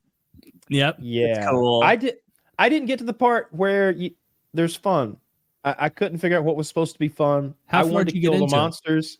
You can kill the monsters. You just have to have a shovel to hit them with, and you're not going to win most fights. That really and so that means that it's like it's not a fighty game; it's a survival game, and I don't like that. I want to kill the monsters. It seems what I'm getting at is if at no point we're going to get so much junk collected that we're badasses, and now the tables have turned monsters. That's what I need to grind towards. Otherwise, it seems like I'm like, oh, look, I got a flashlight on my head now so I can find more junk. And now my quota is higher. And now I've got a radio so I can find more junk. And it's like, I don't want to find junk. Finding the junk wasn't fun. It was like 3 games in and me and Scum just stayed in the ship. And I don't mean to operate a module. We just didn't want to go. We just let them go look in. around. We don't want to play anymore. If you don't like it, you don't like it. But like, I'd give it another shot. It is, yeah. You should give it a shot. Me and my buddies are playing. I might play tonight after this if they're still on. It seems so simple and easy, but it can go off the rails so rapidly. It's on PC. Steam. Yeah, Steam. Shit. And so it doesn't take like anything to run. It's super, light. It's like one of the aesthetically, it's offensively ugly. This game. Yes. Like it's really ugly, but it's fun to like be in the ship with your boys and like make fun of people who died in stupid ways. There are like jumps, like a platformer that they make. Like in every building, there's one area where like you have to jump off of this onto like a I-beam and then crawl across it, get somewhere else, and it will randomly make the jump harder or easier. And I have died so many times, like just because I'll jump across, kill myself, and then I can hear everybody making fun of me. Or other times you're like, I'm walking with a big group and I'm like, hey, there's stuff over here, and then like I get killed by one of those head monsters that attacks and kills me, and then I'm watching, spectating. I can't talk to him anymore, obviously, and I hear like my buddies going the wrong direction, where they're like, maybe one of those monsters takes my voice and is now saying it from a different direction. They're like, Taylor's still alive, he's over here. But it's not. It's a monster luring them to get them out. See, I like games where, like, me and you go in. We're like, hey, what kind of clothes you got? Nice. You got a shotgun? Good. I got a fucking sniper rifle. All right. Let's try to stay alive and try to kill those guys so that we can take their shit, and then we'll have more shit next time we play. We'll stash this back at our house. Any game that gives me that mechanic, like Rust, Tarkov, any extraction shooter, I guess. To some extent, Dark and Darker, which I keep trying to get into, but I'm just so dog shit at that I can't play. Dark and Darker is basically Dungeons and Dragons, except you go in with your. If you go when you get killed by other players, if they take your shit, they take it out, and now they've got your shit, and they can sell it to buy better shit. So the longer you play, the more money you make, and now you're a wizard with a fancier hat and a bigger that's just a way more in-depth game than this. Like if you're looking for that, you won't get it here, but like. You won't get the chance to accumulate lots of stuff. Like getting a radio is expensive. And so it's not like second game, oh, everybody has a radio now? Everybody has a flashlight now? Great. It's like the first game, it's like, all right, we have $40 and flashlights are 15 and radios are 12. There's 7 of us. Let's try and keep like a team going here. All right, we'll get a couple of radios. And then if anyone who's holding something dies, that's removed from your team. So like, unless they remember to pick it up and you don't have a huge amount of carrying capacity. And so you're constantly losing shit. Like one game you might be teched out with, and teched out is effectively a walkie-talkie and a flashlight. And then you die, no one brings your body back or picks your shit up. And now you're potentially in the hole for the next one. Like you're always battling the quota, and it's much harder than you would think. And then if you lose and you die, they just take you out and they eject you into space and you lose the game. I want you to play one of my favorite games with me sometime, and that's Rust. Rust? We're going to play some Rust We're playing Rust this week. Nothing is required of you. Just log in and like look around and goof around. You don't need to be good at anything. You can just wander the world of Rust and experience it. I bought Rust a while ago. I will download it, put it on my PC. We'll play some. And if you change your mind on this game, let me know, because we've been having a good time. Here's the problem. Here's why it wasn't fun. I already know why it wasn't fun. I was playing with people who are like already knew how to play the game, so nothing was being explained. They just kept piling the junk up, and I didn't want to play anymore. That was part of it. But also, I don't know which part of the gameplay loop I'm ever going to like, but I will give it some more fun because the interaction is obviously the whole point of the game. A lot of it's just like fucking goofing off. Like I didn't know, no one in our group told me that quicksand was even part of the game. But if you walk into quicksand, like your guy gets stuck and then you drown to death. And so like pretty funny. 6 of our 7 party all like jumped off the front of the ship to try and get an early run into a run. All 6 of us drowned to death. And so it was like, no, fuck, like we're definitely going to lose now. People build bases in Rust that are like, imagine an octagon that goes up for like 10 stories. Each story has horse stalls in them with the asses pointed inward. So you've got like, so they're all shitting out and it's falling down to the bottom where they're collecting it and mass producing fertilizer to sell. Like that's just one of the businesses that people build in Rust to finance like the way that they buy guns and ammo and shit. They'll trade it. I think you might be able to make explosives. I'm a fertilizer man. I saw the base today. And like back when I haven't played in a couple of years. That sounds way better than your game, Taylor. I'm a horse shit farmer. My game does sound pretty fucking gay now. Yeah, Mario. You're playing fucking Mario. We're playing poo games and trash collector. That's what you got to be doing as a true gamer or true gamesman. I like when I lose, I want to feel bad, like genuinely upset a little bit. And when I win, I want not only to feel pretty good about it, but I want them to hurt. I want when they log on, if I've killed them and taken all their shit, I want to be like, fuck, man, my day's different now because somebody came. I want to do that to them when you kill them in the game. And there's a few games that do that. And those are always my favorites. The only game I like that does that is Age of Empires 2. Like I like fucking up somebody's base that they spent a long time on. That's fun. But other than that, I like the quick turnaround games. Just like Call of Duty. I don't even like Call of Duty, but that style. Like, but that game went shitty. 2 minutes from now, we'll be in a new one. So, Dick, Rust is this survival game where you start out with a rock, but you compete with everybody else to get to the point where you're like running around with AKs and armor and night vision and shit, and you build a base that stays there for days of real world time. You're playing this game continuously. And when people go to sleep because they got school and jobs and shit, me and my boys wake up at 4 a.m. and you see everybody ba-bloom, ba-bloom, ba-bloom, logging on at 4 fucking a.m. And we go and we blow one of the walls off their base, jump in their shit that they've been grinding for all week, and just kill them. We get what's called building permission, which means now we can build in this structure. We repair the wall we made, and we actually turn it into a door that only we have a key to. So now there used to be a wall here. Now there's a door that's not even their door that leads in. And now we're in there with their sleeping bodies. It's like, there he is, the mother. And you see their name above their head. And Rust is a game where you bump into these guys all day long. You start off with bows and arrows fighting over deer. And then you're like maybe a semi-automatic rifle and a shotgun, like hiding outside of his door. He comes out of his house, you shoot him in the ass, steal all his shit, disappear into the woods. He sees your name every time. You build this animosity, and there's void in game. So they show up and they don't hold back. This is a game where people decorate their bases with swastikas and the N-word. Like there's no holds barred. So people so when you show up in the middle of the night at 4 a.m. and take all their shit, it feels good. Because now they can't play anymore when you take their base away. Now they got to start from scratch. They got to go back to hitting trees. You know, this is way better than Mario that I've been playing. Yeah, I'll play if I can be head of base design. We're gonna have a lot of confusing ideologies. Swastikas. What do you guys think of that? Well, it's going the wrong way. It's gonna have a big swastika with just the thinnest, smallest bad pointed at it. giant swastika. Very thin red line right through it. Just the imperceptible except for the right angle. Yeah. Your mic's coming in and out like a networky thing. Mine is Taylor's. Yeah, it sounds robot-y, right? Not for me. No. Oh no. There's is this a sign of things to come? Am I still sounding robot-y to you? No. Maybe I've had nobody hears it but me, so it's on my end. Don't worry about it. Zach says no, sir. Okay, we're good. Good. Oh, I just noticed your Vampire Survivor big time a couple months ago, maybe over the summer.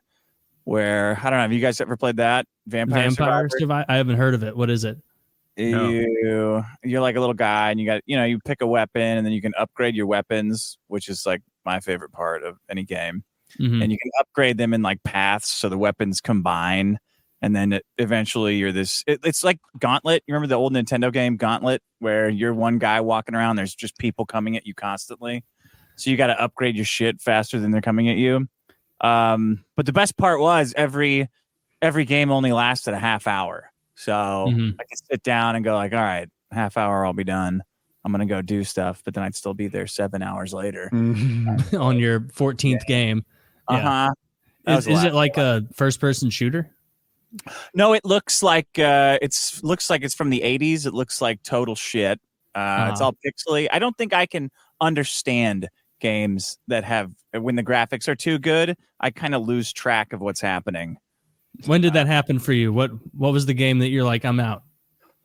One of the Call of Duties. I remember, or maybe the Gears of War 2, Gears of War 1 or 2. I remember sitting down with my brother-in-law going, I feel like a child looking at this, or like a woman trying to play this game, and I don't think I can catch up. That was a hard game to play. I always suffered so much at the PvP in the Gears games. Like I couldn't snipe people, I couldn't perfect the roll and shotgun people. I'd wound them. They'd roll into me and like one tap me, and my body would come apart. They pop my head from so far. They just fucking roll at. It's that hand-eye coordination of just putting that tiny little reticle. You doing the mouse, but it was console. Like I couldn't do it. It was like Halo either. I couldn't snipe in that game either. I have a fun as shit game that we rarely play. My girlfriend bought it. She won't play it. It's a horror survival game in VR. So you put the goggles on and you have like a belt. But if you need to reload your gun or change anything, you have to do it correctly. Like you have to put your hand down, holster the gun, get the axe out, and then swing as the zombies are coming around. And you're kind of in like a old style like concentration camp almost. Like all the walls are wooden and there's spikes and all this scary shit happening. They made Nazi zombies for VR. It sounds like.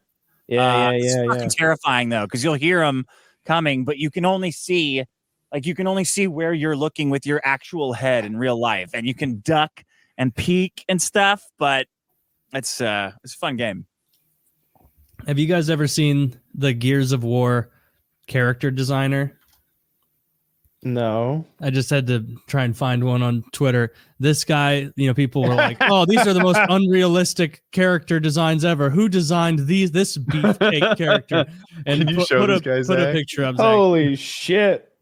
Yeah, that's the guy who designed the Gears of War characters. Dude, the Gears of War characters were my go-to for like unrealistic body standards for boys. So many girls have said, oh my god, there isn't anyone on earth who looks like Barbie. All these women on movies, this, that, the other thing, that's an unachievable thing. You're making girls feel bad. Meanwhile, I'm playing Gears of War, and there isn't a human who's ever lived who looks like those guys. Other than the designer. Yeah. The designer. Yeah, that guy's shredded. I remember I never played Gears of War really because I played once at a friend's house and it was very hard. And I was like, this isn't for me. I'm a COD boy. Yeah. The story's so good. I've heard the story is really good, but it is so different. Helps out. Third person shooters are so much more difficult than first person for me. It's just weirder.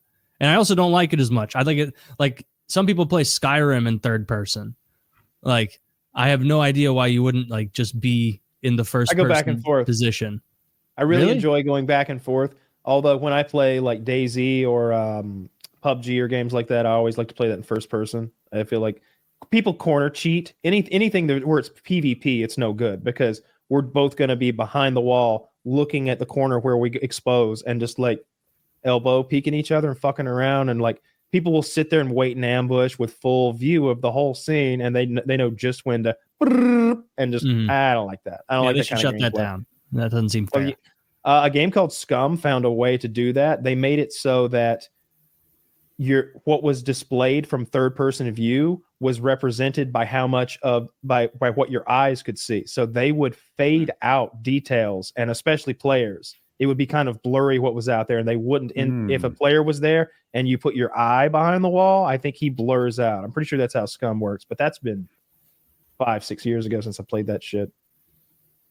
Yeah, Scum's the game where you get diarrhea if you eat the wrong food, though. It's a pretty in-depth game. You play all these games where you have to count your fucking macros. I don't want to play that. I don't want to be doing math and doing a bunch of horse shit and being like, oh my God, I have diarrhea. My vitamin D must be low. Here's the thing. But here's the thing though. Once you know how to get your vitamins up and eat your kibble and everything, and you get to turn that knowledge on the noobs, you're like, look at him. You can hear him shivering. Oh, listen. Got the flu. That little bitch. I bet he'd do anything for some vitamins. Hey, boy. You can have some fun, because everybody's weak and sick and hungry. Tarkov's like that to some extent. It's not so extreme on the eating and drinking, but it's there. You don't get diarrhea, at least. I was scrolling through your Twitter, and it reminded me, Dick, just back to the Maddox thing. Is that legal to dox all your fans like that, what he did? Or is that I mean, a free speech thing? How's that work? I don't know. What Maddox has done is insane. I don't think you definitely can't say that they're a Nazi stalker mob. Pedophiles. I'm sure you can't do it in Europe. I mean, if any country is going to be cool with it, it's going to be America, but I'm sure you can't do what he's done in any country that has You'll end up like Jussie Smollet. What's his video actually called? It can't be Cuckumentary. No, it's called Goodbye My Career. It's called When Obsession Becomes Stalking or something. It sounds like a Lifetime movie, the way he's titled it. Yeah, and it might as well be. When fans become stalkers. Yeah, he tries to pass off this shit like I'm some obsessed fan of his. Yeah, of his. I don't think that's true. No, you don't seem to care for him. That's a good spin for him, though. Oh, you think? Yeah. Because if you're someone who's brand new to the scene, okay, tell me about this fan of yours. Wow. Show me what he does. Oh my God. Is he laughing at that man's cancer diagnosis? This is your fan? How does he have fans? You must be a big deal if your fans have fans. My goodness, your fans have so many fans. You must have 1 million fans. I like you. Let me sub. That's what happens. The great way to phrase it. Sound like what you'd say to a woman that just left a battered relationship. There are all these people with paragraphs going I can't believe you had to endure all this. You're just a really strong person. It's bro, you got made fun of on the internet and then sued 20 people. Yeah, I mean, that does seem like it's what fucking happened. And you're right. Yeah. This is the most curated comment section I've seen. Like fucking the DNC and RNC have more balls with their comment section than this video. It's so bad. And then he's going through telling them how strong they are for telling him he's strong. It's like a rape crisis hotline. It's really pathetic. His best thing on there. Oh, And it's not monetized because he put so many N-words in it. It's not monetized. So he wasted 5 years, 3-hour documentary that he could only do once and not making a dime on it. Now he's re-releasing every section as its own video. Because he says there's deleted scenes in each section. So to keep the video to a reasonable 3 hours, he deleted some of his crazier receipts. So he's going to be re-releasing every section of this for, I don't know, dude. Second time's the charm. He's gonna I don't know how I'm scrubbing through shocking number of ends in these screenshots. Just randomly scrubbing through. It's like what is I don't know how some of these, if not at 5427. Is that what Maddox looks like? Does he look like a little goblin? And he's bald with a beard and that's Maddox. His AIDS, that's him. He's got the best thing on there is he's got a graph. He's got a graph to show how obsessed I am with him. And it's a graph of how many times I've mentioned him on Twitter. His graph starts in 2021, and he's like, here's how much he's obsessed with me. Look at this is 2021. He's mentioned me 300 times, and here's 2020. It's 600 times, and then he goes back, and here's 2017 and 2016, and it's 1,400 times. But it's like a reverse time graph, right? showing that I dropped off exponentially talking about him. And he combined 2 years to make it the most. And it was the years that, number one, our show ended, and number two, that he sued me for $380 million. Why did you even include this graph if you had to reverse it and combine years? It's so stupid. Well, he probably made the graph and was like, well, this isn't compelling. Maybe a little swap-a-do, a little combine. Nobody will notice. Why did you put the years on it then?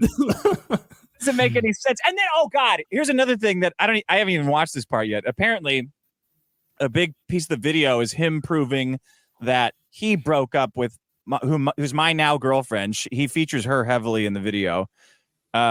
His video, he wants to show that he broke up with her and that she didn't break up with him, which is what I've been saying, and was actually what happened. Mm-hmm. It's got to be 10 years ago now.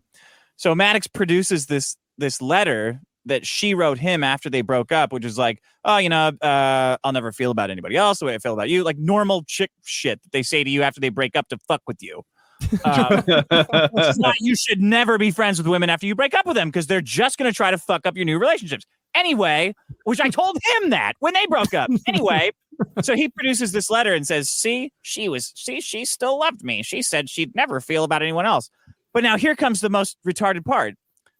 Maddox, in another lawsuit where his defense for a restraining order that we filed against him and his girlfriend, which he lost, he put into evidence his psychotic reply to that letter. So this is a letter that I would never have had access to, but for some stupid reason, he put it in a restraining order defense. And in that letter, the first line is, you know what I hate? Getting dumped and getting a letter like this. So it's like this.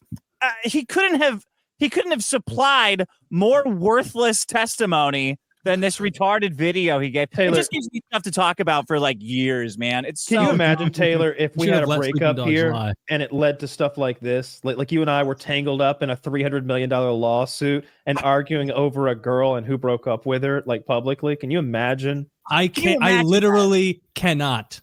If we had that much beef, we would behave that way. If I had that much beef with you, we would fight. We would fight, and then we over. How have you allowed this to happen, Dick?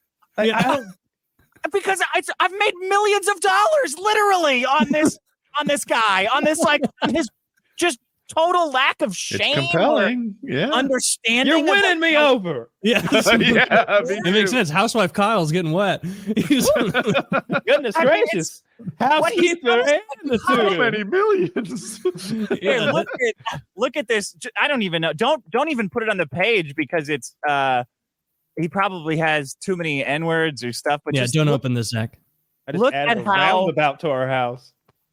Look at how schizo this doxing website Maddox has made appears. Like from a normal person looking at this. Brother, it's got this is wild. Me, my girlfriend, and my co-host, who's done literally nothing to him. Then it's got Nick the hate mob. It's got an SS logo. Hang on, we don't want to show this, do we? No, don't show this. Just I wanted to like have Zach know what everybody wanted because I didn't know. Keep scrolling down. Then he has 5,000 people, like a World War II memorial, who were in like a Facebook group for my show in 2017. Look at the amount of people on there. I got a question. I'm down to the part where it says meet the hate mob, and there's a 4x4 block of photographs of guys who all look very related. Those are all different people, right? Yeah, those are just random people who like called him a cuck on Facebook, and he's been malting about it ever since. Okay, just double checking. They look very similar, all of them. He for the guy who was like an OG of the internet. He handles this shit so fucking poorly. Like, has he ever let one thing roll off his back? Like, who gives a shit? No, because it doesn't seem like it. No, I don't think so. I don't know if he's going to start after this, but I don't think releasing a 3-hour movie to say that you dumped somebody else, they didn't dump you, and then breaking that movie up into smaller chunks and re-releasing them over the course of the year is a good way to get your. I think it's genius. I'm going to get back at my 8th grade girlfriend. This one genius named himself with like one of those funky fonts from Microsoft Word that's just symbols. So he made out like a bandit. And this guy named Zyler, he must be happy that he's at the end of every list, I guess. Yeah. Wow. Zyler. Yeah, that is insane to have this page up. Doxing all those people, accusing them of being Nazi. Hang on a second. Is there any chance that accidentally, somehow or another, he's ever been afraid that the quote unquote hate mob might come get him? Has he ever been threatened in a kind of a realistic kind of manner? Because we know a person online who the threats got so bad and like, we're gonna come and get you, that he like duplicated everybody's got kind of a, you look at Woody's background and like this guy duplicated his background. Like, you've got shit behind you. He duplicated exactly that and moved across the country and never let on to anyone ever that he had sold his old house, bought a new house, relocated to a new fucking time zone. He's never mentioned it because he's so afraid of like the serious threats that came his way. So all I'm saying is that could motivate somebody to make a website, but I'm sure we're not talking about anything that this is a pretty janky website. Did he make this? Like this? I mean, no professional could possibly produce a website that looks this schizo. This is like 90s schizo. If Maddox ever had somebody that he was that afraid of, it's one of his fans. Like, he's been famous and such an asshole on the internet for so long. He's attracted he's attracted fans who are like deranged, which he mentions in the video, and I know that he does. But as far as real, actual threats go, no. I'm reading through this. This is so wild, dude. It's a pretty fun website to like peruse around, knowing that it's about you. Because the photos that he's chosen like vary from almost like professional headshots to like the one of his ex-girlfriend here.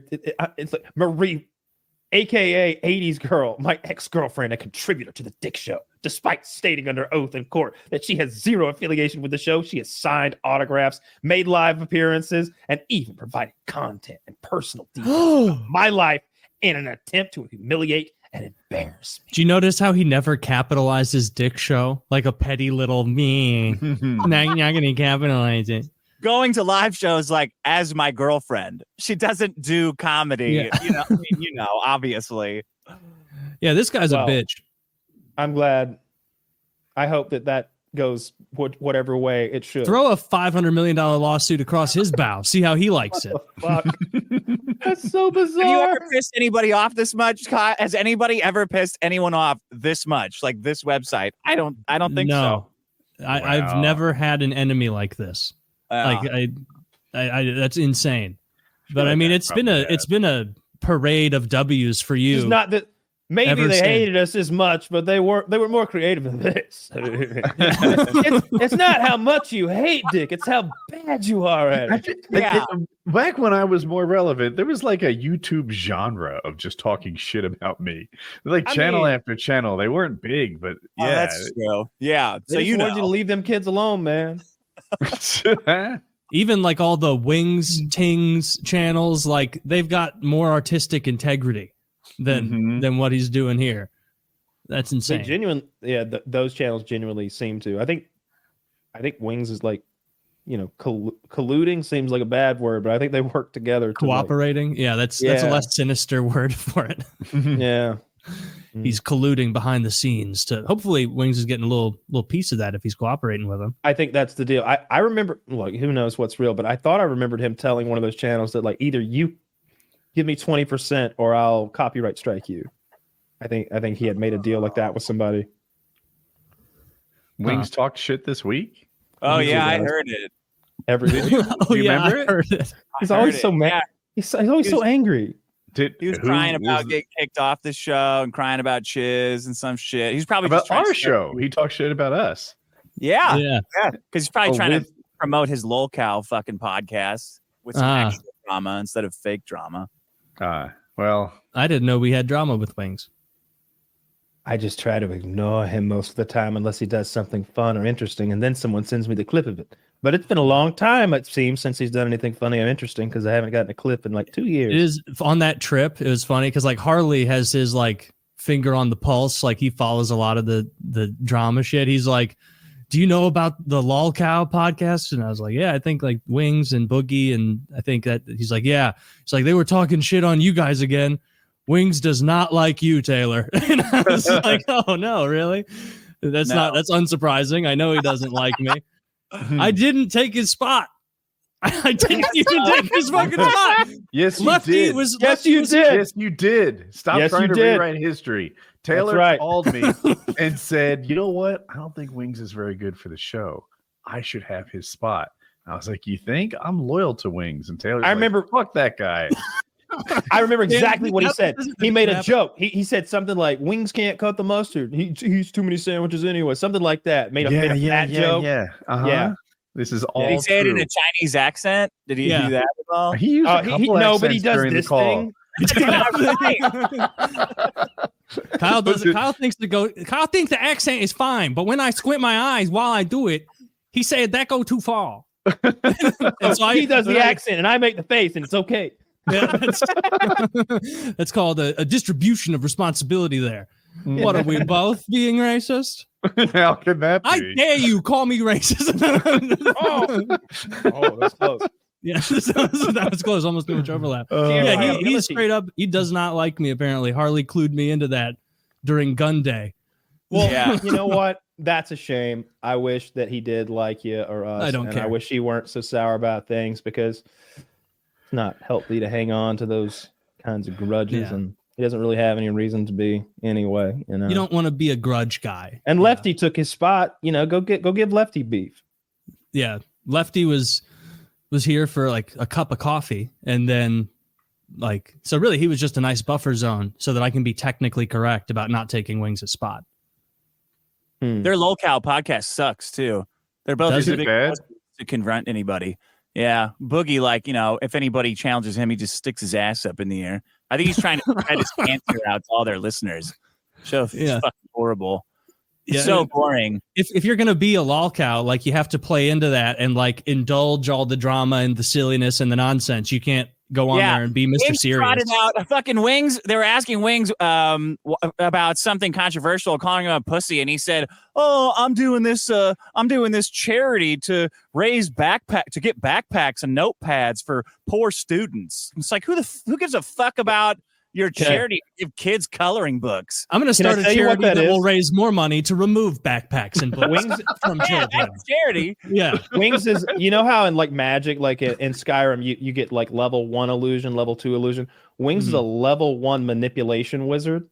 And so he thinks that he did this thing a while back with some crippled girl who needed to be put up. she thought that if they put her in a bariatric chamber, it would like fix her ridiculous nervous disorder and allow her to walk upright and shit. Heather Heyer or something. And Wings like leaps onto that. He would, whatever her name was, I forget. Who's Heather Heyer? She's somebody She's else. the Charlottesville lady. That's a fat girl. I got big girls on the brain. Does that help you, Ashley? Yeah, something like that. Yeah, something like that. And you don't like, want to put her on.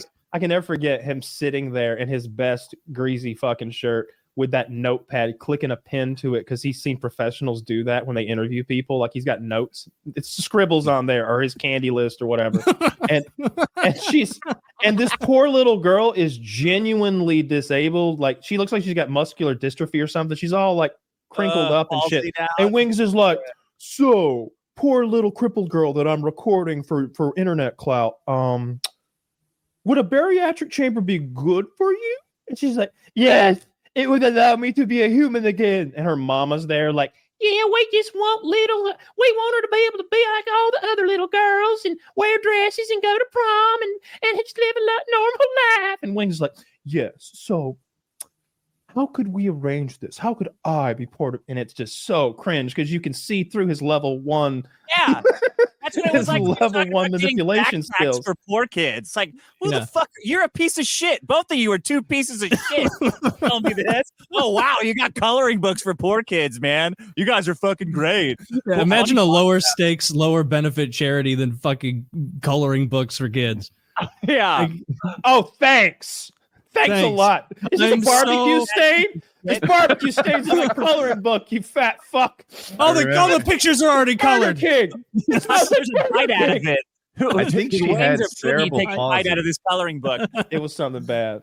Yeah, she had cerebral palsy, and he had this. If I understand a bariatric chamber, it puts you in like it's pressurizing the air around you, right? Like an iron lung. And maybe like high oxygen too. Maybe, but he thought that would cure cerebral palsy. Yeah, it couldn't hurt. It doesn't cure cerebral palsy, and Kyle kind of nailed it with like the level 1 manipulation. It was kind of a transparent thing. I could just imagine manipulate. We joked about it on the show. And like one person in the crowd gets those dizzy symbols above their head, and the rest of us are like, I want coloring books that we know, right? Like, it really worked for him. Maybe because the audience was young at the time. But at the time, he got all this praise and like accolades for being such a good person. And he's like, man, I'm going to like keep this up. I'm going to do another one and continued with the praise and the accolades pouring in. I was like, I'm going to one up you. I'm going to like go to a nursing home and get loads of sick, poor people. And then eventually I was going to a graveyard, just finding, like dead people and, raising money for them or something. Fallen soldiers and stuff. Yeah. So yeah. So when he says bad things, I take them salted with knowledge of things like that. Heavily salted. I take it with some thick skin. I think sometimes you say things and it maybe only felt it for a short period of time. I think maybe he's just trying to put a show on. Yeah, he can get hot-headed, and I know what that's like. He's not trying very hard. No, have you watched much of the Lolcow show? I can only watch it when Ralph's watching it, but yeah, I have seen enough to know that it's just like it's like watching lesbians have sex. Like it's 2 female parts there's no interaction. They need I don't know, I might like this podcast. No, you need some conflict added. Lesbians having sex. It's 800 pounds of lesbians having sex. Tommy C is great, but he's doing. I just imagine it's like, you know what I like? Mountain Dew. Oh, I love Mountain Dew. What's the best? Red Mountain Dew. Remember you guys used to do candy debates? Yeah, I want them to recreate that. Dude, I love our candy debates because I put a lot of thought into them. The Almond Joy, I still say, is a premier candy bar. It's a good candy. No one ever took that from you. I don't know. That candy's too sweet. Taylor's like, it's fucking candy. Yeah. Well, that's a little too sweet for my fucking refined palate. It's like, okay, Mr. Pinky's up eating a Reese's cup. I didn't. Yeah. That's a damn shame. They'll have that they're something not to respond to. You're welcome, you fat pieces of shit. Man, you're going on here and you're helping Lolcow because now they can pretend that we responded for more than 3 seconds and in sincerity. Yeah. Oh, they got our, like, I saw Zach say that, like, Boogie claimed we were using his name to drive up views. Yes. I did. Absolutely a Boogie hanger-on. Yes. I did accidentally. Usually when I see a Boogie title in there post-show, I'm like, do people really care? Let's put something else in there. Like, that's, we usually don't include. I was thinking of EDP the other day, but I accidentally said Boogie, and I felt bad about that. We corrected it. Yeah. But Boogie's Boogie's not a much better guy than EDP by all accounts. EDP's a pedophile.